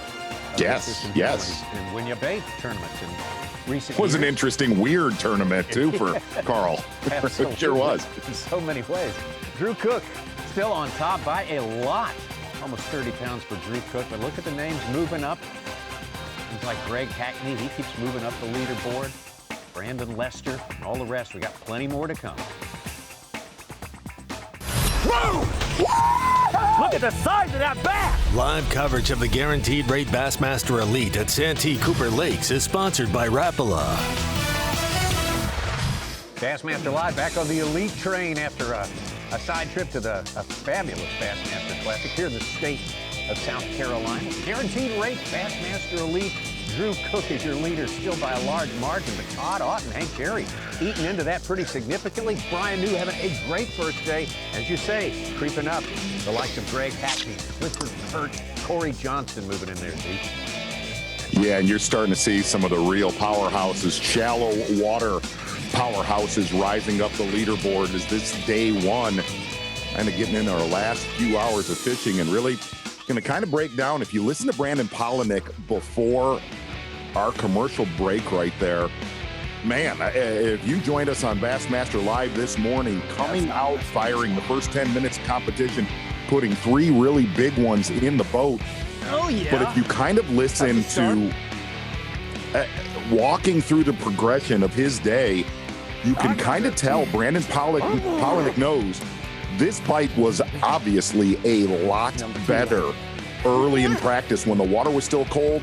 A lot of people felt a lot of bass were held back out deeper. And man, I guarantee you, Brandon Palaniuk this morning thought, wow, this is going to hold. And after that first 3 hours of competition, things really died off. This one later in the morning, but only 4 bites so far for Palaniuk. Well, here you go, our Mercury Dare to compare, Z. We're going to stack up Drew Cook against Brandon Palaniuk. And this tells a very, very interesting story. You see 4 bites so far for Palaniuk, and I guarantee you, Drew Cook has absolutely laid off the throttle. And here's the thing, you got one guy throwing a jerkbait with his front-facing sonar, and obviously those fish have moved right around the corner. Drew Cook has fished all day long and knocked their lights out. Your Mercury Dare to Compare, it seems like the offshore fish that were on isolated wood, it seems like that they definitely have left and went into the wheelhouse of guys like Drew Cook, a guy like Corey Johnston, your Mercury Dare to Compare. All those for Brandon pre-spawn, right, Z? No question about that. No, I really think, I think the very first one, Tommy, was a post-spawn, and Really? Palaniuk made the comment. I think the rest of them were blowed up pre-spawners. I think from really talking to Palaniuk that he felt they were coming, they were going, that it would hold. And it just seems like that region of the lake, we're not going to get into the exacts. It seems like a wave definitely has pushed up because a lot of your top bags have come inside shallower of where Palaniuk has done most of his damage out deep. Skitter boats, SFA, BFA, Big Fish Alert, 2 of them. How many letters are you going to throw in there? Oh, a lot of them. Stephen F. Austin. Yes. F. Austin alert. No. Taku Ito, 7-pounder. He's over 20 pounds. He's 4th place. Steve Kennedy, a 6'15", 19 pounds, 6th place. My goodness. Ito just jumped in there.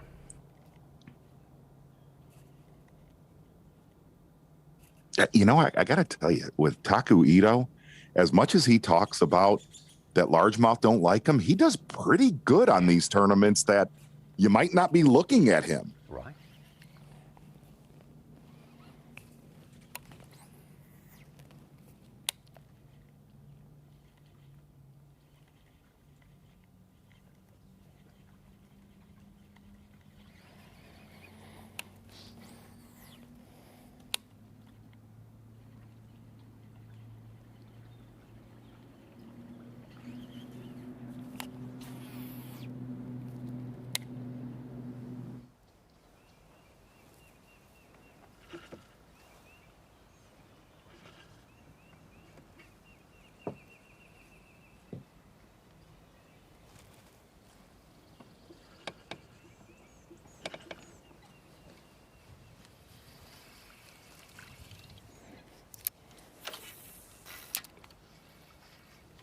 Thought Christy made and we've known Jason to be, I think it's fair to say, be beyond stubborn certain times.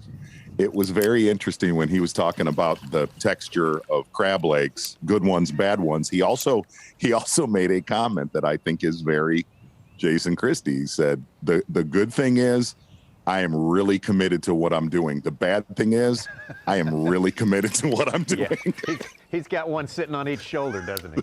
That is, boy, we have covered those days with Jason Christie. Yep. Oh, yeah. But I also think that's why he held the trophy, a week and a half ago. It was really cool to talk with him about, where he said he was pretty blown away that he won the tournament. He thought it, might have slipped away again. And Tommy, he said yesterday, he goes, on my off time, I've looked over at the trophy and been like, what are you doing here? Right? You sure? He didn't vary from the template. I mean, he just absolutely stuck on it. And we haven't been able to talk about that final day, but something I said to Jason, and we talked about it during the broadcast on Championship Sunday. He was stunned when he went into that one drain where he did so much damage early days 1 and days 2 to go in there and catch one the final day. He's like, really? Are you kidding me? Where he had to do all his damage off boat docks, which I don't know. It was good to see a throwback win, at least for the final few hours. Yeah, I see what you mean.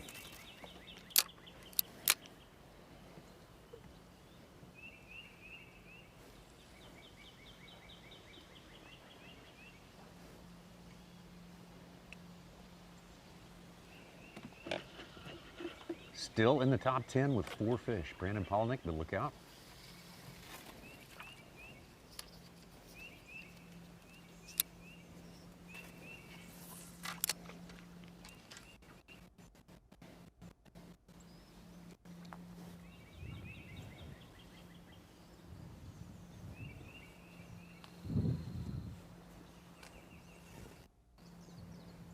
Not a big one, but fish number 5, it looks like, for Palaniuk.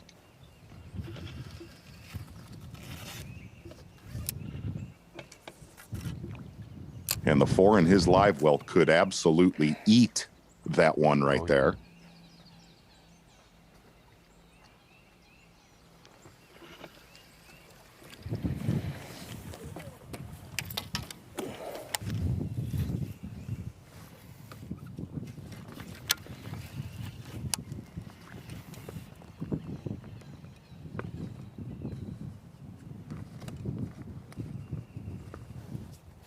Remember winning last time here, he had a little boo-boo, little counting mishap.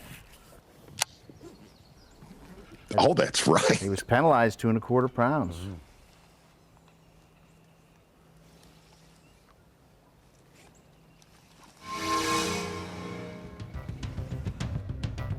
All right, 5 Oh, big ones yeah. now for Palaniuk. Let's get back over to Carl Jockinson. He needs to put his limit in the boat, too. A limit would do him a world of good.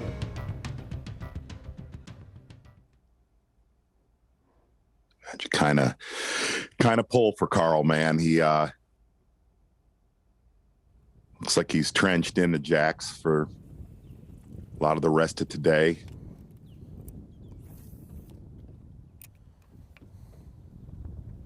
A lot of what he caught a year and a half ago was out of this creek.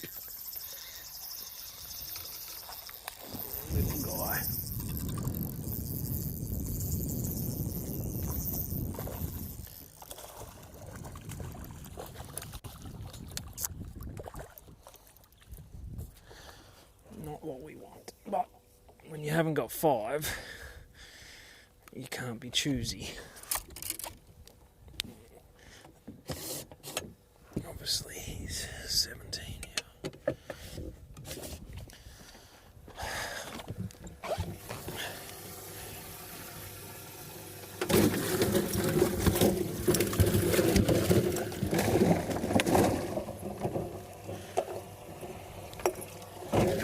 Four.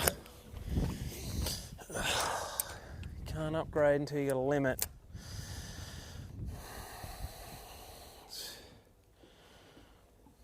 Should put him just inside our top 2 48 pounds. cut.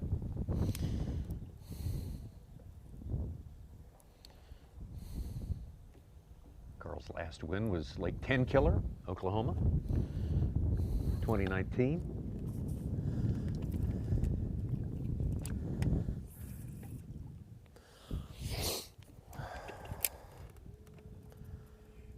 £7 would have been all right about now.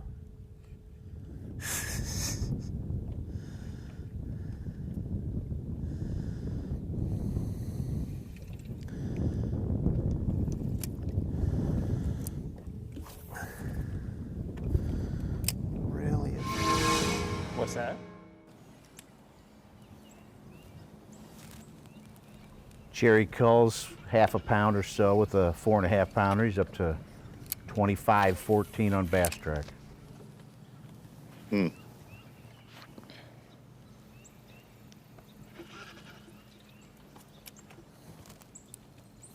As you mentioned, Z, big fishing weekend coming up in this part of the country. What would you say Yes. are the 3 Yes, most yes. leaned on areas this time of year on Santee Cooper Lakes? I think a lot of where your leaders are at. You know, the one thing obviously that absolutely the swamp on the upper end of Lake Marion is a notorious area this time of year, but there is no doubt, looking at the stringers that at least have come out of there so far, and now that could get better. You know, weather stabilizes a little bit, but we got more rain looks like it's coming on Saturday. But that area up lake always gets a lot of attention and has not fired. But where a lot of your leaders are at today, there's going to be a pile of local traffic there this weekend, because there is every weekend of March and April. The good thing is I didn't have to drive all the way back home. But it would have been nice to, I mean, we fished 4 events in 6 weeks, is that right? I think it is, and it's, I I don't know. I mean, like if you're catching them, you got the momentum going, you don't want to stop fishing. That's kind of how I was. I mean, I felt like, hey, let's go. I'm out here. But yeah, it's been a lot of fishing in a short amount of time. It's one of them deals, if I had 25 pounds, I'd be like, oh yeah. Wacky rig.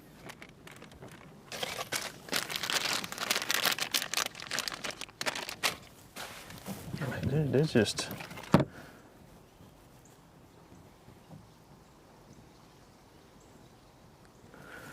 It's just something going against me today.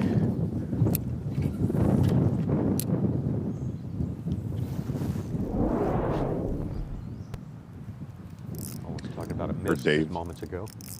Yeah, heard Dave and Davey talking about, you know, this is a pretty critical day for David Mullins, leading your angler of the year, still sitting on, I believe, 3 bass. Now I'm doing the right thing.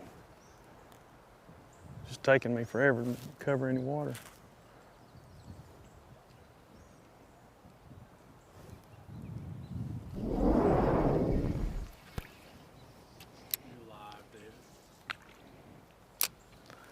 They don't want me talking on live right now, I know that.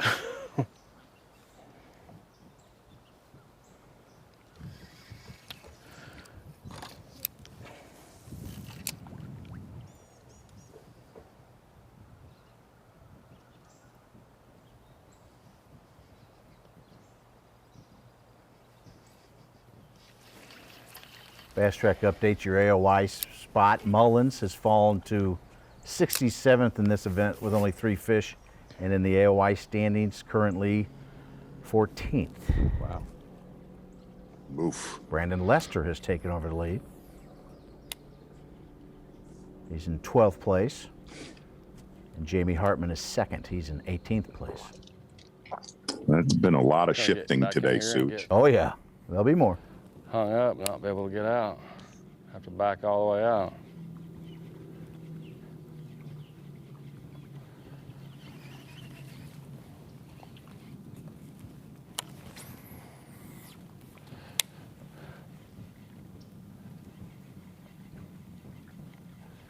And Mullins has time. He can get back up in there, but that really shows you how consistent you have to be day in, day out for an AOY title. Arithmetic is cruel, Suge. They said there'd be no arithmetic. I was told there'd be no arithmetic.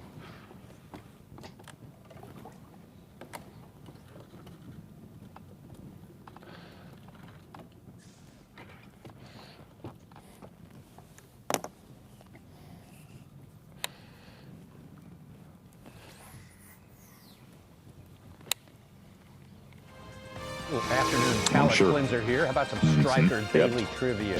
Wow! Spot, wouldn't it? Yeah, be about right this time of day.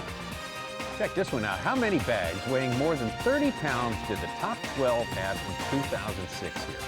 How many bags weighing more than 30 pounds? Think of the top 12 in 2006. Was it 6, 9, 11, or 14? That's just the top 12 too. We got two Century Belt holders from that tournament 16 years ago in this field today. But how many bags weighing more than 30? Be back to answer. Look at the size of that bass! Live coverage of the Guaranteed Rate Bassmaster Elite at Santee Cooper Lakes is sponsored by Rapala. Happy St. Patrick's Day to all joining us here for Bassmaster Live Day 1. Bassmaster Guaranteed Rate Bassmaster Elite, Santee Cooper Lakes. Cast your mind back to 2006, first year of the Bassmaster Elite Series, the tournament that not just broke but shattered the record for 4 days of fishing, in which there was one bag brought in by Preston Clark on day 1, almost 40 pounds. How many bags among the top 12 in that tournament, how many bags weighing more than 30 pounds were brought in that momentous tournament? Mark Zona. Well, really, Tommy, it's just like it was yesterday, being it was only 2 decades ago almost. So I'm gonna go with B9. I'm gonna say you're right. I'm gonna say B is the correct answer. The we will reveal the Close, but no it was not. I should have known that. Over 30 Right. pounds. Yeah. I mean, it was just 16 years ago. Come on. What a tournament, though. Preston Clark, almost 116 Yes. pounds. I think he broke the record by 7 or 8 pounds. 7 or 8 pounds, 108 pounds before that. Yeah, oh my goodness. What a thing. Let's get back out to Carl Jochimson. Carl needing a limit. We saw him put his 4th fish in the boat just a little bit ago. Not a big one, but useful. Like a 5,000 reel, size reel. Nowhere near big enough.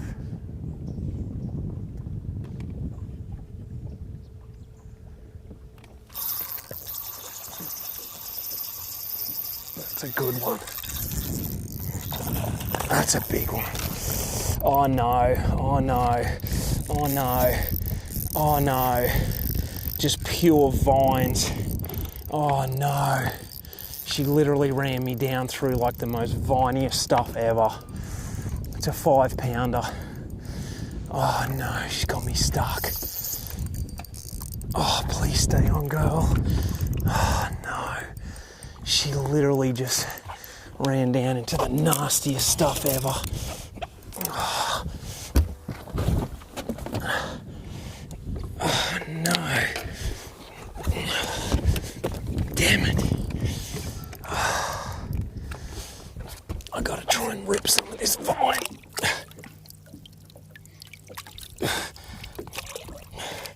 That's my leader. Oh, oh no. Please stay on. Damn it. She almost missed it and she went straight down into it. I don't know how she hasn't broke me off yet. She might be still on there. It doesn't feel good. Man, she ran me back that way. Oh, I can't feel her on anymore.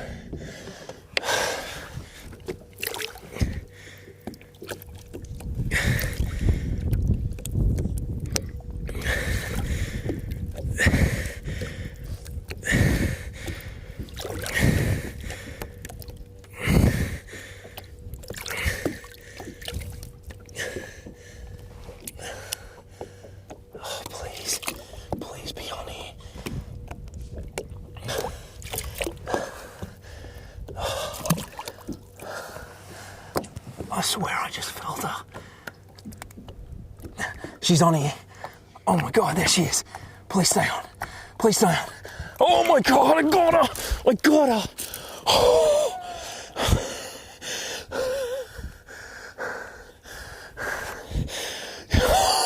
10-pound leader. 10-pound leader. 5-pounder. Oh, I am shaking. I needed that fish bad. What a mess. Look at this vine stuff. She literally wrapped me up, zigzagged through there. I just stayed calm, stayed patient, worked her out.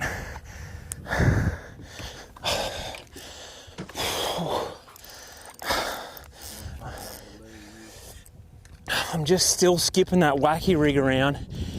Like, look at this. She ate me like right off that tree, big spawner. Like, the chances of getting her back. 10-pound sunline leader, and she stayed on. Like, look at this. It's a mess. Just didn't put any pressure on. Once she stopped, I just took the pressure off her and just let her kind of get tangled in this stuff. Okay. Well, I'm staying here. I've made a decision now. I've caught a 4 and a 5. I've lost a 7, like lost another 4. You know, things go right for me and I'm right where I need to be. A couple fish stick. I got a little bit lucky with that one, so you get unlucky with some and lucky with some. I just kept my head in the game. Got very fortunate on that one.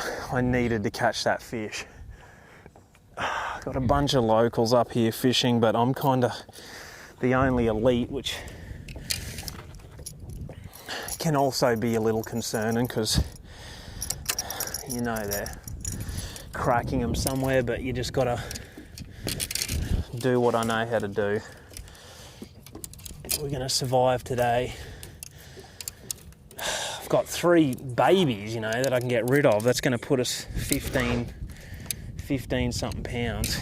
Every good fish now is huge. A bit of sun come out, I can probably get back to some of those mats. Fishing's a weird game, but I love it. I love that moment right there. We'll call it a draw on luck now for Carl Jacobson. Yes. He got one Yes. back there a little bit that was taken away from him earlier. Yeah, that was close to absolute disaster, but a big shift for Carl, a well-needed shift really the last hour, and him making the call to stay in jacks, pretty big for Carl. It's back over to David Mullins, who's had a very tough day as well.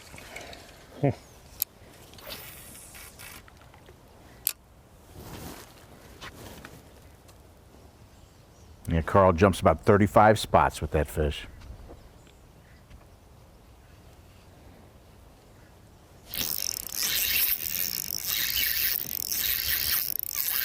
Come on, Hook, hold him.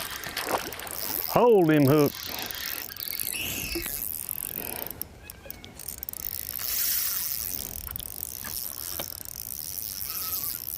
No, don't do that. Don't do that again.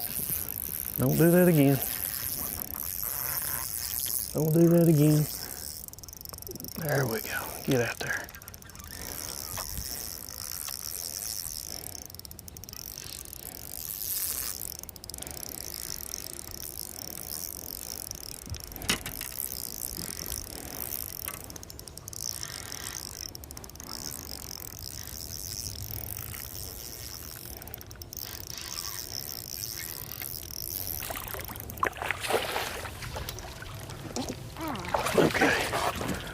Okay. I mean, dude, I'm doing all I can do. You know what I'm saying? I mean, we're breaking them off, we're jumping them off. I mean, it's just a survival day for me. Is that 4? Is that 4? Yep. Give me some on 4, okay? All right. It's been a hard day. You know when I'm throwing a spinning rod, it's a hard day. We got one more bite in here, hopefully. Man. One more for a limit for David Mullins. That's very important. Position he started the day in, leader. Progressive Angler of the Year points over to Brandon Palaniuk. One of the things Palaniuk has kept the shallow water game honest. We've seen him sneak in. Palaniuk actually does have 5 fish, one of them very small in his live well. A little bass.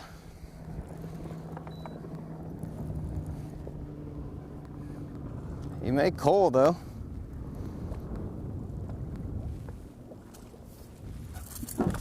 Get in here. Should call that one. Number 5. Where you at, little dude? Yeah, you should call. Yeah, he'll call.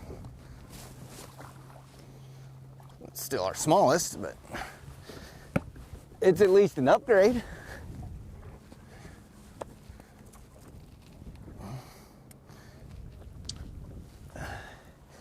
Yeah. Gave him some position places Well, it there. wasn't practice too. Small call back to Mullins. It had to be something laying off the bank. I think it's water level. I think the water's so low that their comfort zone's right out in there.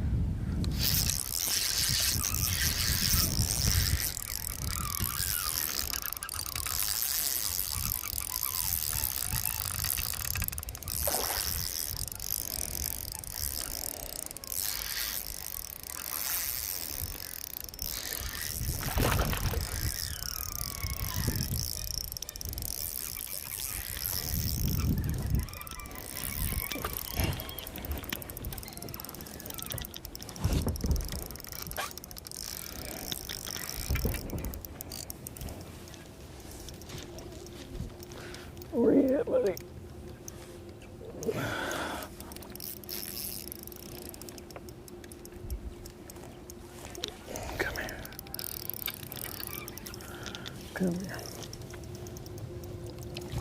Mm-hmm. There we go. Nice job. Well, that took a long time. That took a long time. I might still beat myself up a little bit for breaking that one off, but at least we got 5.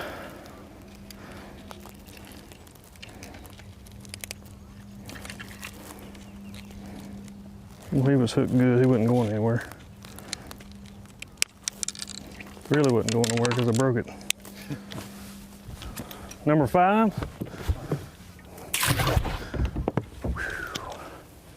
Nice job, man. Toughing it out, getting his 5 is David Mullins. Let's get back over to Kyle Welcher. Well, you could tell the wind blowing a lot more on Moultrie now. Kyle Welcher's lived there all day.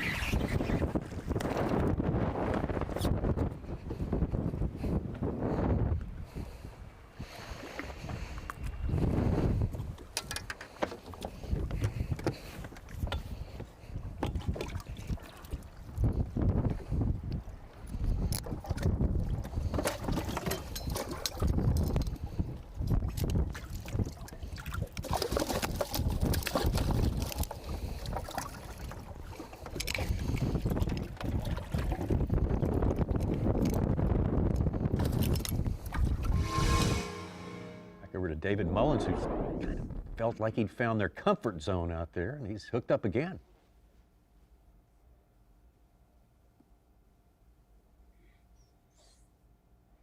Yeah, if you really kind of watch the last 30 minutes, whether it's been Carl, who's up the lake from David Mullins, not very far though, not very far. That area of the lake definitely starting to turn on. David Mullins has made a big surge the last 30 minutes. I got a big mover, Caleb Kufall. Second biggest bass of the day, an 8-pound 4-ounce on his bass track. Jumps him to 21.5, and he's in 4th place.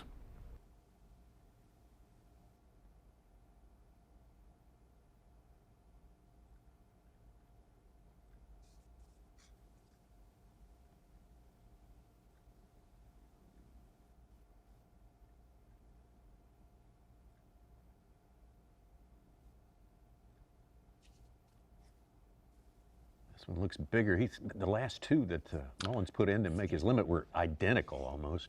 Yes. Say about 3 pounders, Yeah. something like that. Absolutely. Just look like just real solid males. This might be the first female that we've seen today with Mullins.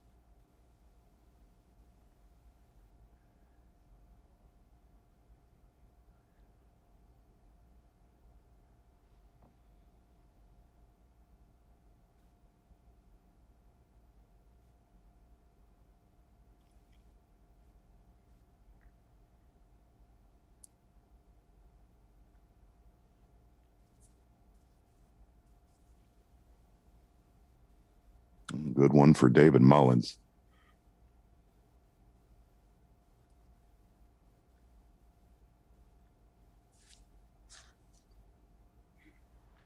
And he's 2 calls from a good bag today now. No kidding.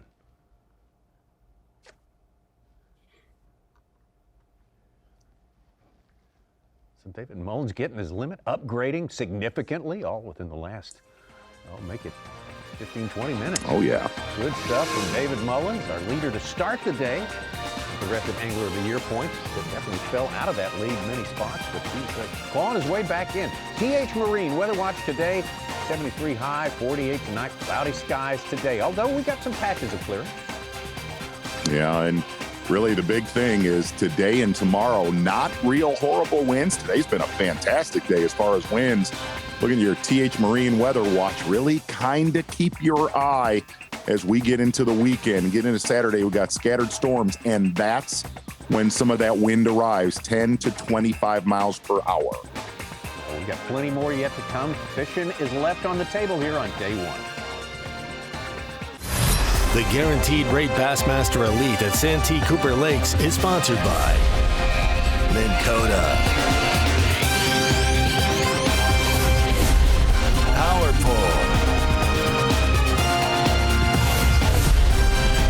your boats. And by Rapala.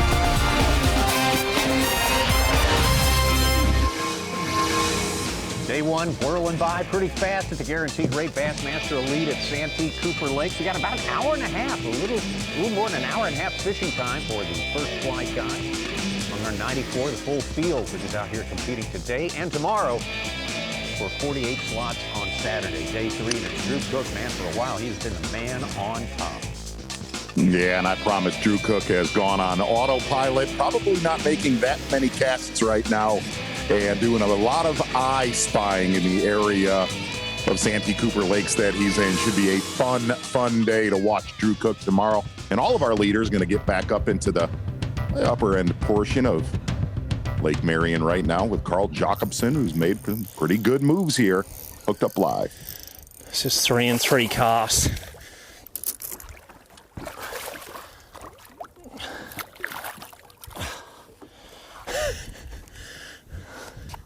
Didn't even get time to put my move.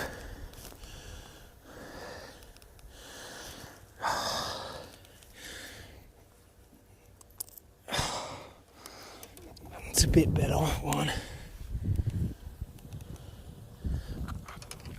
A bit of an upgrade.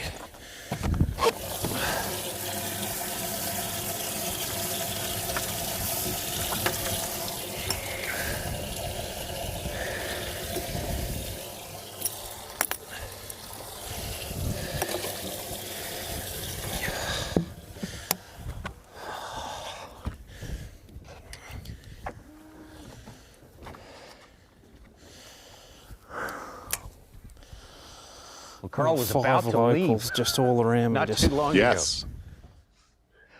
And now he's staying. I tell you what, Dave Mercer, great to bring you in here. And it looks like the fish are on the move. Would you say that's a fair statement, Dave? Yeah, it definitely is a fair statement, and I think with big reason, guys. For the first time, earlier today we were told around 11 o'clock it's going to clear and the sun's going to come out, but it really hung on here for a while. But literally in the last 30 minutes, the sun has just started to break here, and all it makes me think of, you know, we spend our whole life saying that there is no luck in tournament fishing, but there is luck in tournament fishing in this event. When you think about it, this may be one of those events where the guys in the second half of the flight have a huge charge on that leaderboard. When you look at things, I mean, some of our field is checking in at 5 o'clock tonight. So there is the second half of this flight is going to have the better half of this day, and it's going to be very interesting to see how they continue to move up the leaderboard while our early anglers have already checked in. Dave, actually, one of the things that we talked to Davey Height about is not only the guys that are coming in the late flight today. There was a little bit of deflation, I think, when our group of anglers came here this week. It was so cold on Sunday where they thought they were going to be lined along the banks, which obviously earlier this week they were not. This is turning into one of those, I can't say perfect storms, but the way at least this afternoon has been on Bassmaster Live, it almost seems like that wave, that push could happen throughout the entire event. It definitely feels like that, and that's not just coming from me.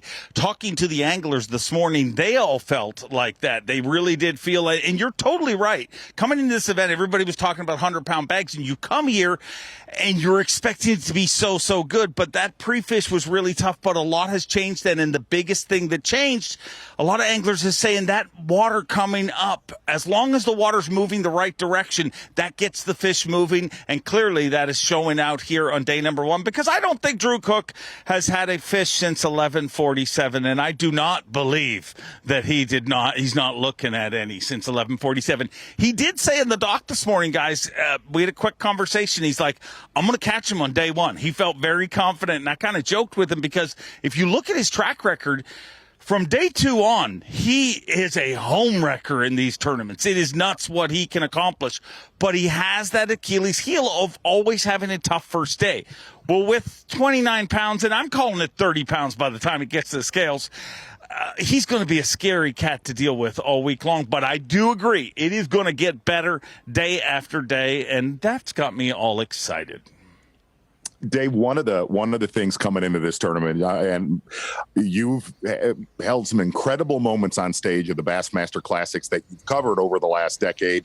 One of the weird things, really talking to Jason Christie about this last classic, is every single champion of the Bassmaster Classic, it's elation, it's excitement, and the only word that you get out of Jason Christie is relief. It's almost that there was a gorilla release from his shoulders that don't have to talk about this ever again.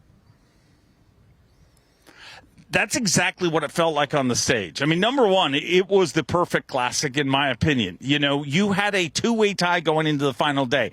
And then it ended up being those two guys at the very end. But to see Stetson Blaylock weigh in the biggest bag of the entire tournament on the biggest day of competition and challenge Christie and push him, but that is exactly what it felt like on the stage. It was a relief for Christie, and I mean, nobody knew. It was a 5 ounce difference, and there was a weird little moment where Christie was in the boat, and you love awkward, so I'll let you in a little awkward. But there was that weird little moment where you see, and there's some cool picture of Christie pointing at me and me pointing at the stage, where we had a nonverbal argument, literally, because Jason Christie wanted to talk, beforehand if he didn't win. And, we've always kind of not done that just simply because it ruins that championship moment. And thank goodness it all worked out well, because Christie, for everybody to say that, he knew and he was sandbagging, he did not know, because we wouldn't. And you want to talk about uncomfortable. A nonverbal argument with Jason Christie is as uncomfortable as it gets, but it was all forgotten when he won. Dave, Mark Zona mentioned this is going to be a tournament of haves and have-nots. Now, if you're one of these people today, at the end of the day, who's got less than 10 pounds, the fish are moving so much, you don't even know if you need to go do something else. Maybe you stay and do what you did today, and you get better. What do you think? It's the age-old tournament story, really, and it's the evil thing about our sport. But if somebody locks one technique and one approach and one area in their hand and it doesn't pan out, we're like, well, why didn't he try something different? I mean, he's clearly should have. But if they do it and it works and it's successful at the very end, you're like, what a genius for locking that in their hand and knowing that the fish were going to end up coming to them. I believe that, we're on a fishery that you can make a comeback, but it's going to be another tournament where it's going to be all about being fluid and moving with the fish. I mean, Brandon Palaniuk at the dock this morning, he said he was catching fish, and he said, I'm catching them in a different way than anybody else. He says, I just really hope that they stay there. And that's what this tournament's going to be about. A few days ago, those first 3 fish we saw with Brandon, that was just the start of things. But obviously it looks like that's getting a lot tougher. And when you see giant bags coming in, you can't help but being motivated. So the sun is shining. The weather is good. The fish are biting. Who cares if you had 10 pounds? Go get them again tomorrow, hopefully. Great attitude. Great job at the Classic, too, Dave. See, you had that fierce, nonverbal mental combat with Jason Christie, and we didn't even notice it. You made it look easy, as always. Good job.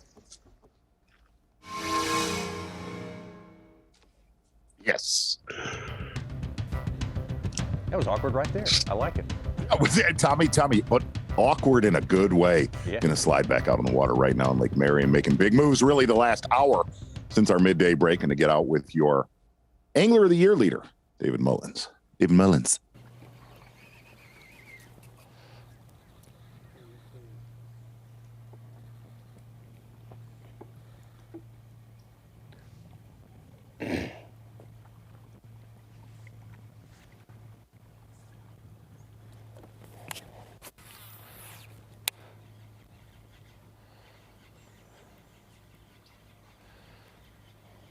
When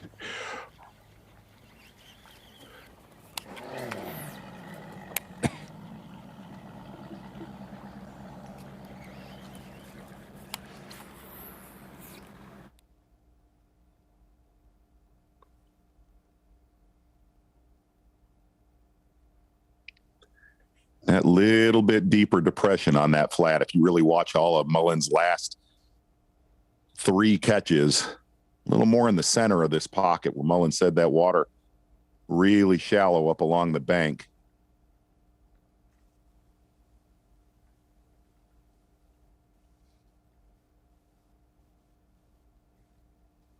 Reported on Caleb Kufall's 8-pound, 4-ounce. He followed up with a 4 1/4. He's up to 24 pounds. There's going to be some dazzling stringers today on the stage of Dave Mercer. Now, Z, what do you imagine Todd Auten is doing? He's got that 8-12, a 6-8, 2 fish over 15 pounds. He's got a 2-5, his first fish this morning. That is a wild guess. One of his first fish. Such, that is very, very interesting that you say that, because I've been watching where he's fished and what he's what his track's been today. And he's kind of been off to himself. I mean, you know, every time we cover Todd Auten, he's throwing a bladed jig. So you would go with that. They did the same thing those pad fish did. They just moved up that way, you know? I don't know.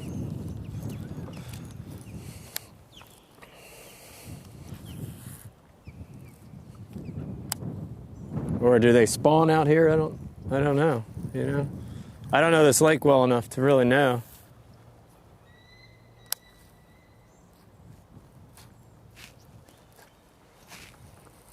And what's interesting on this Suchi McCorkenstein is that he has really trenched into one general area all day long. Todd Auten has not moved around a lot, like a lot of your leaders. A lot of your leaders have just got in an area, put their trolling motor down, and gone to work. Mullins hooked up live.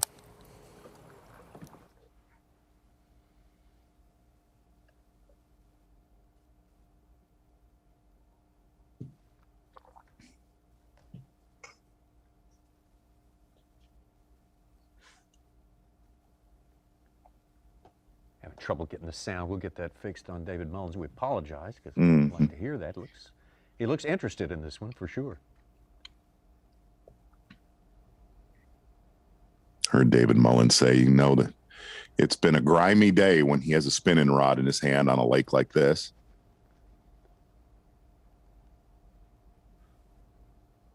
He has gone from way outside the cut to well inside the cut line in the matter of, well, just the past 45 minutes. Another solid one there. He's around a lot of them right now.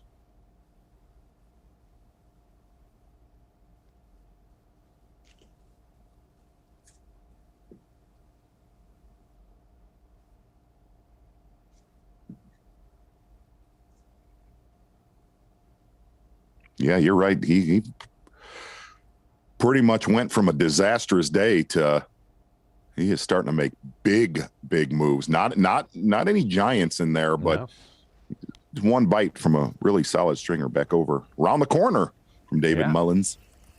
Carl Jocumsen live.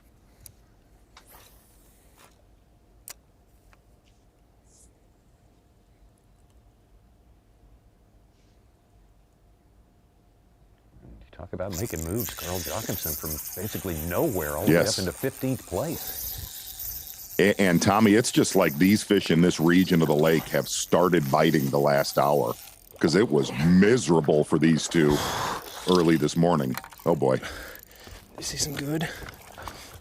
Not again. How's that? Hand-to-hand combat on a spin rod. That's some Aussie style there. Here you go, Australia. That's for you. Finesse fishing in that heavy cover. 4-pounder. Ooh, I got 3 on the big side. 3 on the big side sounds really good.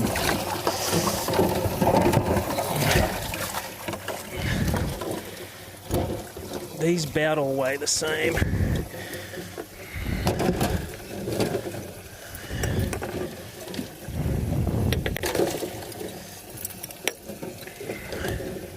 Here's the fat one. 3 on the big side.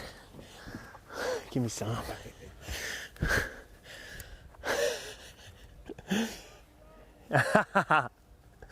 Thanks, mate.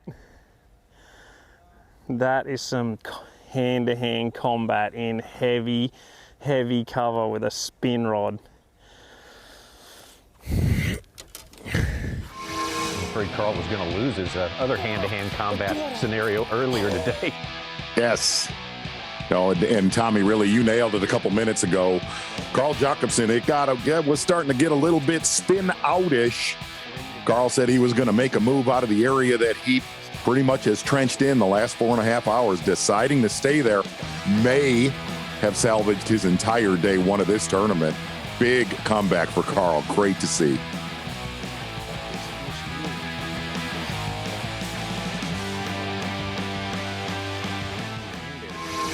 Solid ones, and he is back in the conversation for sure. That they might want to eat a frog. Oh, I thought she picked it up then.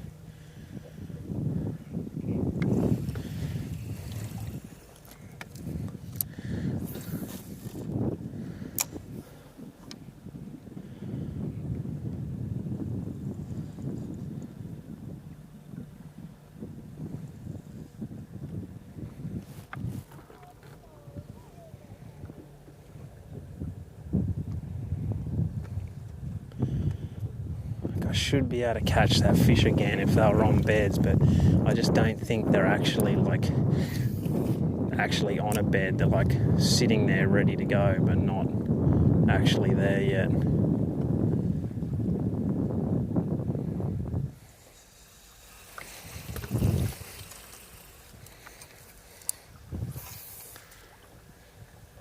Wisconsin's Caleb Kufal at it again. 6 1/4 to go with an 8-4, a 5-4. He's up to 27 pounds. Second place. Small fish is 3.5.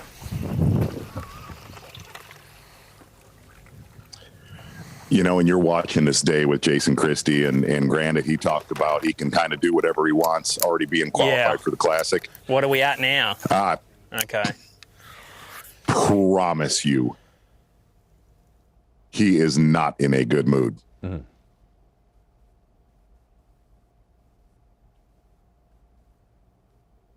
He's a competitor. It's not like he hasn't been working his tail off, Jack, all day long.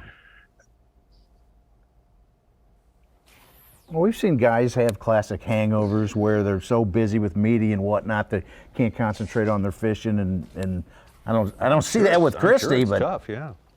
He had a lot of interviews.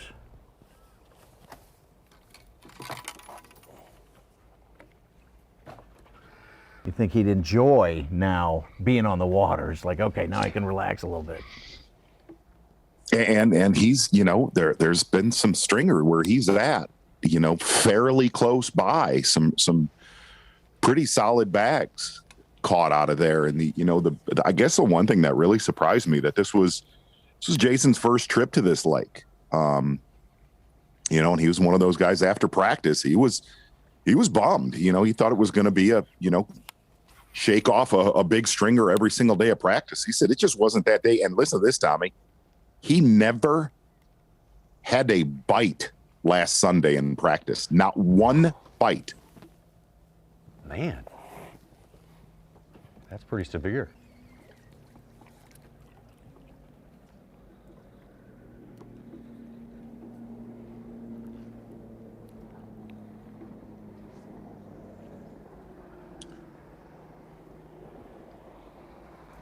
You kind of see Palaniuk's pulled the plug a little bit on that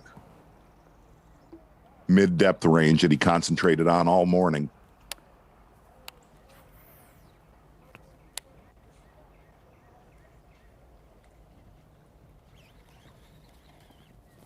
Yeah.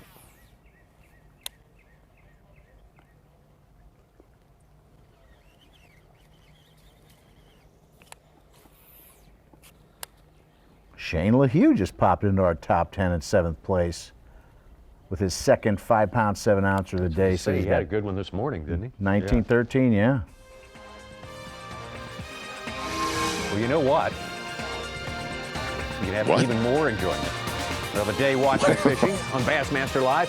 If you're enrolled in the Rapala Bassmaster Fantasy Fishing Program, it's very addictive and it's a lot of fun. You can pick your team, take it all the way to the end of the season. We recommend you check it out because it's pretty neat. If you're one of the smart people that had Drew Cook, you're looking good. We'll be right back. Yeah, and Tommy, talk about. Look at the size of that bass! Live coverage of the Guaranteed Rate Bassmaster Elite at Santee Cooper Lakes is sponsored by Rapala. Full field out there, 94 anglers. If you're in the first flight, you may only have an hour, 15 minutes or so, something like that to fish. Other anglers, final flights in 2.5 hours, as much as that if they're fishing close, which not everyone is. This is a bass place. It takes a lot of time to get around, especially Moultrie. Yeah, no doubt about it, Tommy Sanders. And really, if you kind of look at the way that this day has transpired, and we'll try to break that down a lot more tomorrow, the general damage looking at that unofficial top 10, and I'm going to say that's very unofficial today. Really, the most of the damage has come out of 2 regions of this system. We'll try to break that down a lot more tomorrow. Brandon Palaniuk live.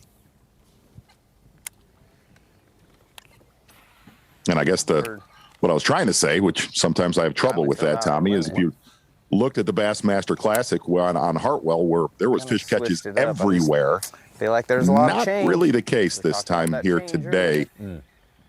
Has not been spread out very much is what I'm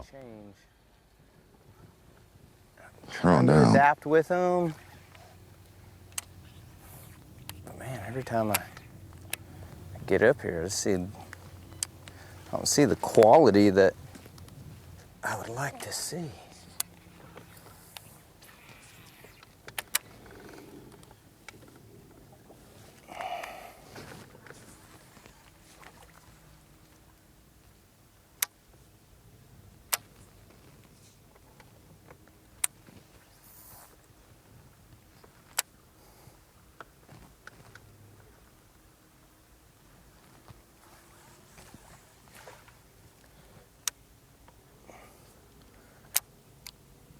Or at least don't see the quality that I need to see, I guess.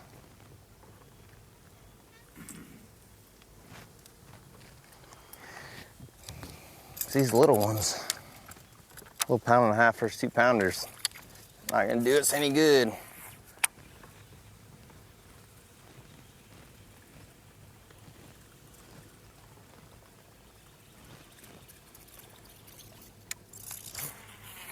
Palaniuk moving shallower. Christie out of the cypress trees for now.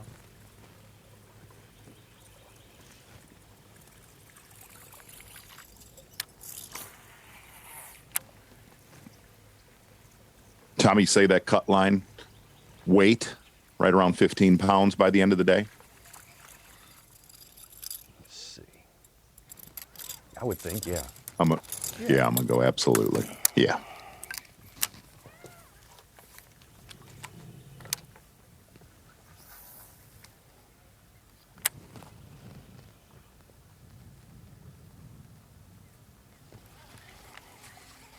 We got, what would you say, 5, 6 anglers without Marshall's suit, or more than that? Huh? Looks nice. Told maybe about 10. Oh, but okay. So those guys are entering them spot for one themselves. to hold up. Maybe some big bags come out of that number. There's at least 4 who have no time stamp on the bass track, and it's Matt Herron, Bill Lowen, Brad Watley, and Matty Wong.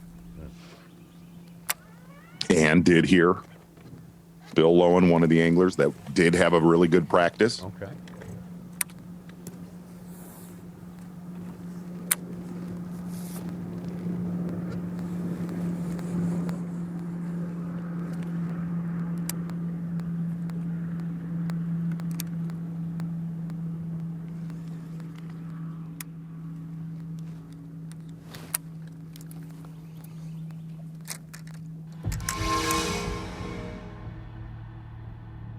Take it back over to David Mullins. We saw him in the past hour go from obscurity to back into the top 30. So that was something to watch.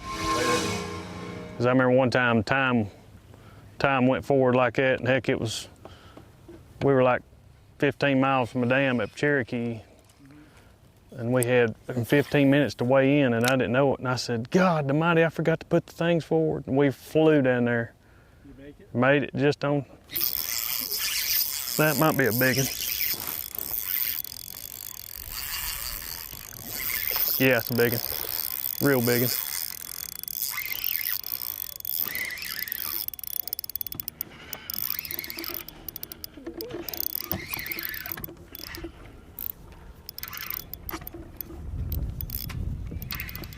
Real big one.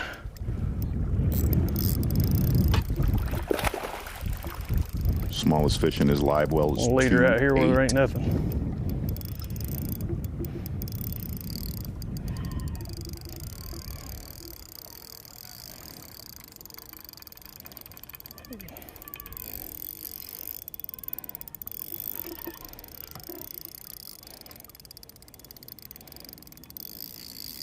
Same spot I caught that 6 the other day at.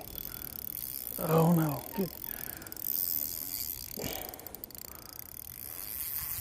No, no, no, no, no, no. Quit that, quit that, quit that, quit that, quit that. Gosh dang it.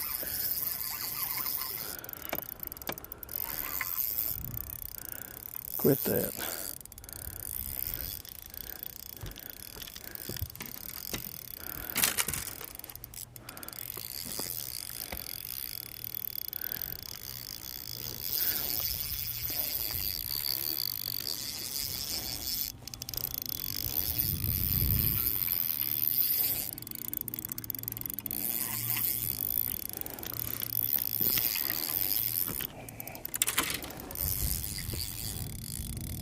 A nice one right there.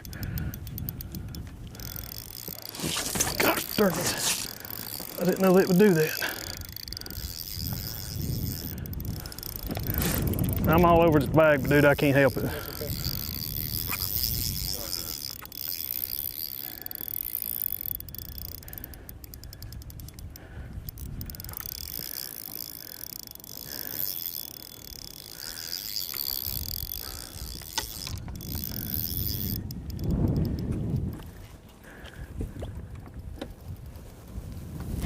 Oh God, don't do that. Mm-hmm. Boom. Crankbaits in my shoe.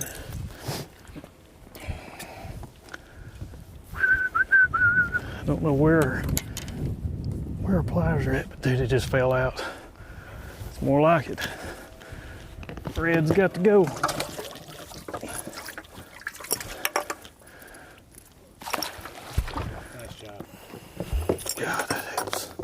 That helps out a lot. Helps out a whole lot. Thank you, God.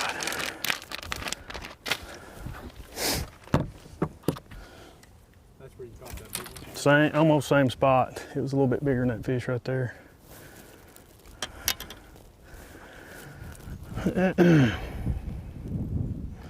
But I seen a big one run a minute right there too, like right before I caught it the other day.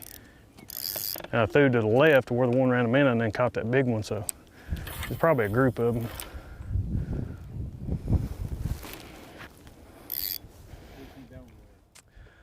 He's 4.5 easy.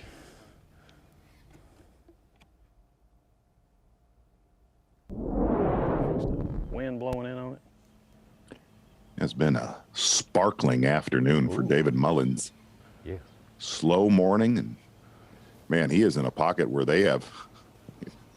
he's gone to work on them since midday. Took him a long time to find them, but he has stayed with them. Yes.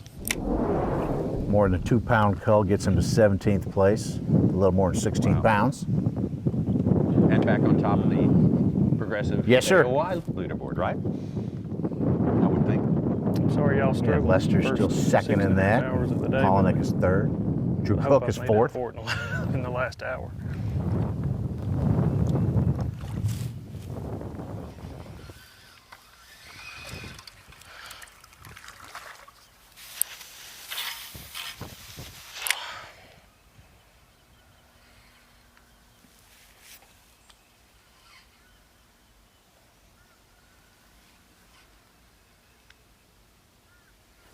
Boy, he is We'll catch another one absolutely right here left somewhere. alone.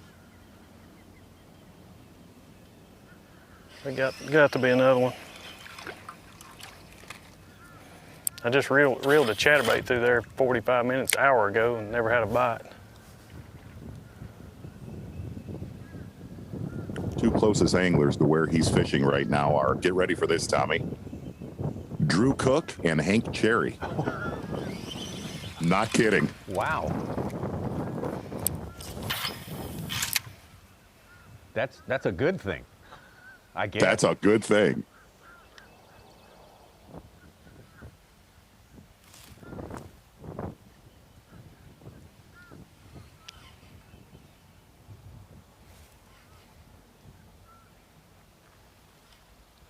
You know what's funny is that it's not like I didn't try that this morning. I took a weightless Senko and pitched these pads with a weightless Senko.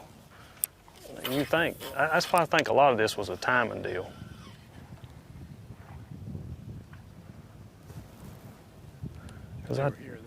Yeah, I tried it this morning.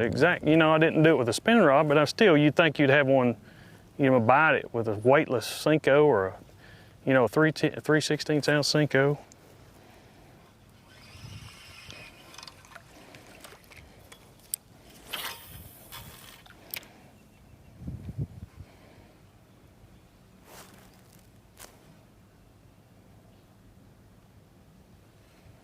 Yikes, Patrick Walters just caught a 5-pounder.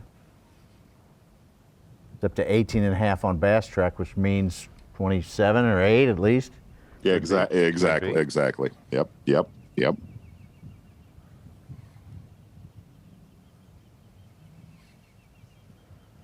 good thing is I eliminated the swamp and I won't go back up there tomorrow.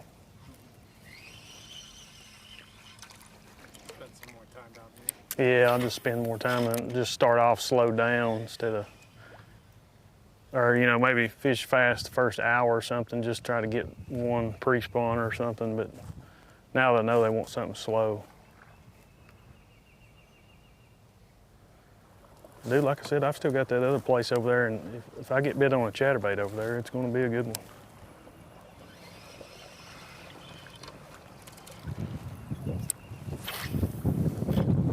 See, it's good to be in the same area, but probably after weighing, he won't like being outfished by 10 pounds by Cherry and 15 by Cook. No, I should have prefaced that, Sucha, and that was my fault. Drew Cook and Hank Cherry are far away from where they caught them this morning. Oh, let's get out of here. Yes. I had enough They're of that. just in the area, general area where David Mullins is, but still a mile or two away. We're gonna end up with actually less, because we got to get over there.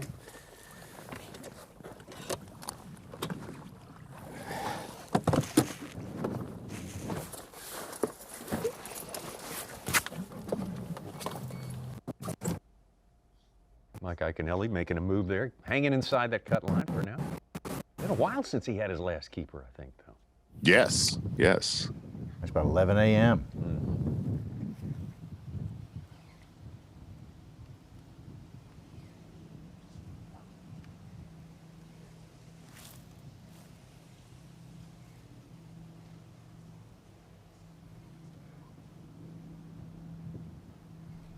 Well, Austin Felix, who was stuck down and past the 70s, 3 fish in the last half hour or so, is up inside the cut at 33rd.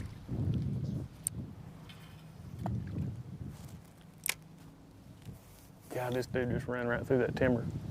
That's got to be Mike Iaconelli.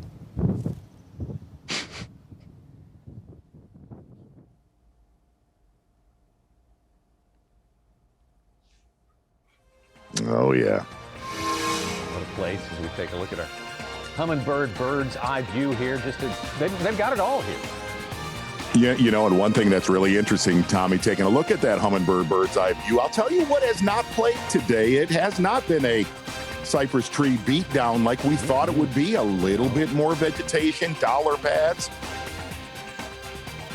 Humminbird bird's eye view. Still think we're going to probably see a cypress tree catch here in the next 3 days, but not as big a player as usual. Vegetation was definitely the key here on day number 1, at least so far. Santee Cooper Lakes, Humminbird bird's eye view. The dollar pad, the water willow, the gator grass, all the bulrushes and everything else. Submerged, floating vegetation, bank vegetation. Man, this is a wonderland for bass fishing. There's no doubt about that. Yeah, and definitely. One thing to definitely watch tomorrow with a lot of your leaders, there was an early day bite. Look for that same thing tomorrow. No doubt about it on Bassmaster. Whoa! Look at the size of that bass! Live coverage of the Guaranteed Rate Bassmaster Elite at Santee Cooper Lakes is sponsored by Rapala. A little less than half an hour's fishing to show you on this edition of Bassmaster Live today, coming to you live from the Guaranteed Rate Bassmaster Elite at Santee Cooper Lakes, Clarendon County, South Carolina. That's the way our leaderboard looks right now. Drew Cook bolting out of the gate, getting going strong and staying on top of that leaderboard. But look at all the guys who have ascended.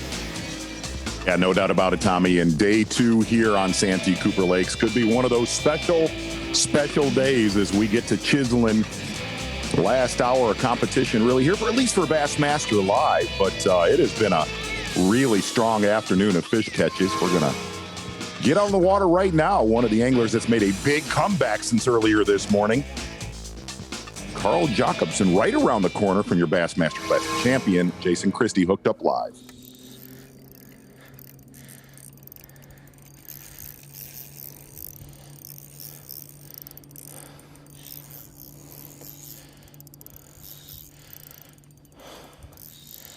I haven't got a good look at it, but man, it feels good. Damn it.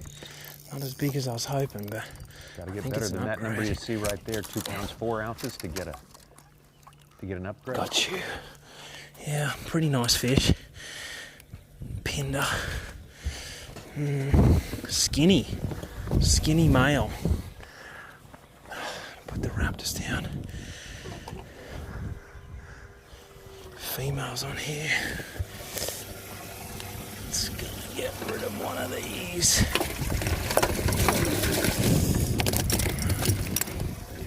Okay, gets rid of red. Pretty good upgrade. Pretty decent upgrade. Oh, thanks, buddy. It's gonna happen. 2 big ones away. Let me give you the rundown of what I'm doing. Oh man, I wish I didn't let that hit like that. Everything in here, I mean, you have to be so stealthy quiet, it's insane. Just trolling motor, Minn Kota down, real low. Using the raptors to stop. This is an X-Zone center stick. I put a little wacky band on there, and what that does is you don't have to get a big chunk of meat. So it's the owner, Sniper Finesse Offset. It's the B.A.S.S wacky rig worm. And then instead of taking a chunk, I'm just nicking underneath that band. So there's tons of hook. And they've got a little wire weed guard. 10 pound Sunline FC Sniper leader. And it's just no weight in it. It's just quiet. This water's clean. Miller rod Bass Freak. Shimano 2,500, just super smooth drag. That's the biggest key. Braid leader, FG knot, and then this just allows me to like skip it. Just low cast and just skip it up there, and I'll just slide up real quiet and just let it fall, and that's when they'll pick it up. The reason I haven't got a weight or anything either is the bottom's got slime on it. So if you drag it along the bottom, you constantly get slime, so you want to just let it ease down on them. I give it 1 or 2 shakes, and then I pick it up and I just crank it back in. I believe I can catch giants doing this. I've caught a 5, lost a 5, caught some 4s, and you've seen what happened before. You get in one of these areas now, and it can go down. I just got to get those females to bite it first. These males are a little bit skinny, but those females aren't far behind, or I can go in back on a couple of them spots and catch them. Every time I catch a male, I'll come back to that tree and I'll fish it. But I'm fishing super slow, but slow when it's out there, but fast, as in trying to cover as much ground. Like, I need to keep hitting these trees, as many as I can, because I don't know exactly where they're at, and I think there's a lot of dead water. But now that I got that bite, get it in there, let it fall, shake it, let it sit, shake it, let it sit, then wind it in. and put it in another spot. I try and hit at least 2 sides of the tree, front and the back, whichever side I'm sort of facing, and then go to the next one. But that's how I had caught about 18 pounds in practice, then had a couple big bites. Punching, it's sort of gone to plan. I just lost 2 of my like big bites, so I've got 2.5 hours to make up those 2 big bites. I got 2 small ones on that side. If I get rid of them, I got the right bag for Santee to kick off day 1. And there is a great look. Those guys are not fishing too far from each other. Jason Christie and Carl Jacobson. If you notice, the real big keys is a lot of Jason Christie has been fishing. It's still only like 2.5. I don't know if it's, what's our littlest? Yeah, it was probably 2 3/4. It's a bit skinny. You could probably just not put it in because I just don't know if it upgraded that much. It was like 1/4 ounce. And I thought it was like a 4 or 5 pounder when I first hooked her, and she fought hard.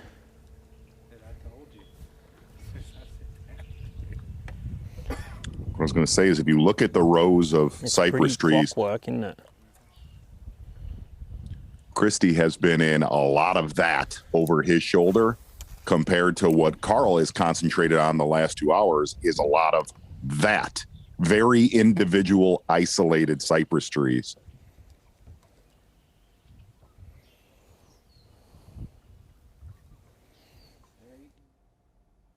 And again, they're probably only fishing about 1.5 to 2 miles from each other.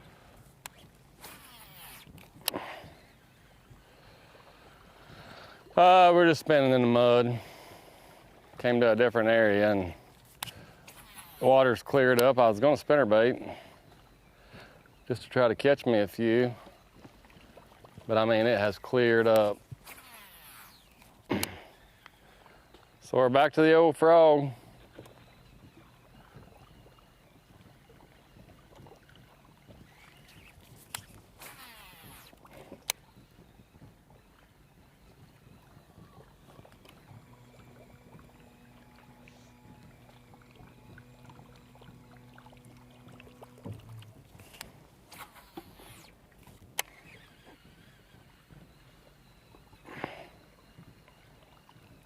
I just haven't, like, I don't know, I just never really got dialed in, and I thought I could just figure it out today, and as of yet, we haven't.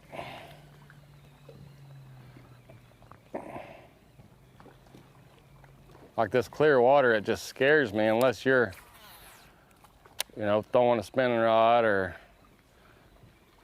you know, and if I was seeing a lot of fish swimming around, I'd be more apt to slow down, but I just haven't saw it. I mean, none of it. So,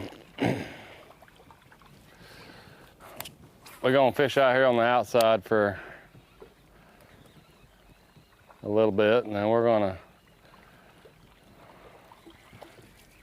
go somewhere else, I guess.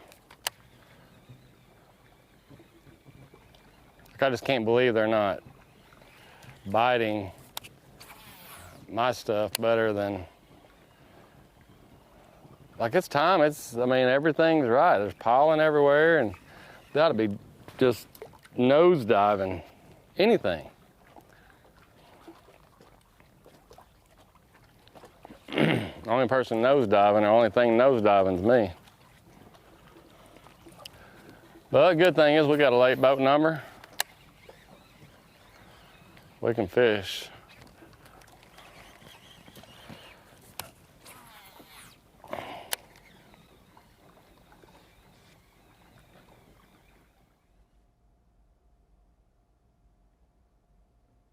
Really sad to see that, Z. He's on What's my that, fantasy friend? team. Christie not doing well. Oh, no. Hey, speaking of that, real quick, and Ronnie tells us he is the fantasy fishing champion. King. Of the world. And Tommy, I'm starting to hear grumblings that might be you. That's what I'm hearing. The last couple of weeks, yeah. Yeah. I've been hearing big moves. Yeah. Making a big move today, as a matter of fact. He's in the 98.9 percentile, Z. Say it again? 367th rank overall. Wow. And he's leading the Bassmaster group. He has Drew Cook today, Brian New, and Stephen Kennedy in the top 10 right now. There you go. There you go. That's how you win the fantasy. For the day. It's a long season. Drew Cook, you just knew, huh?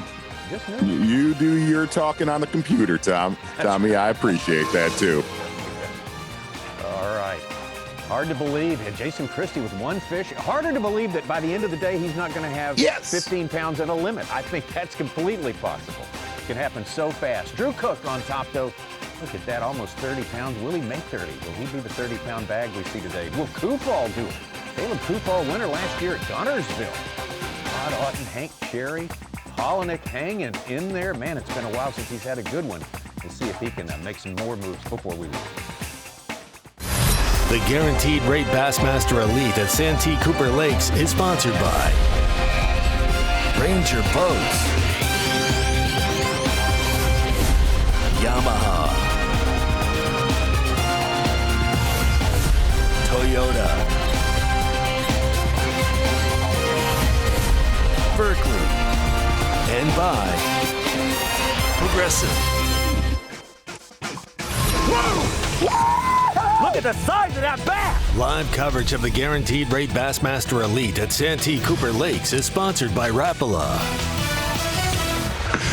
Oh, yeah. Just beautiful right yes, there. It is. We got just a few minutes of fishing remaining in our day of live Bassmaster Live broadcasting for you today. But I tell you what, some of these guys are going to be fishing for another hour and a half or so. The weigh-in will get started a little bit later, about 3:30 Eastern Time, right here on Bassmaster.com and the Fox Sports app. Day one, full field has been out there today. They'll be out there again tomorrow. Trying to go for 48 question for you on Saturday. Yeah, Cozy. Earlier today, you made the comment that you thought there'd be a 30-pound bag today, which it looks like there is. Looks like it could be. All the pre-tournament reports, 100 pounds, 100 pounds. Do we hit it this week, Tom? Gosh, I'm saying no. I'm saying my pick. You have to pick an ending number for your fantasy thing, and I think I picked 97.7 or something like that. Okay. I'm just one man's opinion. Thanks, Sago. What do you got? I say yes. All right. Okay. I'm going to go with yes. I'll just catch the 5 when you leave. Much rather see that. Much rather see 100. You did a good story about the 100-pound mark. Since I was, writing an article on it, I'm kind of pulling for it. Well, yeah. I talked to all the guys who have century belts at the Classic and asked them the chances here, and they measured it. That says things have to go right. We may already missed it even. Saturday's going to be the make or break day for that, I say. Yes. Yeah. I think there's storms like at midnight, and things will cool off a little bit, and some scattered storms overnight.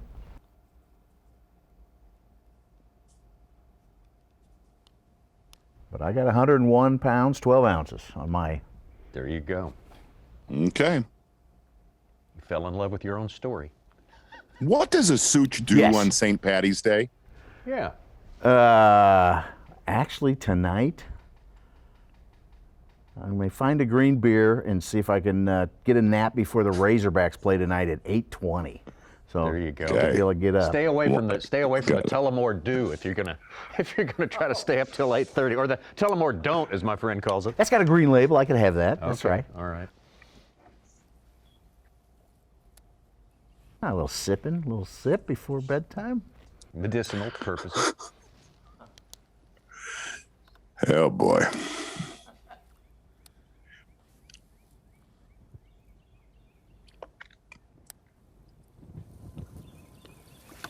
Man, this is a day, I'm telling you, David Mullins, he'll look back on this day. He saved it. Oh, no question. It was. A bite, though. Carl Jacobson, too. He's up to 18 pounds. Yes. Yeah, he catches a 4.5. He's got 20 pounds today. That's just remarkable to think of. Sure looks dismal about middle of the morning. Yes.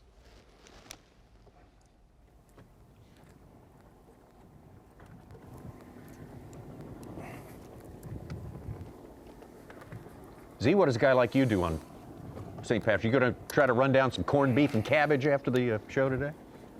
Nope. No. Okay. Nope. Right. No. You know, yeah, I remember the one pick where you and I did the Masters pick with the shillelagh. That's what it's called? Yeah. Had a fake shillelagh. Yeah. So I'll probably track that down and yeah. Yeah, get it down from the closet. Exactly.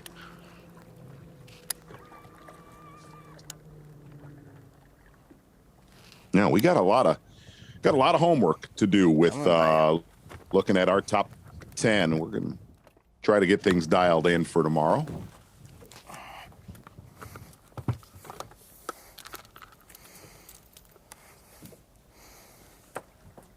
Hey, let's stay in the boat, Rod.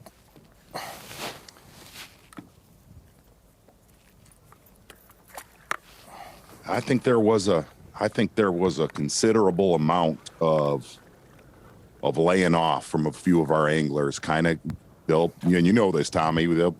You start creeping that 25 to 30 pounds, and you instantly got to see their fish catches stopped. I mean, they exited. Culls stopped at about, yes, I believe they have moved on and are in hunt mode for day number 2 in this tournament. Now, what do you do there, Z? Do you stick around and try to guard your spot, or you just want to leave the scene and not be caught there? One of the anglers stuck, and I'm not going to kind of dial any of that in until we talk, but one of them stuck around for a pretty long while, to where some others, you got to see Drew Cook, he basically got out of his primary area that he did most of his damage in early as we were watching him.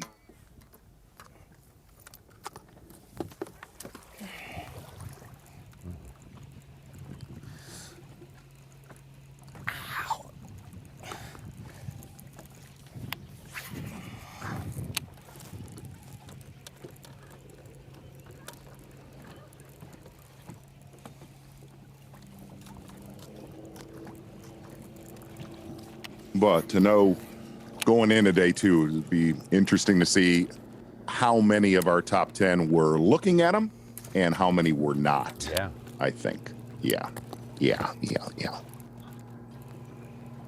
Our sample of folks we were with most of the day today is not a whole lot of looking at. That's right.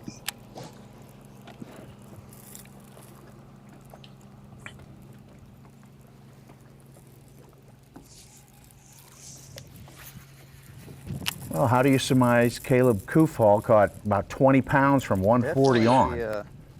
Man. Well, you don't know if he just decided to put them all in the phone. Who knows? No. Right. But Caleb Kufal was one of those anglers, like a lot of the leaders that really bunkered into one area for a solid 5 or 6 hours and did not move. That was pretty much his ploy at Guntersville last year. Yes. It worked out pretty good.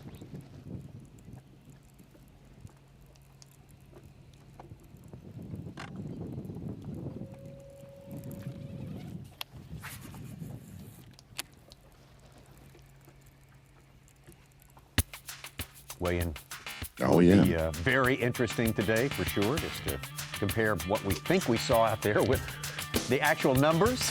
What happens? I think coming back tomorrow morning on Bassmaster Live, Tommy, we're going to be pretty stunned what we end up seeing at the weigh-in today. I am predicting it's going to be a lot bigger than it looks right now. I tend to agree with you there, Z, for sure. That's today at 3:30 p.m. right here on Bassmaster.com. Weigh-in starts for you, and it will go for a pretty good while. You hear a lot of stories from out there on the lake, and you can eyeball some big fish. There's no doubt about that. Hey, he promised one frog bite. He gave us that today. Yes. Finally.